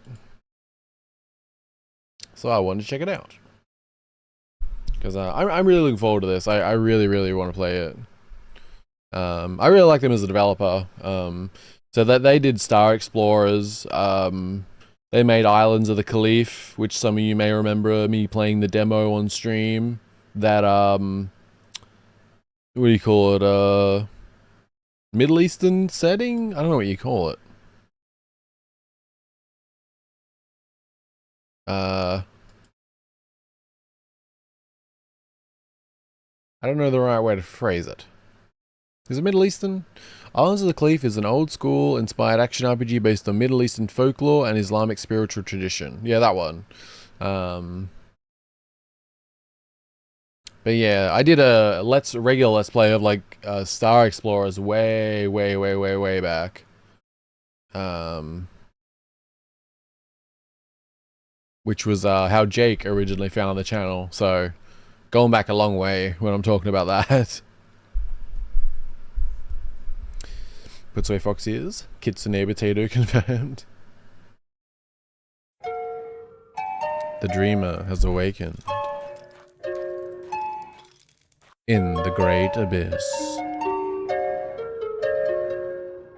A traditional CRPG in an underworld of eldritch horrors. Use a variety of different approaches for each encounter.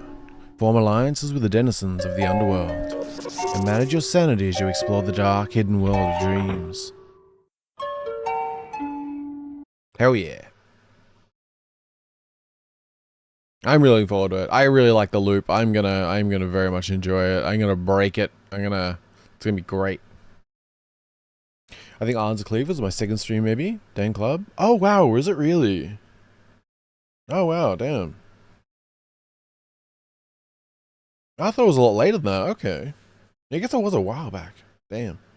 It was a really cool game though. I still want to play the full version sometime. But this, I'm all in for this. I really like this game loop. Like, because it's essentially just an open world you dropped into. If any of you saw the Let's Play, like I wanted to play more and do stuff, but it was limited by how much you could level up, which kind of really limited things. But this kind of game loop, I'm all in for. It's definitely one of those games where you're either gonna like it or you're not. Like it's not gonna appeal to everyone, but I think it's really cool. Yeah, really looking forward to it, and I hope it does well. Like I've spoken to the developer like a handful of times, gone back and forth a bit. And I think he like definitely deserves success. Like he really tries to make good games and puts in like a lot of effort, and they are unique. Like they definitely stand out and stuff. I don't know. I like seeing people like that succeed, you know? Yeah. So I'm gonna definitely enjoy it. And for anyone who's like familiar with it, yeah, so the takes place in the Great Abyss of H.P. Lovecraft's Dreamlands, which I'm not familiar with, but does seem like a cool setting. Yeah. So I hope it does well. Because yeah, I think he was unsure about doing early access, but I guess he decided to go for it. Which I will enjoy.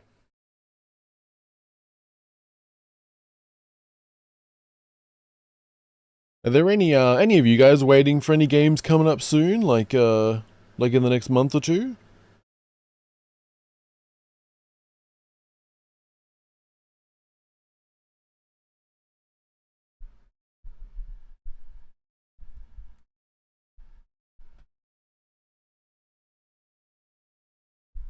Sorry, just checking something. I'm waiting Inzoi. Oh yeah. Yeah, I imagine a lot of people are waiting on that. That could be a really good one. I'll be curious to see how that does. I'm tempted to play the Hello Kitty Island game. Oh yeah, oh yeah. We did watch the trailer for that the other day on stream. It actually looks like decent, but it feels way too mobile. That's the thing that bothered me. But it has got like a cool kind of echoes of wisdom mixed with Animal Crossing kind of thing going on for it. But I really think the PC version needs to be able to like zoom out more and stuff. Like, yeah, it just, when looking at that trailer, which to be fair was Switch gameplay, but it seems so zoomed in and stuff. Like, yeah, so I don't know how that's gonna go. I do see some potential, surprisingly. It's I mean, it is an open world, like, Animal Crossing style game, which that on its own is pretty cool. And it does seem to have some Breath of the Wild 3, which it does. It's got, like, the same kind of climbing system and stuff. Like, there's...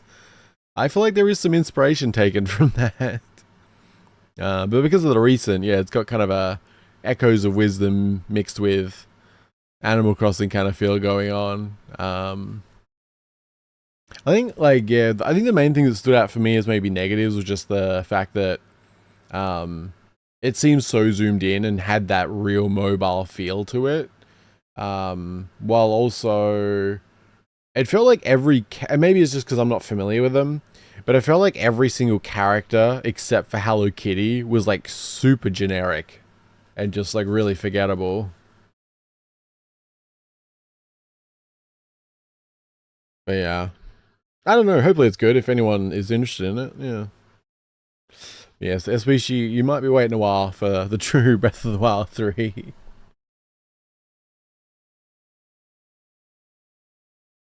Anything you are waiting on, Sway, or are you not really, are you still like not really wanting to play anything at the moment, or?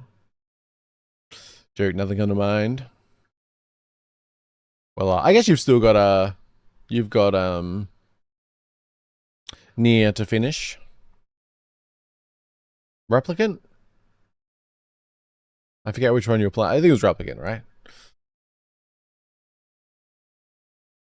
Do you know Streets of Rogue 2? It's keeping delay. Yeah, no, I'm really looking forward to Streets of Rogue 2. Yes, Sway showed me that way. Yeah, I'm looking forward to Streets of Rogue 2. I did stream it a little bit, the demo, at one point. Yeah, it was kind of disappointing. It kept saying like 2024 and it like led so far up to 25 before they updated it. So it kind of sucks, but whenever it does come out, I think it's going to be very fun.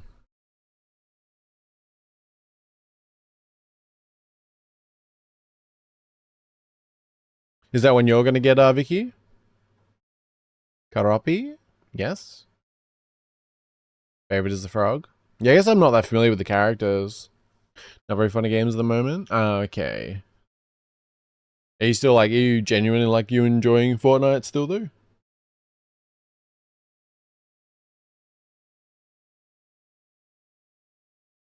Got 2 endings, going for the third. Oh, okay, nice. How long's that game been for you? Like, is it not that long, or have you been playing it for a while?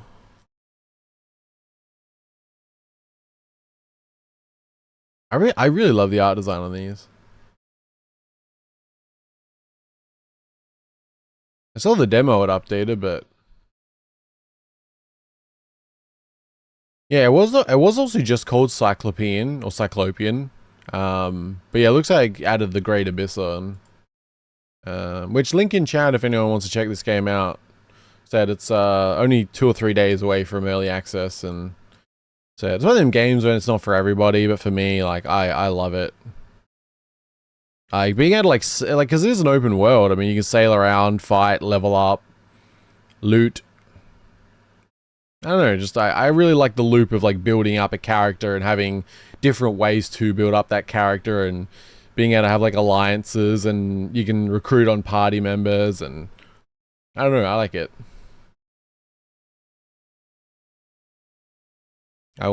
Streets Road 2 so bad? Is the gameplay just like old GTA 2? Yeah, it's kind of like a modern GTA 2, but with actual like life sim stuff as well.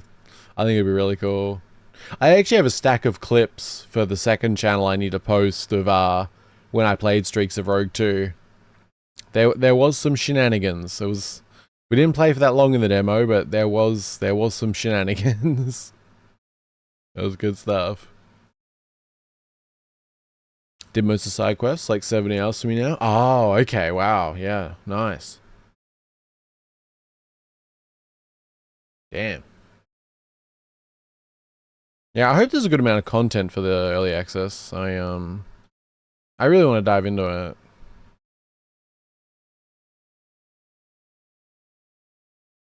Other games I recommend and I'm gonna link. Ellen. And Luma Island. I've played Ellen, love it. Luma Island, I want to play it. Hopefully we'll love it. And the enemies we talk during the fight, so I will drag the fights. Okay. I would do the same.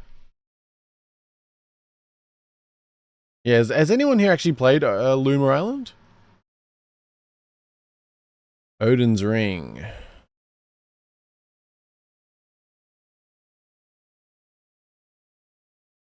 Odin's Ring is based on the 9 worlds of Norse mythology. This isometric game will contain a fusion of popular JRPG and MOBA game mechanics. Valhalla awaits. Okay. Just says coming soon. Although it does say it's free. I don't know if that's correct or not. Did you play Might and Magic? I did not. But one of them is on my current poll, which if, yeah, I should remind again, huh? There is a poll up at the moment for the next, like, game we're going to play on stream in general, which I'll link as a chat. Option 1, new farming / life sim. Option 2, new open world survival crafting. Option 3, Dark Messiah of Might and Magic. And option 4, Bayonetta 1. But also on Might and Magic, I do kind of want to play Might and Magic 6 in general. I just never got into those games. I never really ran into them when I was younger. But looking at Might and Magic 6 made me want to play it. If we will or not, I'm not sure. It's one I want to play in general. It doesn't have to be on stream. But I feel like it could be a fun one for stream as well.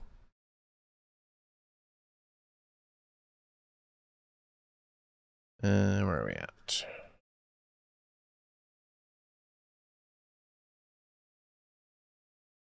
Sorry, just moving a couple things on my list.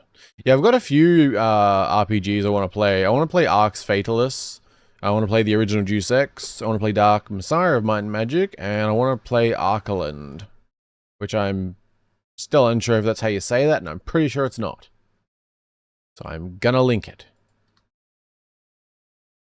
It's a cool game. I feel like it's kind of underrated right now. It's a proper, like, full open world RPG, like Skyrim kind of like game, except the combat goes into a turn-based top-down mode, but the actual exploration and everything in the world is like proper, like, full open world Skyrim type of thing. Really cool. I'm surprised, like, it's only got 279 reviews. Like, I feel like it's really underrated. So I'm really looking forward to that at some point. And it looks like Bayonetta 1 is winning at this point. 8 votes so far since yesterday. 75% going Bayonetta. I didn't expect that. I was thinking Farm Sim was going to win, but it looks like we may be playing Bayonetta soon. So that'll be fun. Why not?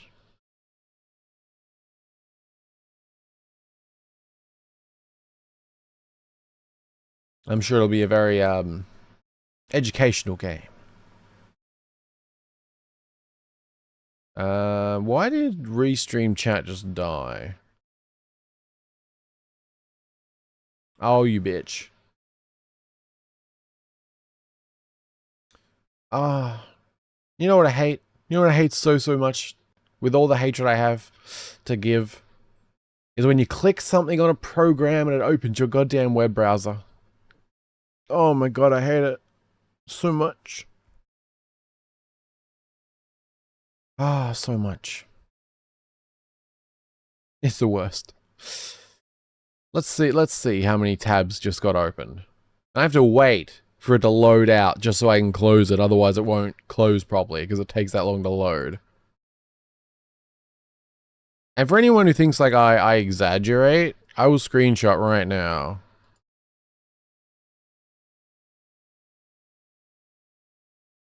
"17 windows, 273 tabs.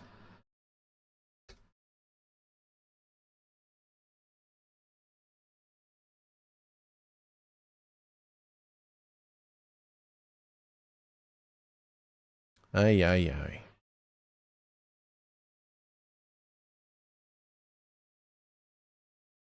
That's what just popped open. Because for some reason, yeah. Restream went weird. Bro, close the tabs for streaming. That's Opera. I abandoned that. It had too many tabs. It's gone. I abandoned that shit. I couldn't handle it anymore. I live in Firefox now, even though it's terrible. Mummy? She Purdy? Who's Purdy? Lost focus for a minute. Assuming Bayonetta. Or as Bishi says, Mummy. Well. Probably not the first person or the last who will refer to her that way. Madam Bayonetta. Close those tabs. Yeah, no, my Firefox is much more manageable, which does stay open. But I've noticed in particular with Firefox lately, I close so many tabs to clean it up. But still, the longer it's open, the worse YouTube starts to lag. I don't know why.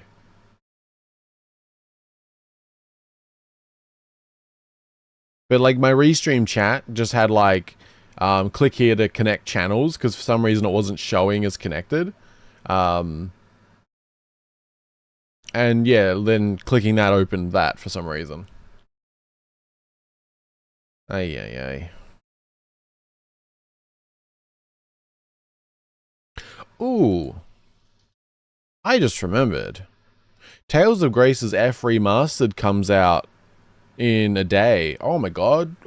I have a new JRPG and a new CRPG to play within 2 days. Ooh, life's good. Sometimes.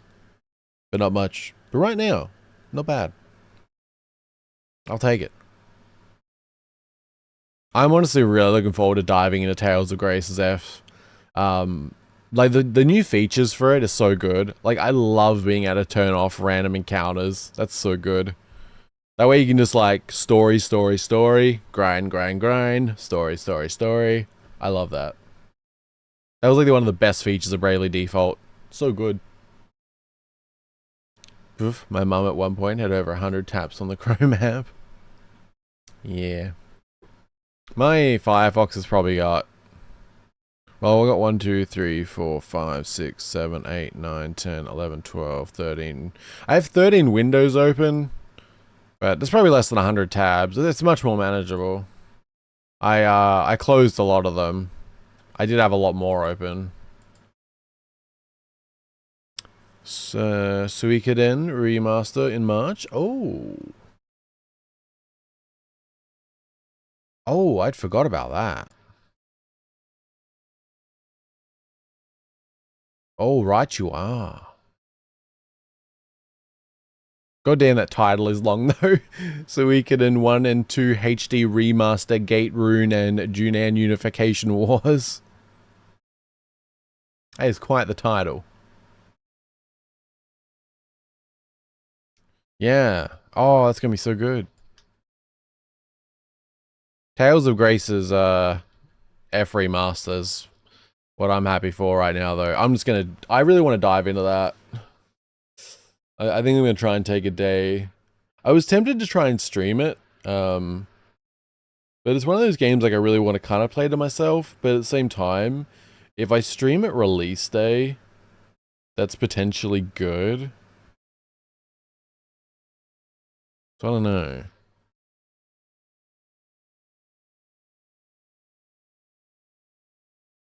Hmm.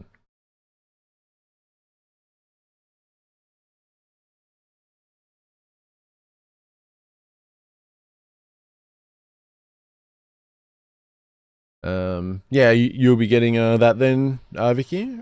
Anyone else into Suikoden? I had a computer virus, something mimic the Firefox icon, so I have trust issues. Oh, really? Oh yeah, she was quite sassy.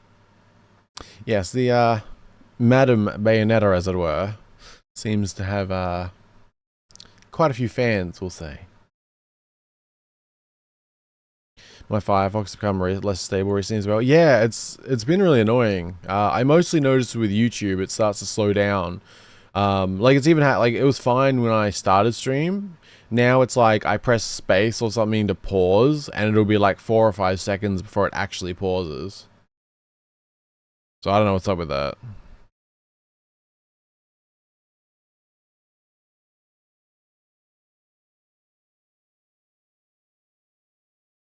Yeah. Life blows chunks. Games makes moments vaguely tolerable. Yeah. I'm happy to take the distraction at the moment. I mean, you know, things have been okay, figuring things out and all that, but having a nice JRPG to delve into will be very nice. Especially with like nice features.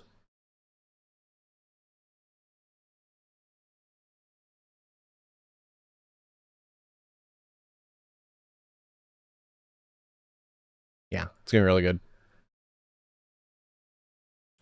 Oh yeah, I still have Beloved Rapture to play too.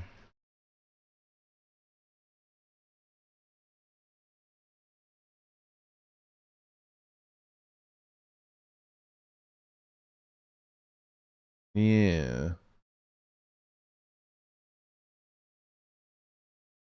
I think that'll be really good. It's an RPG Maker game, but yeah, check it out if you have a minute. It's really solid. I received a key for it, so a big thank you to the developers for that. It's gonna be really good to play. I have a few things I need to play. I also have Breath of Death 7, the beginning reanimated that I need to play. Also link in chat. Sounds like everybody needs a hug. I guess that way sometimes. But it's good to keep busy. And I've been enjoying YouTube lately. I got like over the last couple of days I got like 7 or 8 videos edited for the second channel. I also have like probably 20 other clips processed for it, so I should be well over a month ahead once I get everything scheduled up. I've got like a week scheduled worth at the moment. Like I actually have a, like when we watch Tales of Grace's F remaster, I have that going up like in 5 hours, which is good because the game releases tomorrow. And then some others from that December stream we watched stuff. And I'll probably cut up stuff from this stream if I can, roughly. But then, yeah, I've got a bunch of clips from like Streets of Rogue 2 demo and stuff as well. And some older stuff from Tears of the Kingdom. That's the one. Yeah. That'll be good.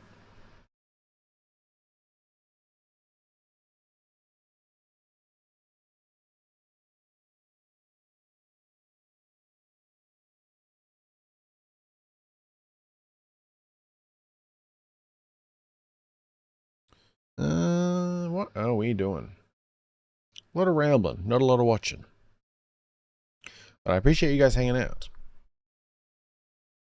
I'll probably, well, actually, I don't know, yeah, I'll probably be streaming tonight as well, or tomorrow night, however you want to phrase that. Because I think the day after, if I want to play Tales of Grace's F for myself and just like have a bit of a binge day, if I can get away with it, I probably want to stream tomorrow night. Not sure what we'll play, but I mean, well, I'll see how the poll goes. Maybe we'll start Bayonetta if you guys are into it. I don't know, does anyone have any thoughts? Like, because we could play Bayonetta or Croc 2 tomorrow, if you guys are up for it. There does seem to be some Bayonetta fans around, as I'm learning. Another vote for Bayonetta. It was 75% last refresh, now it's 78%. Round of hugs. Does that include Bayonetta?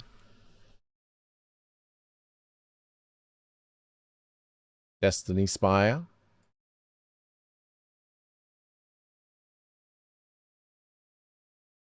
Oh, did you end up playing Breath of Death Reanimated Rescue Squad? Oh, Destiny Spire looks good. Cool. Okay, on to the wish list. Yeah, good call, Rescue Squad. That looks good. Love the classic style of it. That's like real old school looking. Nice. I don't know why that's reminding me. Possibly because of the Dommy Mummy comment. Even though it's a different type of thing. I want to play Mother 1 through 3. Very unrelated, but it worked. And Destiny Spire. I don't know when that's coming out, but I'm going to note that down. That looks good. The pixel art's really nice, yeah. Alright, another link in chat. Boom. Old school RPG. Destiny Spire is a party-based RPG inspired by the classics. Form your party by choosing from 8 different classes, then set off on your quest. A real-time twist on classic turn-based combat lets your characters and enemies attack as soon as their speed bars fill. You'll need your wits and your dots. Yeah. It looks good. And kind of Dragon Quest-ish, I guess. Old school Dragon Quest-ish. Like I need a different frame here.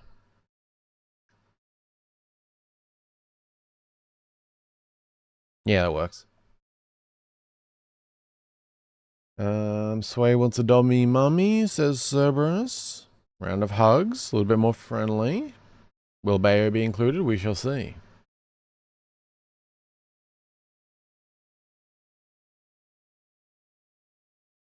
Ishi needs some special hugs from Mummy in her glasses. Hey. Odd transition. Hugs from Bayonetta. Not yet? Okay. Luna Remastered. I don't know. Wait, is that Luna as in like Luna? Oh shit, did I forget about this? Oh, Luna 1 and 2 together? Oh hell yeah, I had forgot about this. Oh hell yeah. Good call, Vicky. Good call. That is getting noted. Nice.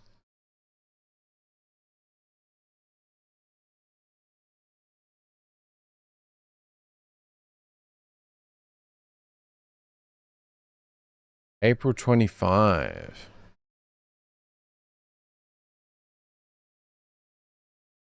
Damn, okay.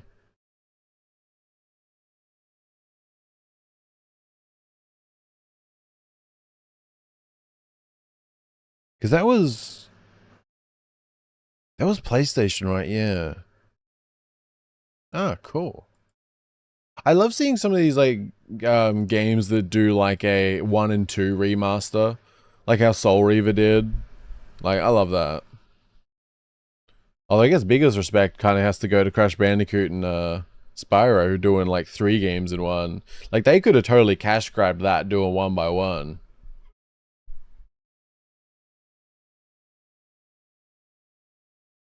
I really hope Croc remaster does well enough to do number 2. That'd be nice.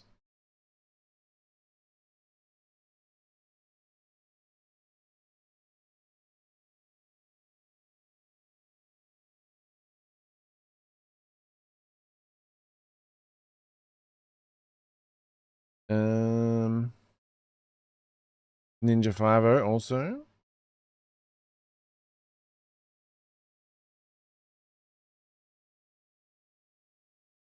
Is that a remake?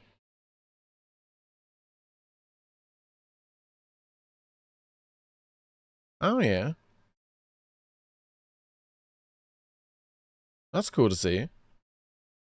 I don't know too many remaster remakes, Sarah, but I like it. Yeah, for sure. Are you into, like, the Tales of stuff, Vicky? I don't know if I linked in chat already, but yeah, because that's coming out tomorrow, I think. Or, can I see? 1 day, 4 hours.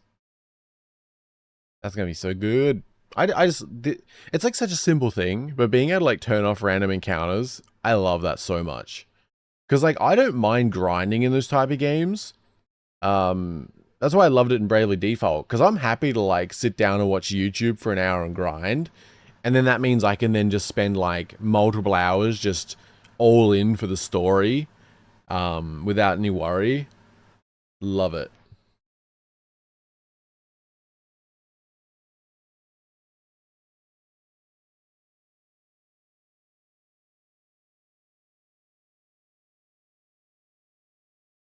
Are you familiar with Legend of Hapax?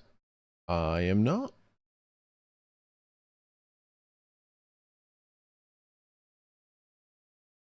Hopefully within the next few weeks when I'm looking at random shit like this, you guys will be able to see. I'm working on a few other views. Because I have another YouTube one I made which automatically updates the title. But I need to fix a couple things and add some different background options. But I'm also setting up... I have set it up, so I have a dual boot on my operating system now. I just need to move all the stream related stuff onto the other one, so that way I have a clean Windows install. It'll just be for streaming, which would be nice. So it's like half done. Let's see. Legend of Hapax. Join Laya and Evan, two young graduate apprentices from the kingdom of Agni, in their adventure to face the powerful kingdom of Gia. The echoes of a dark past return to threaten all we know, unless the prophecy of the anointed comes true.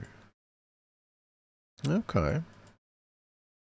The graphics, kind of Tales-ish, actually. Okay. I shall link in thy chat. For something thy reasons. Okay, yeah, I'll wishlist that. Cool. I'm all for no random encounters. I like flexibility when choosing to fight. Yeah, absolutely, yeah. That's why, like, when it happened in Bravely Default for me, I wanted it in every JRPG after that. Like, yeah, it's so good. Because I'm happy to grind. Like, I will just sit there, chill, watch YouTube. Like, I'm fine with that loop. That's good. And then just being able to, like, full focus on story. Feeling like I need to grind again, just go grind. Back to the story. Yeah, I love that.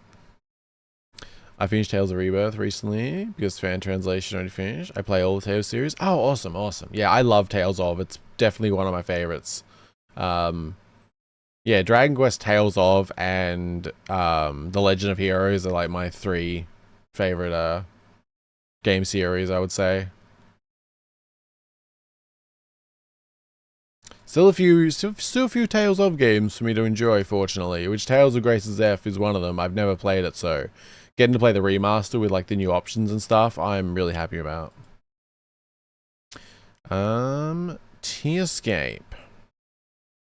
Why does the very first image I see remind me of the start of Mystic Quest? As a hunter, you explore a dark, interconnected world filled with dungeons, relying on precise combat to survive. Battle grotesque monsters, expand your arsenal, and uncover hidden paths in a non-linear pixel art journey. Okay. That is a link, and that is a wish list. Looks good. Oh, there's a demo. Okay. Demo's good. I can work with that. I definitely want to start getting through more demos, like, on stream. Like, I think it'll be good to start doing, like, a demo night every so often. And just play, like, a small handful.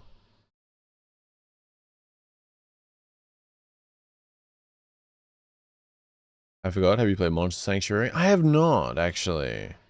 But I am very much looking forward to their new game, Aethermancer. Very, very much. Yeah. Monster Sanctuary, I just never kind of...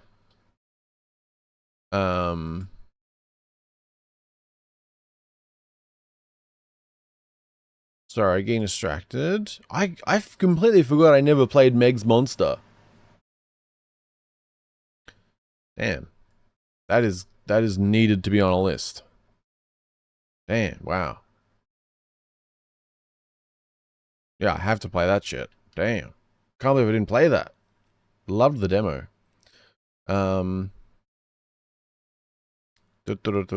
Yeah, Monster Sanctuary. I think I kind of got turned off Monster Sanctuary because while I appreciate quite a few games that are that style, I'm not really into the side-scrolling stuff as much. There's a lot of them that are really cool, and I kind of appreciate their artwork and stuff, but I don't tend to really play them myself much. Which is probably to my detriment in some cases, like Monster Sanctuary. But, I will definitely be playing Aethermancer. Trails of Internal Revenue Service. That's rough. Do you think you'll try out Aethermancer, Sway? I mean, it's a Pokemon-style game, but, like, amazing pixel art, 3v3 battles, and, like, permanent death for your monsters. Because it is a roguelike. But I'm not fully sure yet still how, but it sounds like your creatures can permanently die. But then they can also be rebirthed and become stronger, so I'm not certain. Looks damn good though. Or are you just not feeling games at the moment? I mean, this could be a while away, to be fair. Barako the Pirate will be my final one. BRB work meeting. Okay, no worries, no worries.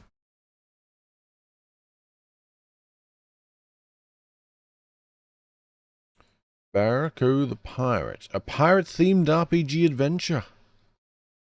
That's a little bit simpler. Okay. Less to see, but... Alright, that's going on the wish list. Aethermancer. I had it written down somewhere. Link in chat. I mean, the pixel art and everything looks fantastic. It looks, yeah. It came up in a video earlier.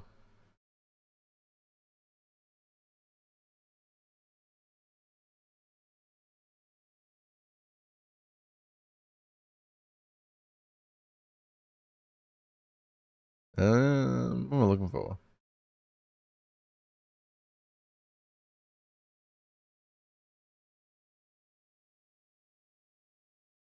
National Bagel Day. Happy bagels. See you later, Modern Chat. Oh, thank you for being here, Rusty Squad. I hope you have a good rest of your day. Appreciate all the game suggestions.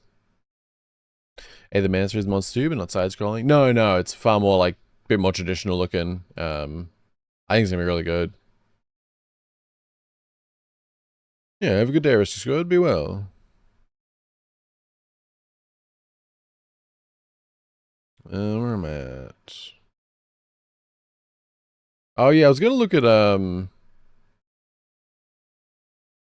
I hadn't looked at yet. I saw like the post briefly. Let me just do a little bit of this and a little bit of that and a little bit of B and a bit of doof something. That made sense. No worries. Don't worry about it.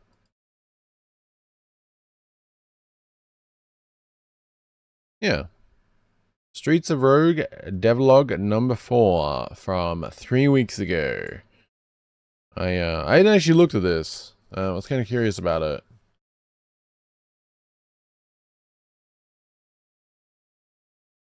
I don't know, has anyone else already watched this or?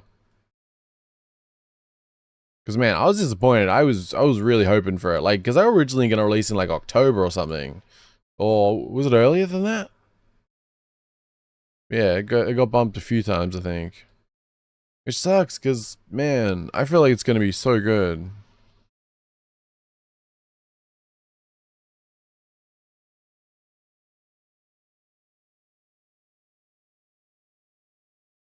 There. Sorry, I'm just... My tabs are getting a slide out of hand.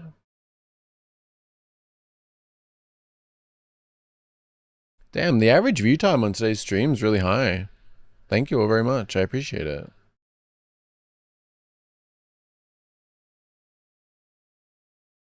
I hope this year Streets Road 2 will release ASAP. Yeah, same. I think it's one I'm going to really spend a lot of time in.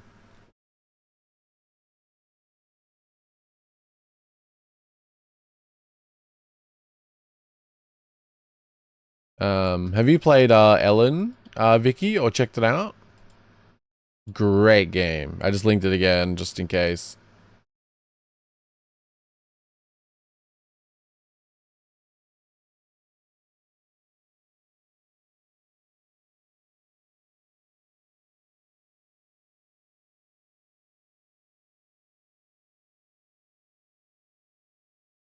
Going past your bedtime though. Yeah, it's getting on. It's alright there. It's good to be getting back into streaming. Yeah. Cause today was late.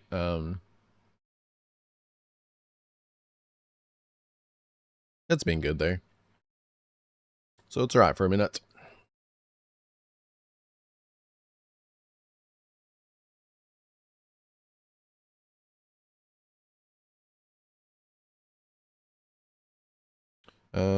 Yeah, is anyone else waiting on Streets of Rogue, like 2? Like, has anyone played, the original?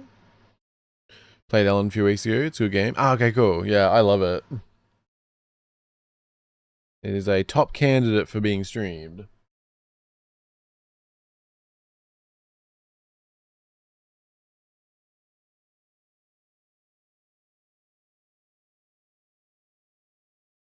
Yeah, well, I don't know, we'll check this out. I don't think it's too long. It's 20 minutes. We'll kind of see. I don't know how interesting the devlog is or like what kind of the stuff they go into.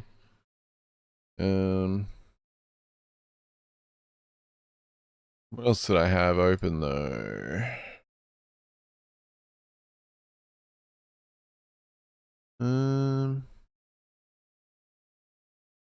Oh yeah, there was that Umbra the Last Summoner.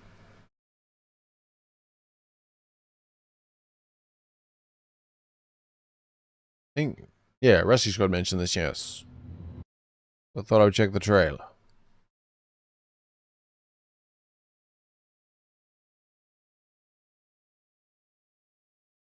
Maybe, if it's gonna load.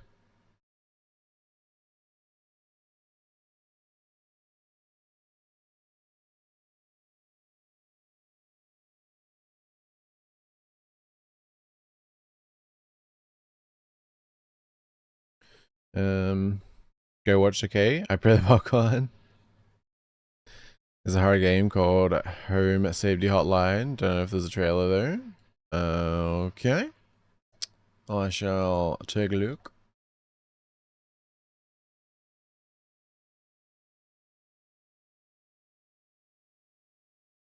You play any fast-paced FPS? I guess Rivals. I haven't actually streamed it yet. I am planning to. Because I want to keep practicing Psylocke. I don't know if you call that fast-paced. I mean, it can be, I guess, but not overly. Oh, I did play Killing Time recently, though I played it kind of slow. I'm going to be playing Star Wars Dark Forces Remaster sometime soon. What else? Oh, Sulaco, that's on my list to play. These are more things I'm going to be playing than have played. If you're unfamiliar with Sulaco, link in chat. Really cool. But also, hello Faka. Hope you're doing well. Yeah, I don't normally stream FPS, but there's actually like a handful I want to play now, so they might become a bit more regular on the channel. Just gonna try and spread them out slightly so they're, yeah, mixed between some other stuff, but yeah. Celico, I don't know if it's Celico or Sulaco, but that's definitely a fun, fast-paced one for sure. Open to suggestions too, if you know anything good. Because they're the kind of game I don't play that often, but when I do play them, I have a lot of fun. Like, I love the Modern Dude games. They're so good. I had a lot of fun playing those when they come out. Well, the first one. I haven't really played the second one much, which I really should do. But yeah, we'll check these out. It's only like 2 minutes between these couple trailers.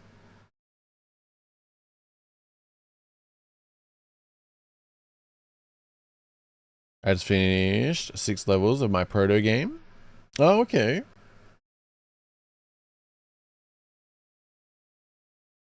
Is that proto as in prototype?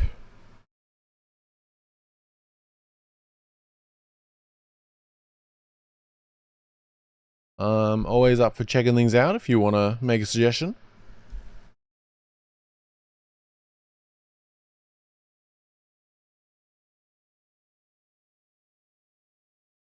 Yeah, small demo. Okay, if you want to let me know where I can check it out. I probably won't be playing it tonight because I probably shouldn't stay on too much longer. But I definitely need to do a demo night sometime soon.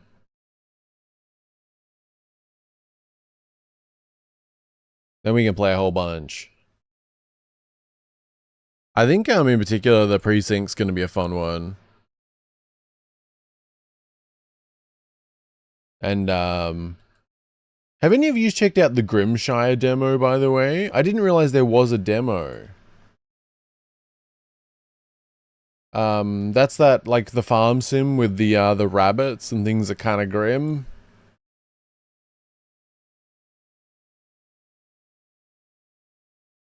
Mana is Mana is sweet boy. I don't know if you play FPS game. In my mind, FPS game is for naughty boy or aggressive boy. I see. Yeah, I guess, like, I'm kind of in that mixed thing where, like, I do enjoy those kind of games, but I don't play them that much. But then I also play, like, easygoing farm sims, so, yeah. A lot of the, like, there is a handful of, like, FPS I want to play, but most of them actually have some sort of, like, story or, like, something to them. Like, Dark Forces Remaster apparently actually has, like, a good story, but the actual combat is kind of like if Star Wars met Doom, like old Doom, I mean. But apparently it's actually got like a good story and it's got like it's got all good voice acting and everything. And that was an older game that was recently remastered. And like Killing Time that I played recently actually had kind of a weird, interesting story and some impressive features for 1995, having people like recorded on green screen to like add into the game as like ghostly people and stuff. Like, yeah, bit different than like Call of Duty or something, I guess. Not that I mind Call of Duty, but yeah, I don't really play anything like that these days, I guess. But I would check out these. It's only 2 minutes between these. I don't know, it's something.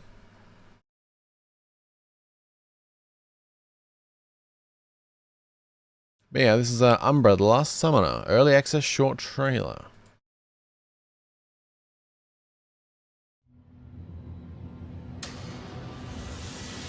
EpiXR game?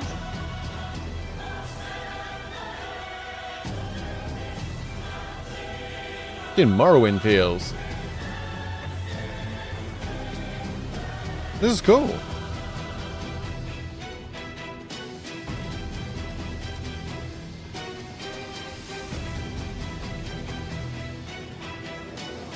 Why does this look good? I'm getting some like kind of Morrowindy feels or something, like part of that. Okay. Now we have a 20-second longer early access release trailer. We thought the darkness was long gone. Eternal peace was a lie. And now their judgment brings death. Oblivion is coming. Demons plague our world. But there is still hope.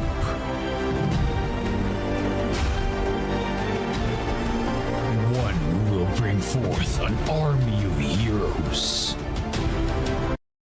I'm getting kind of Morrowind mixed with the original Dragon Age.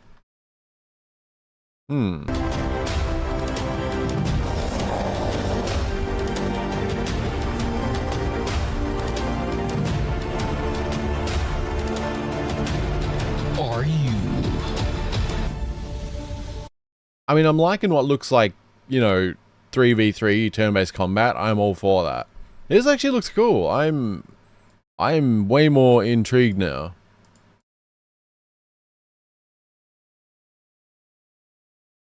Yeah. Oh, it's out. Oh, damn. I didn't realize this was out. I mean, obviously right there, it says that date. But on the actual Steam, I guess it must have just released like yesterday into full 1.0. It's only got 42 reviews. Link in chat. I remember, loved Dark Forces, but I played it when it was new back in the day. Oh, okay. Have you checked out the remaster? Because it's done by Night Dive Studios, and they tend to take a lot of care with their stuff. Like, there's actually people at that studio who, you know, care. Like, it's not like a cash grab type of thing.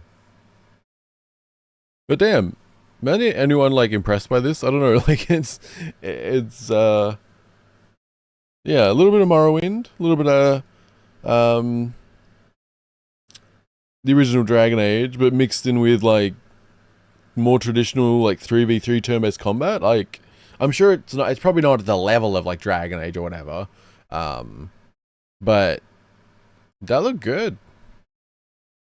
And yeah, it was only yesterday. It must have come into full release. As the sole summoner, save Umbra from a demon invasion by summoning 60 unique heroes. Engage in strategic turn-based battles against 150 plus monsters, explore 15 vast areas, and conquer challenging quests and colossal bosses. Your epic RPG journey awaits. Nice. I am very intrigued, actually. Damn. That's a real standout.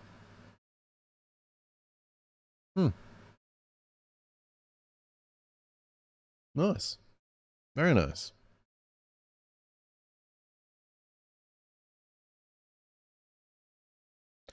I wonder how the poll is doing.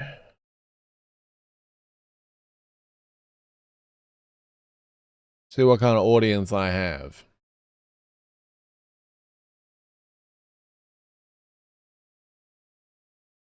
Well now, I see someone's voted again. And what have they voted for? You know, a nice, casual, friendly, you know, nice, calm, fun time farming sim perhaps. Maybe get a little bit more adventurous with some open world survival crafting. No. Bayonetta. I see. I see what type of chat I have brought up. Ay.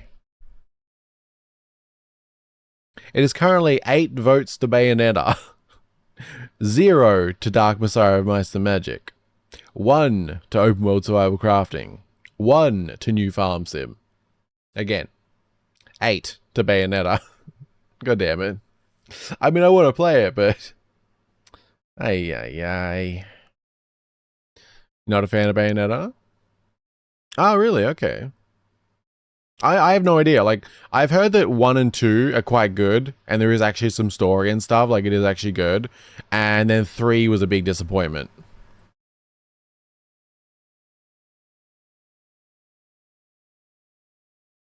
So, I'm interested in playing 1 and 2. But I'm also playing Croc 2. Because, you know, Croc 2 is awesome. Which I can't link, because it's definitely not on Steam. But it's Croc. And it's number 2. So it's going to be great.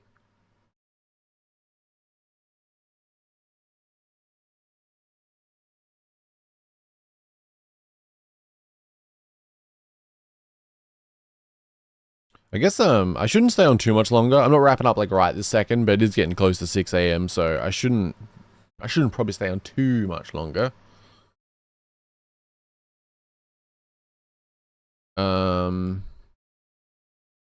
Oh yeah, like, well, does anyone have any trailers or anything you want me to check out? Have it, but only played the first level. Ah, okay.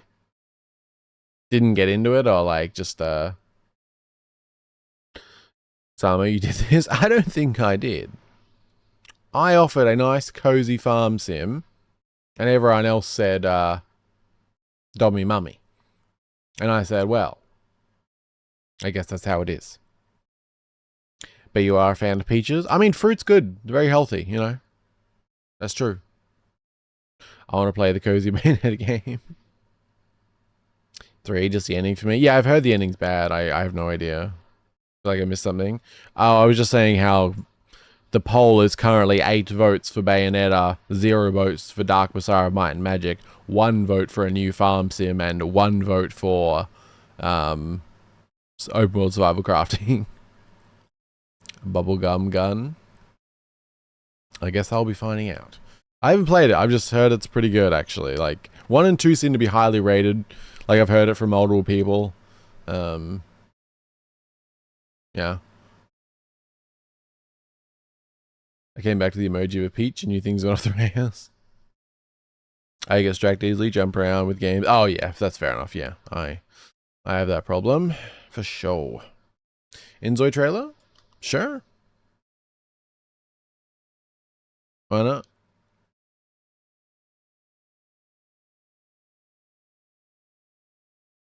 Damn, that's a long one. Okay. What kind of game has a 7-minute trailer? I mean, that's fine. I'm just... Like, what? Who has a 7-minute trailer? It's crazy.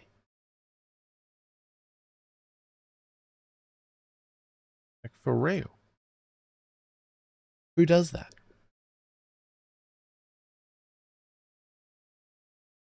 Seriously. So, a gameplay trailer, 7 minutes. That's a long trailer. There you go, I voted.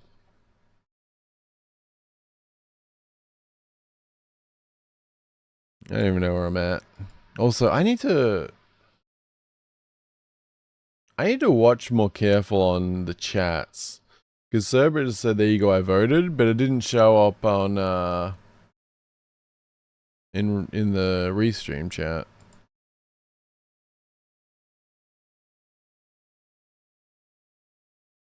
Seven minutes? Yeah, apparently.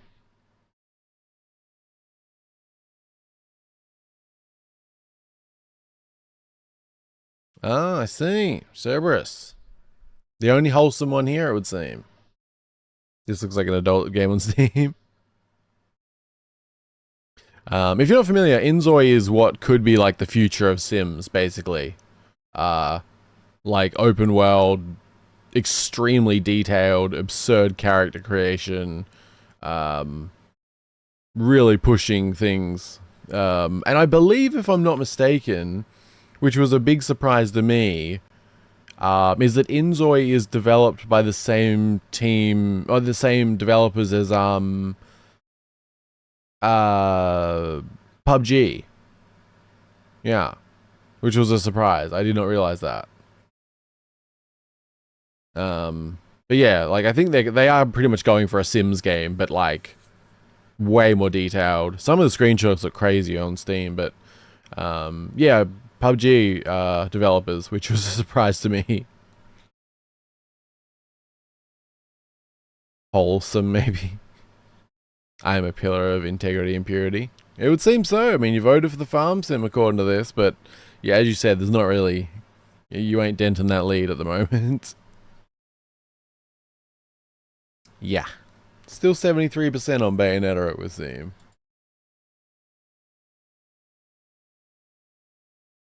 And yeah, just, also, thank you again for everyone hanging out today. We're done yet. Just, the average view time today is, like, really high for my channel, so I really appreciate that, everyone. Really, really do. It's been really good. It feels good streaming. It's been a weird like month and a half for me. A lot of family stuff going on and personal stuff and other stuff. Like some of it I've touched on in like the community updates, but there's actually been like probably like 3 or 4 things that I haven't talked about at all.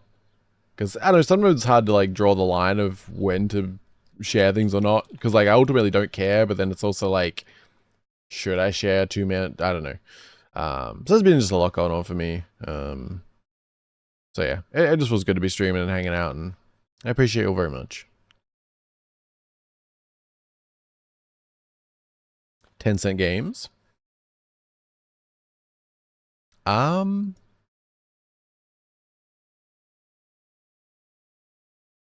I see. It's similar characters.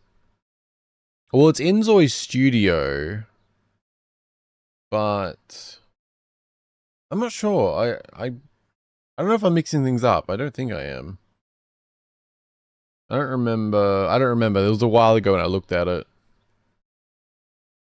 I mean, Tencent may own them.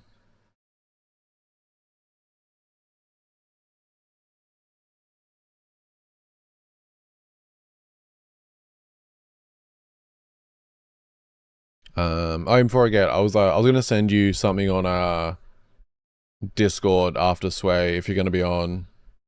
Doesn't matter when. Just before I forget, I was gonna send something. But yeah, we should take a look.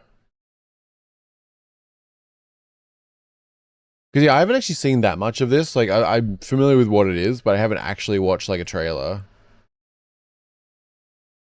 Oops. Let me just open that back up.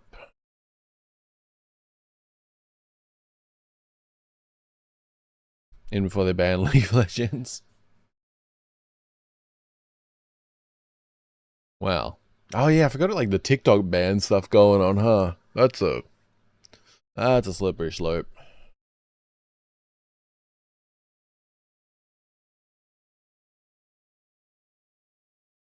Yeah, we have Inzi. I don't know if I'm calling it Inzoi.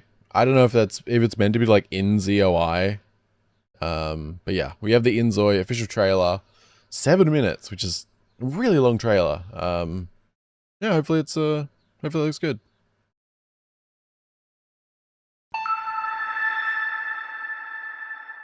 Have you ever imagined your dream life?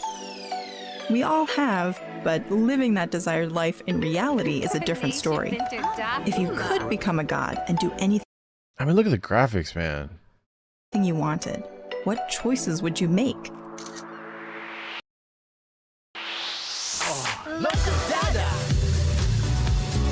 If you've ever entertained fantastical thoughts like these, we want to introduce to you a world where you can create your dream life. Like that's damn. Welcome to Inzoi.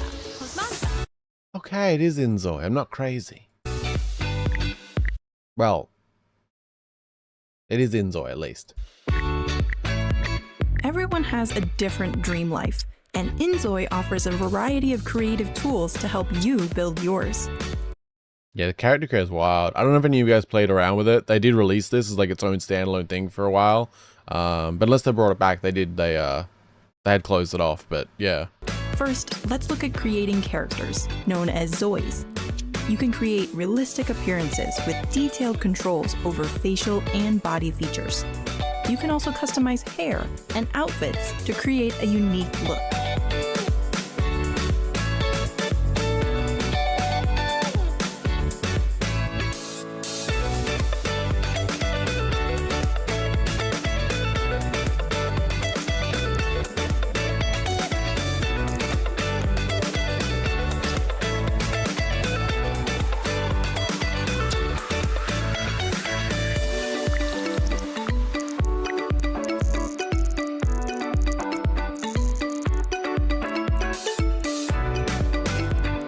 It's pretty wild, the face stuff, like, that's really cool. And I feel like if this game's good, Sims, I feel like really will have like a run for its money type of thing.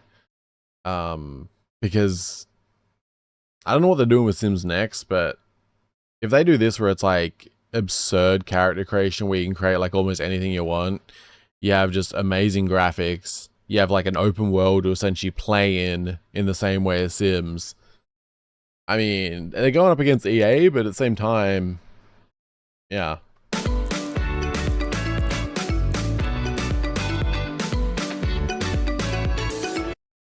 Of course. Of course you can do that.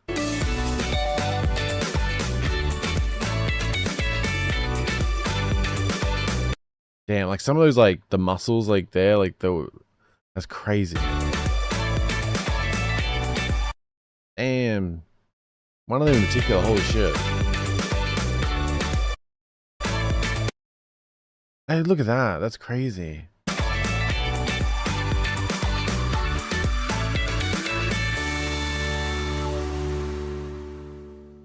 Baby. What about the space where your Zoe will live? I like imagination. I would just build me again. Well, the fact that you probably could build yourself very accurately is what's wild, though. You can combine architectural elements like Oh, the building looks really good too. Like if you're somebody who really likes to like play around with this stuff, like God, you'll be able to spend just hours and hours building. walls, roofs, stairs, pillars, fences, gates, and ladders to build.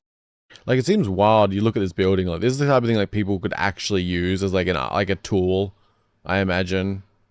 Like for actually like modeling out real houses. The structure you want. You can also customize various appliances and furniture to decorate your home in your own style. Worried you might not have the skills to do all this? Don't be. We have various AI functions that make creation easy for everyone. That's another curious thing, yeah. They have like AI tools built in for the building for if you're not someone who wants to actually dive into it. I'll be really curious to see how that goes. That's really interesting. You can create your own textures to make unique artwork, or turn real-world objects into 3D models to include in Inzoi. Yeah, that part's wild. It's time to showcase your limitless creativity. Once you've created your character and house, shall we step outside? Can you edit the city too? Absolutely. You can edit street elements like animals, plants, billboards, and weather to create the scenarios you want. You can also adjust the city's cleanliness, safety, and relationship indices I feel like the waves really stand out to me. They look really cool. to simulate specific lifestyles. Create a world where everyone is in love or an apocalyptic scenario. Edit the city as I'm super curious if there's going to be elements of crime possible in this, because that'll make it like a full like life sim. you wish. Why keep your dream creations to yourself? Share them on Inzoi's creative platform, Canvas. Upload and download creations, interact with other players, and enrich each other's Inzoi experience.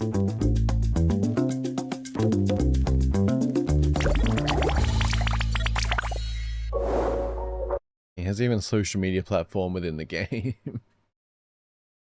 I wouldn't do that to the poor creature. Plus the men seemed a little uncanny valley. You know what? This is good. It'll make EA step up their work on Sims and not just sell basic features and expansions. I mean, hopefully. Because this looks genuinely good. I could see myself getting into this. Depending on, like, how much you could do with the simulation and, like, what you can really do. Like, I could see myself getting into it. Remember, Inzoi is a life simulation game. Kind of reminds me of a movie called Gamer. Oh, yeah. Yeah, I remember that movie. It was pretty good. Yeah, I liked it anyway. First time, maybe. Yeah. We assume creation of some cruel gamer. Well, some people may think so, but I doubt that. It's a fun thought experiment, though. If everything happened as expected, it wouldn't be life or a simulation. While you can create your dream characters, That's something I'm really curious about too. How big the map will be like. I mean, that's the map, but I wonder if there'll be different like cities or like if they'll do expansions to it or. But yeah, every single person is like simulated running their own life and everything in it, as I understand. While you can create your dream characters, homes, and simulations, the nature of the simulation genre means you'll face unexpected situations. Just like real life, you'll experience unplanned, given lives. To provide a more realistic life experience, Inzoi has implemented a complete community simulation where every person in the city lives with their own will, facing various events and accidents. That's so cool. Like, I really hope there is crime. Because I feel like crime adding to like what they're offering here makes such a cool life sim. Just like in reality, such as colds, trends, and rumors. Inzoi allows you to view the world from a distance. I can play as Ryan Reynolds. Oh god, it really is free guy. Endless stories take place to the Zois you create within your modified city, all operated under the complete simulation. Experience your most desired life and the life that's given to create your unique story. I really wonder how far they'll push it. Like, they could do some crazy dark stuff with this, as well as like crime and like, I feel like it'd just be really cool having like a full range. Yeah.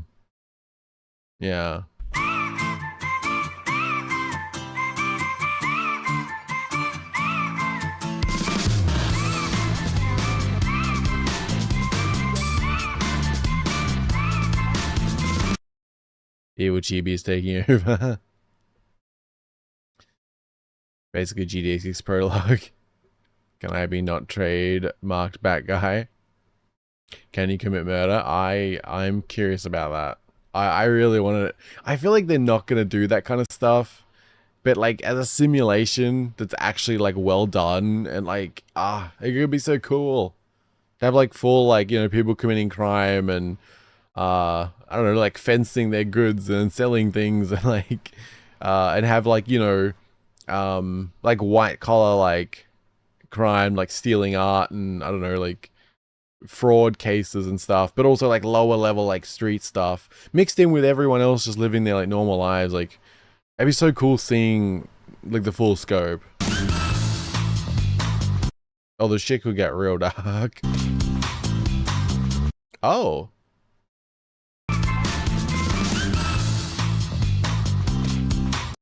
Okay, that guy just punched that guy in the face.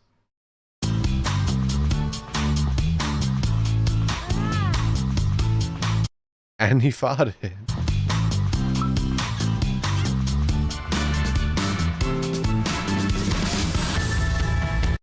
Okay, there's some hitting.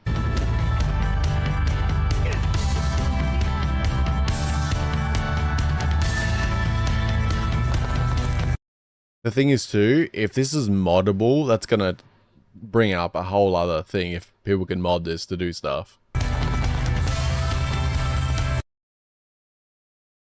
Man, already planning on serial murder. Add crime, it's even more like Free Guy, yeah. Markiplier, why'd you assault that man? Oh. Wait, did he just die?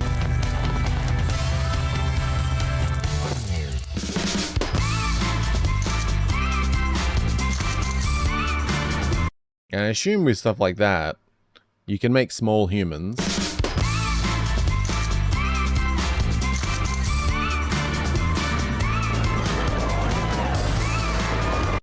Roller coasters. As in the things where you can aim them towards the water and no closed loop and aim it at the water. I never did that in Roller Coaster Tycoon. What are you talking about?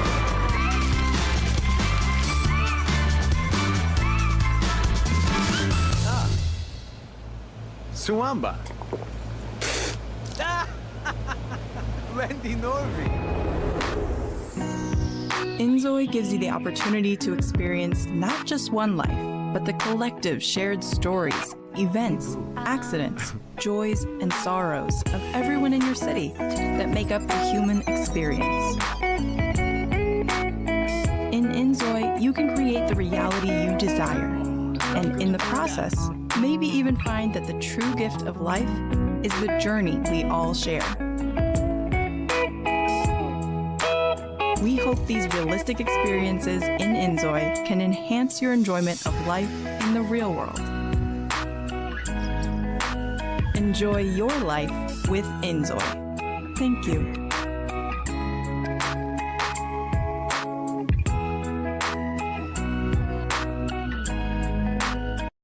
Baby. Wait, what? I looked away. First mod, were you found on me, senpai? God damn it. Oh, I could definitely see there being anime mods for this. Can I unscrew the bolts on the Ferris wheel? I mean, who said you need bolts to begin with? Small human, not roller coaster murder. I mean, hey, small humans are expensive.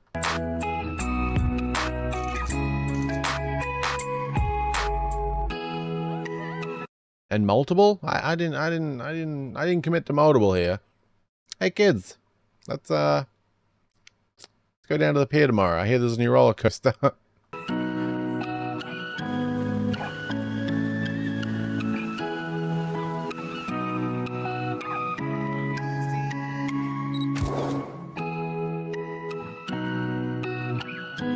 Because, you know, it's nice to treat them to a day out and have fun.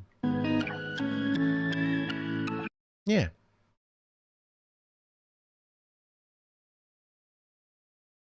This is the chat you raised, man. Service needs to be the little spoon so I can fart on people. I mean, it did show that. I saw there was also hitting, so I'm curious how far they push the boundary. Like, oh, like actual jokes aside, I feel like adding like crime and stuff, it really would be. I feel like it would make this game into something like truly special, because you would essentially make a Grand Theft Auto style game, but where things are far more like simulated and grounded. And I think that would be honestly really cool. Wait, there's no one event. Okay. If you say so.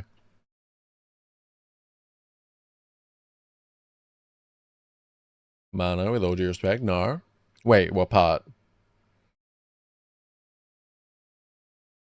I mean, they did show punching people, so they're not like, you know, there's got to be something going on. Like, I don't know what level they're going to go to with these things. But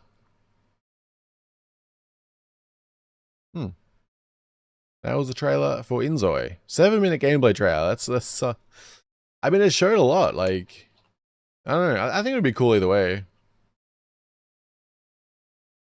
I just feel like if they're going for a life sim and they're really simulating everybody's lives, it'd be kind of weird if everyone's just like happy and successful. Like, and there's no, I don't know, crime just seems like a natural element to the type of game that they're going for, but I don't know. Maybe, yeah.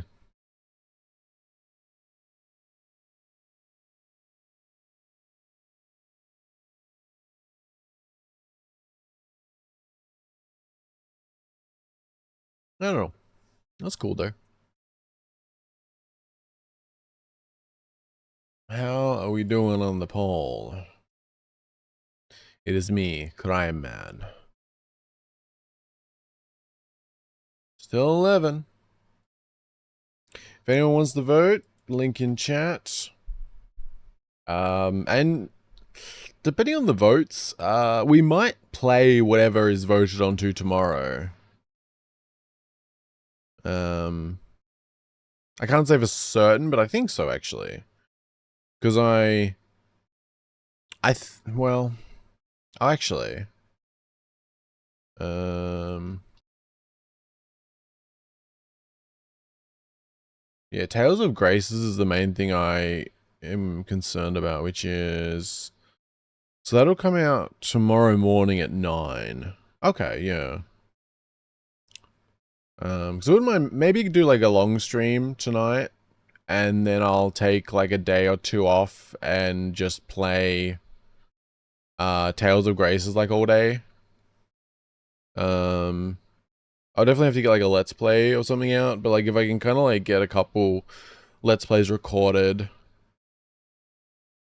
and then do like a long stream tomorrow, I can probably like keep stuff up and take like 2 days off, so that other than work stuff, I can pretty much just play all day, which would be really nice and something I haven't done in a while.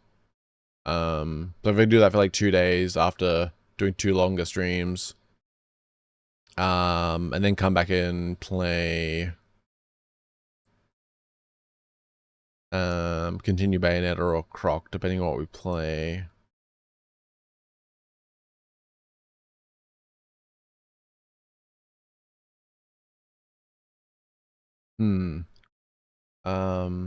Yeah, but that was Inzoi. It was, yeah, very interesting. I'll be curious. I'm really curious to see how they go with it. And again, like, if modding gets into it, that's, it's gonna be a whole other thing.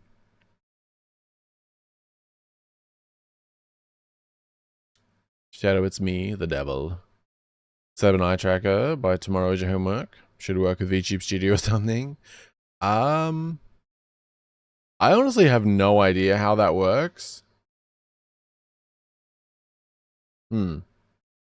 I have no idea. I assume if it's like a simple software solution, it wouldn't be hard, but I actually don't know how that works. I don't know what you need. I mean, if it's a software thing, it shouldn't be hard to set up.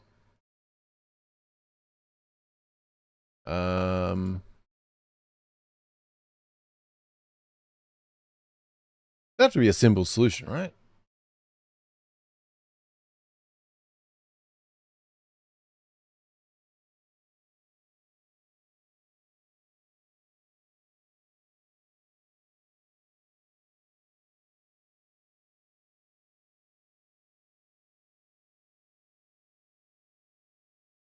Okay, there's a thing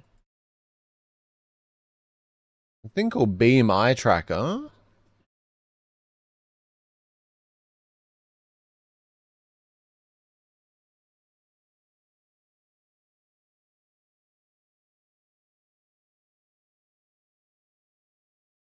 Okay, it looks like you can use just a phone or, yeah.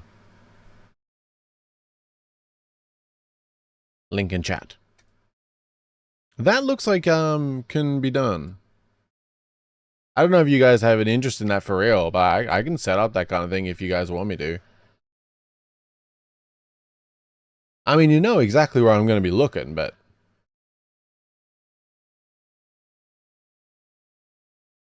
straight ahead, you know, so I don't trip.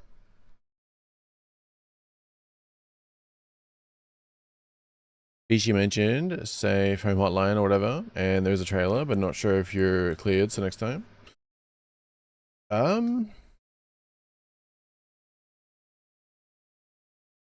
Wait, when did I get distracted from that?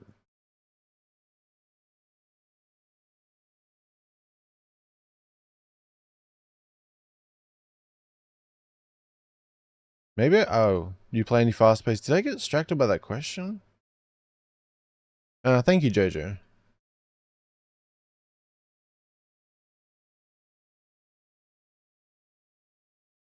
I think I just got distracted from it.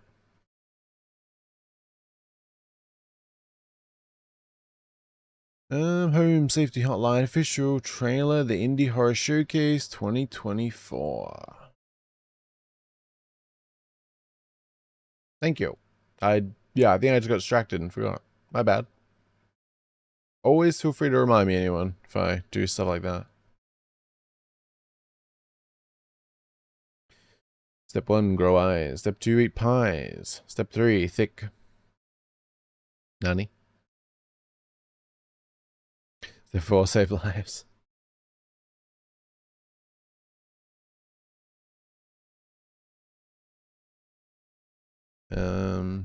What else is I gonna do? I'll keep that, eye tracking thing open. I'm kind of curious now.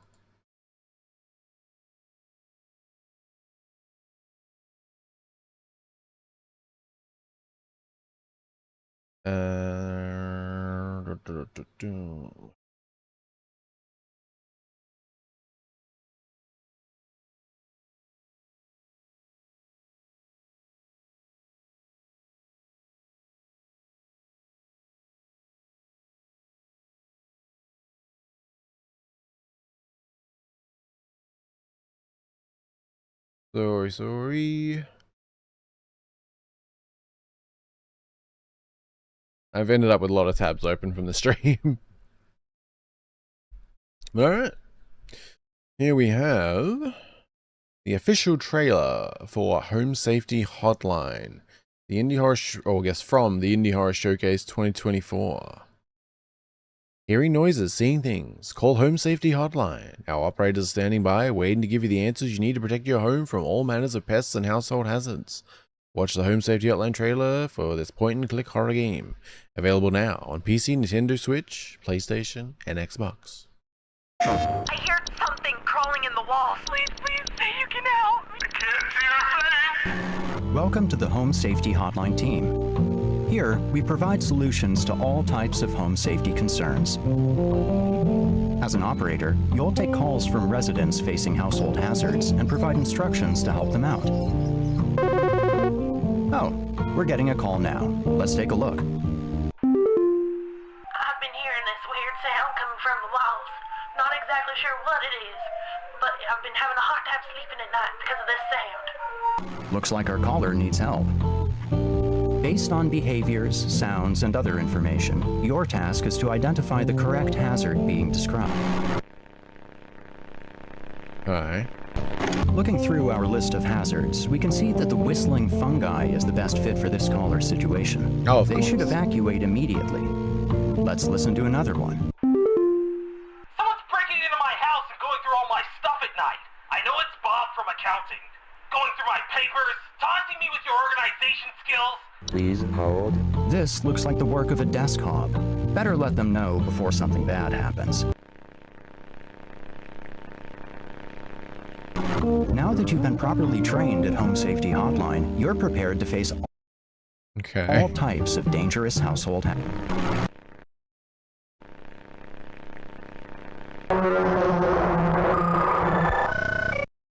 Oh. Okay. Information. Your task is to... I think things may have escalated slightly there. I don't know if I'm trained for that.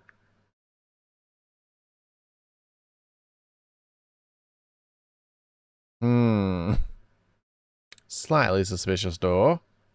Okay, that's an interesting one. Huh. I don't know if it's like a short game or like, it doesn't look like it'd be a long game.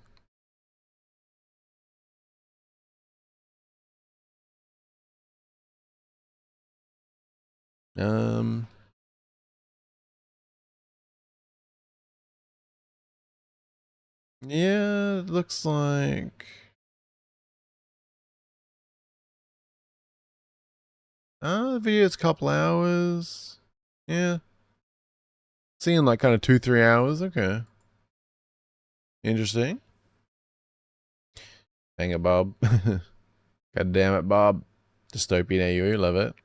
The holiday DLC for this was cool too. Oh, okay.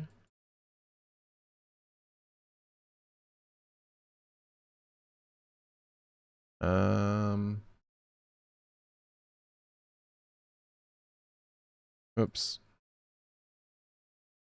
God, yeah, Firefox just, I swear it just like craps out over time these days. I don't know what it is. Oh, it came out a while ago then. It was coming out like a year ago. Huh. And then you've got... Oh, I see.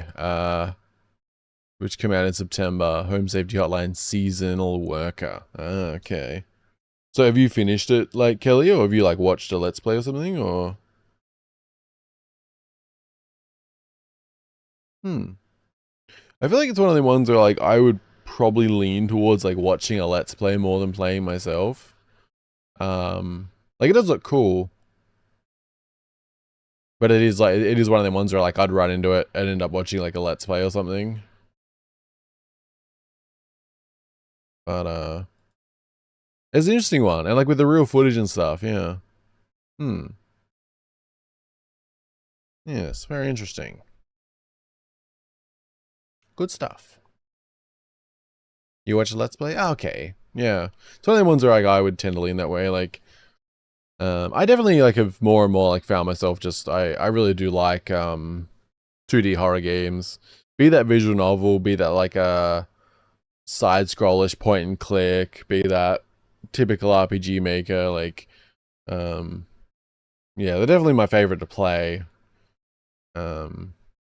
Whereas others, like, even though I like some of them, I do prefer to watch them myself rather than playing them.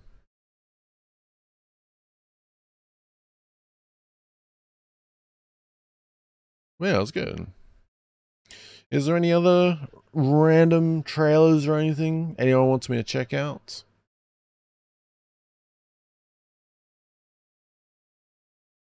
Probably should lean in the direction of wrapping up, but just checking.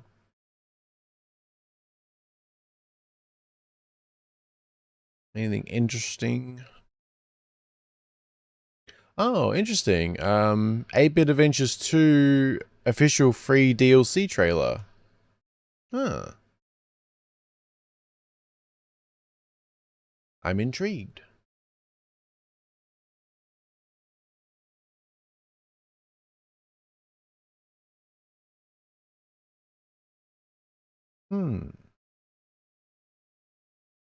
Curious.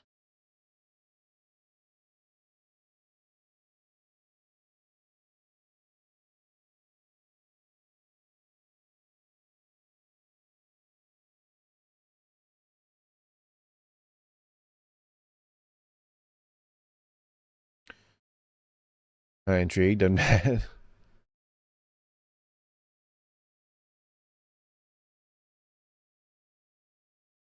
Is that VTuber horror game? Me side? I don't know if that's actually VTuber, but I've seen it coming up lately.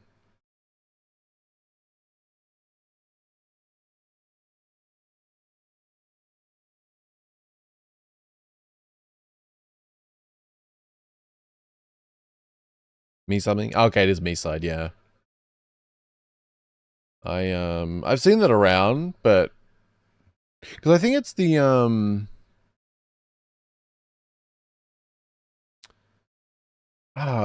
was it the developer of what was it?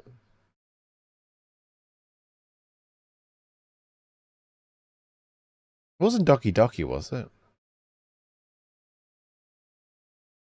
No. I thought the developer of Me Side made something else well known. I'm not sure now though.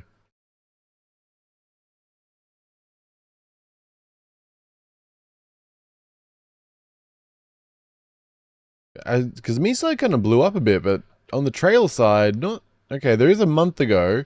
It's literally trailer Me Side. I don't know why it's written like that.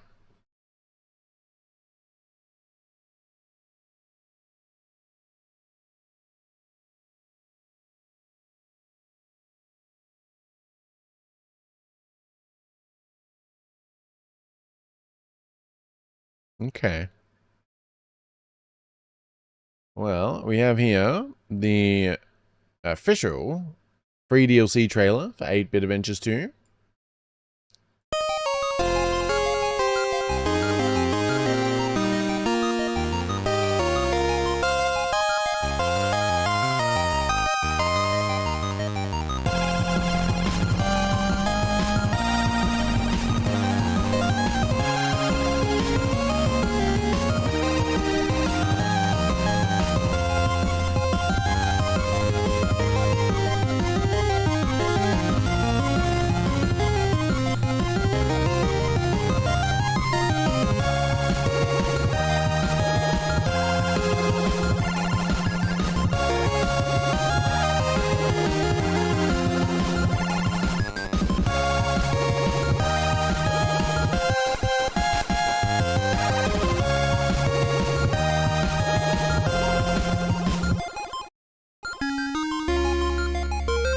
Oh, physical edition pre-orders. That's cool.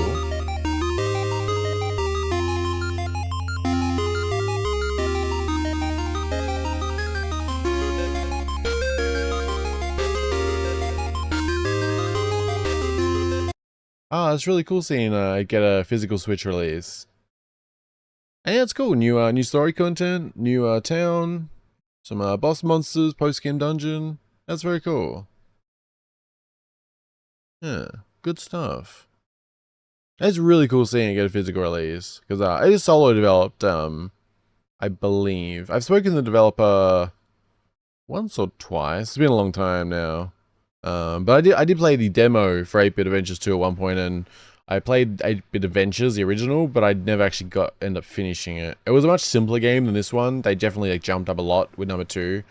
And it's like good quality, like classic kind of Dragon Quest-ish kind of setup game, I think. Or Final Fantasy, the old one, yeah. So really cool seeing it get some free DLC and a physical release. It's awesome. I don't know, it's just always nice seeing like good indie developers succeed, you know?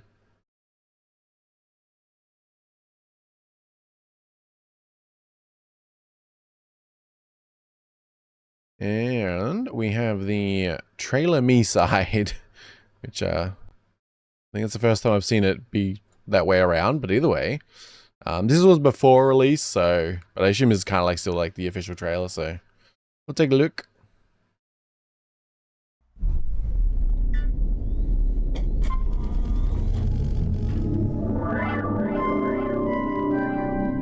Seems friendly enough.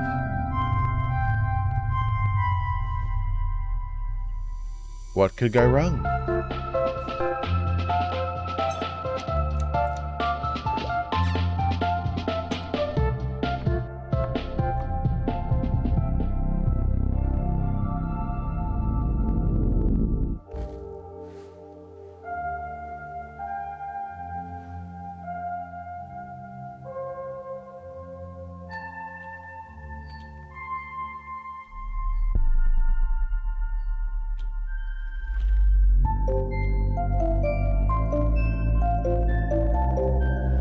Okay.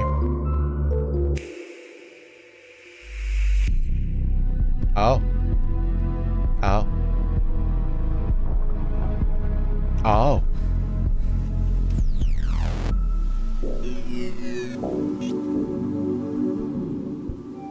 Okay, things are escalating a little bit.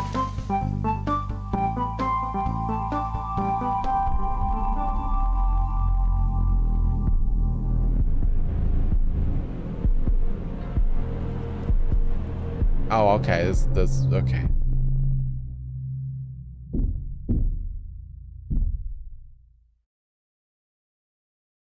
I mean, I feel like the use of the different like first person, third person stuff like was really good, but she she came through the door with a chainsaw dripping in blood. Look at that. Yeah, this like use of like the running in first person, like really good. Yeah, okay. I wonder how long this game is. Like, it looks cool. I don't know. It's yeah. It's one of those games where like I appreciate it, but I don't know if I want to play it. I'll be curious. It looks like it's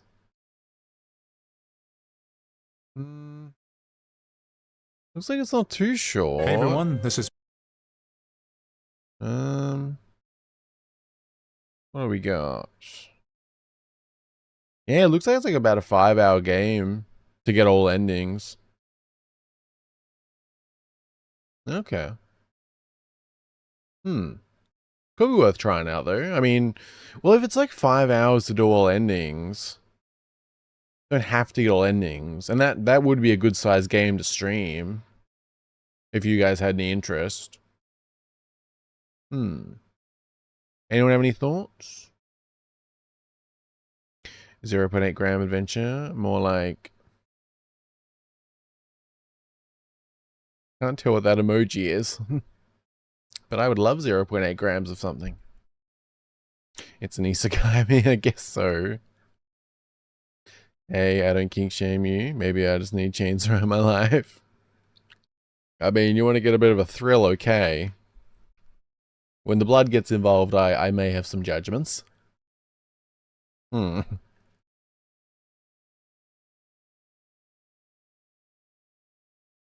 Yeah, I don't.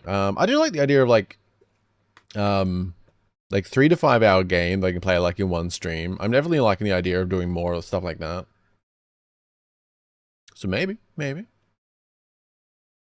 Because I think there's definitely a line there for me where some of these games, like, I'd probably be more inclined towards a watching a let's play. But if I'm doing it on stream, it's like a bit more like chilling with you guys while I'm playing it. It's a bit like, it kind of bridges the gap where I wouldn't mind it if you guys are interested. Yeah. She's probably cutting some tomatoes. Ah, my bad. Makes sense. Mystery solved.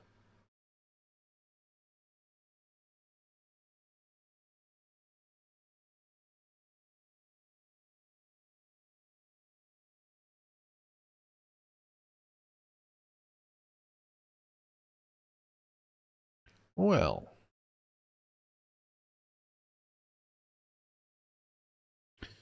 Yeah, it's 6:30. I've been streaming for 6 hours. So that's nice.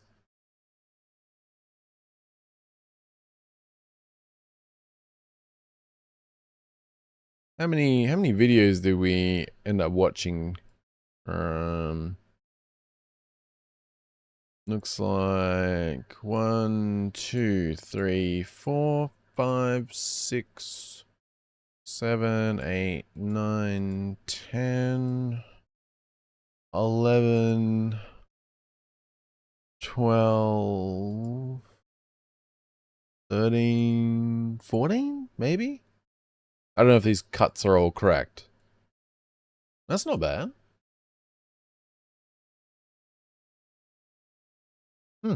Not bad. Not bad. And for 8 grams, I got a lot of relaxing these done. Bedtime, mister. You are not wrong. Definitely not wrong.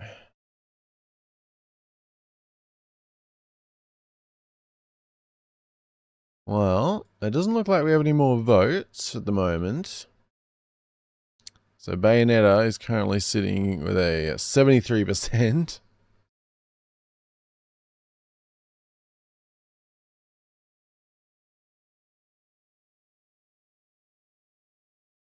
$700K pet reveal. That would be nice. That would allow me a budget for a new model and some Game Jam prizes, so. Also maybe a house, but you know, one step at a time.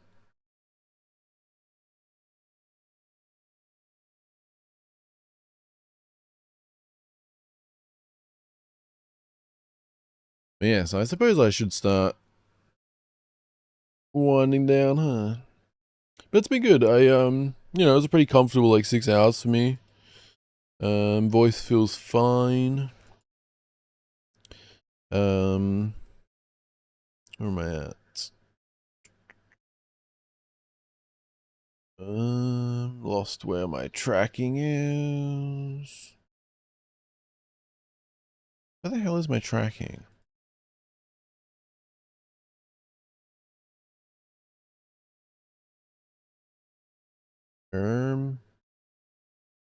Did I like close it?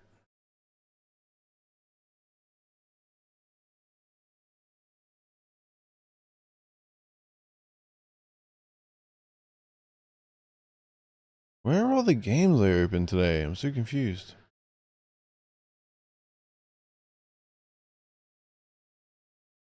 What?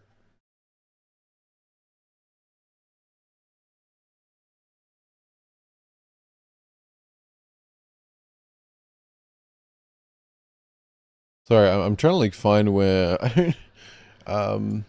Okay, what is the game we played today? Or looked at?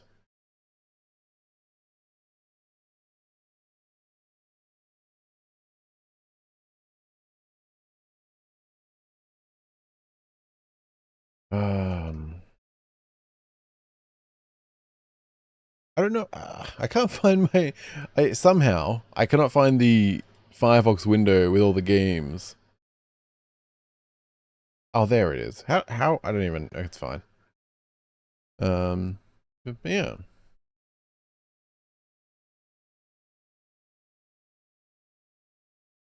Oops, I scrolled up too much. House. I just need a barrel and lotion.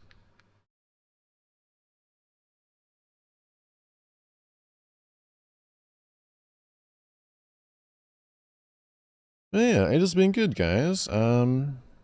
Yeah, the actual like what do you call it? Like the average view duration on the stream's been like really good, so I really appreciate that. It's been really good hanging out. Like this has been like as far as like my usuals with this type of stream, the numbers are very good, which you know isn't my main focus, but obviously like, you know, if you see that the average view duration's up, it means more people are sticking around for longer, so that's obviously gonna be a nice thing to see. So I really do appreciate that.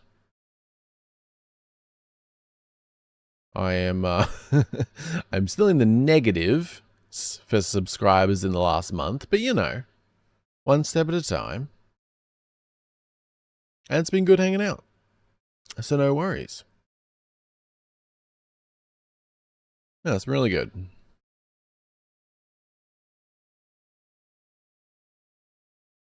I appreciate you guys very much. Looking forward to doing a lot more this year. I want to get the stream back on schedule, but as I said, like I'm gonna be aiming really streaming a little earlier, more consistent, but less. I think overall I kind of want to aim for every other day, roughly. But we'll kind of see, because I just got to figure a few things out. Yeah, I don't want to get like the game jams rolling and keep up the Let's Plays and stuff. Getting ahead on the second channel, which most of it's going along, just yeah. So I thank you all very much for being here. I better wrap up. That's been very good. It's good to see everyone again. Have a good day. Get some sleep and stay hydrated. Yeah, I should do that. Thank you for being here, Cerberus. Goodbye, all. Thank you for being here, Sway. I will send you something on Discord if you can message me anytime. Like later. I mean, I'll be up not that long, but yeah, if you can. I appreciate you being here very much. Thank you all very much. Thanks for welcoming me back in, everyone. Cheers, Jojo. Hugs out of T-shirt cannon. Sleep well, Moons. Thank you for being here, Jojo. Hope you have a good rest of your day. Thanks for streaming. Have a good rest of your day. Thank you for being here, Species. Really appreciate it. Hope you have a good rest of your day. Thanks for streaming. Have a good one all. Thank you for being here, Kelly. Be well. Have a good rest of your day.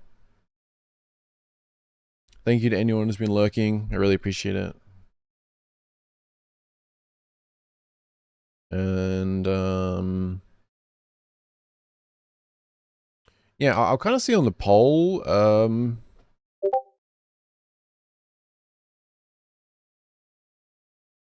Yeah, tomorrow will I'm most likely gonna stream. I'm not gonna lock it in yet. But if we do, I'm leaning towards Bayonetta. So if the polls definitely lean that way, we'll either start Bayonetta, or depending on how I'm feeling, I'll probably go by it. We might do Croc 2. We'll see. But yeah, we'll kind of see. But yeah, Croc 2 and Bayonetta is looking like the next games we'll play. And yeah, I don't know, still gotta figure things out. Because I think I want to play Luma Island, but I'm trying to like avoid playing more but well, there may be some of that. I don't know, I like the idea of playing like one game at a time, but I also feel like that's not that realistic for longer games. Like if I want to do Luma Island, it's more of like the farm sim type of thing. And I feel like if I'm doing that, I don't necessarily want to be just playing that like for an extended period. Or at least I will want to some degree, but yeah, I think maybe a better rule that I'm leaning more towards is like maximum 2 games, and that is one long-term game, one short-term game. So like I could be playing Luma, Island, a farm sim, and Bayonetta together, and when Bayonetta's done, move on to another game, move on to another, you know, so it's kind of like I might play, you know, five different games while playing Luma, one after the other, obviously, finishing them first, but yeah, and then at times when not playing something like Luma, like if Luma wraps up, I probably won't jump straight into another one unless there's something I want to play, and I'll stick to doing one-to-one. But I kind of see, I'm definitely leaning towards doing more games that are, you know, 2-3 streams, even one stream, like, I think I just feel good getting through some more games and actually finishing them. I've got a few odd ones I definitely want to play. Like, I still want to do Dragon Ball Z Legacy of Goku 2. We'll definitely be doing Bayonetta, and if I like number 1, we'll definitely do number 2. I'm still planning to get back to Power World, just deciding whether I want to do a new world or how I want to do that. But I'm actually, the longer I've been away from Power World, the more like excited I am to kind of jump back into it. But I'm definitely leaning towards a fresh start, but maybe figure out how I can get the pals into a new world, like, down the line when I'm set up. Because I think like a fresh start doing things a little different could be fun, but I don't know. I'm still thinking on that, but it's definitely one I want to play. I also definitely want to play Ellen, which will be a longer one, so I'm still kind of figuring out how I want to do things. I might do like Luma Island, then when that wraps up, play Ellen. Yeah. I also have Soul Ash 2 I still want to play as well, which is another one. And then there's some FPS type games like Star Wars Dark Forces Remaster, Republic Commando, thanks to Cerberus, which will be very fun.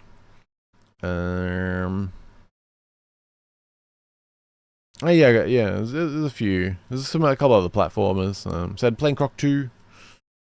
Yeah, I don't know. I'm trying to balance it all out. I'm just still figuring a few things out, but I have a better idea of where I want to head with things. So I'm kind of just at the moment aiming for things to be on track by the end of January is really my goal at the moment. Be ready to start a game jam. Hopefully I'll be, you know, well ahead on the second channel. Trying to get Let's Plays out more consistently. I'm still trying to figure out how I want to kind of schedule certain things, but ideally, like, if I can stream a bit less, but more consistently, I can have it so the off days are split between, like, getting ahead on some Let's Plays, and the other ones are, like, just me nights where I can play a JRPG or something. And I think overall it's just going to balance out a lot better. I still need to figure out my start time, because I am leaning more towards wanting to stream between like 8 and 10 my time, which is like a bit early for some people who are come around regularly, which kind of sucks. But, you know, I got a balance between, you know, what's good for me and stuff, obviously. And I also like the idea of, like, if I streamed at like 8 o'clock, by 2 o'clock, it's still kind of early by my standards, and yet that would be like 6 hours. So if I wanted to push it further, I could go to 8 hours, and it would only be 4 o'clock. Like, I like the idea of that a lot. Yeah. I don't know. That is my ramble. Yeah, I just really appreciate you all being here. Likes appreciate, all that stuff. If you're new, subscribing, very much appreciated. Mainly, especially because I'm in the negative by 6 at the moment. Okay, it's fine. It's fine. Yeah, and I'm gonna keep streaming on Twitch as well. Hopefully that pays off, or like, I don't know. It's, you know, why not? Yeah. Thank you all again very much for being here. I really appreciate it. That is my ramble done. Yeah, Discord exists. If anyone wants to contact me, you can contact me on Discord. Feel free to add me on Steam or anything if you want to. There's an email attached to my YouTube on the About page. You know, contact me any way you want if you have any reason to do so. Yeah. Yeah.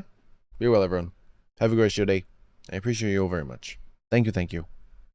And I will see you in something else soon. Bye-bye.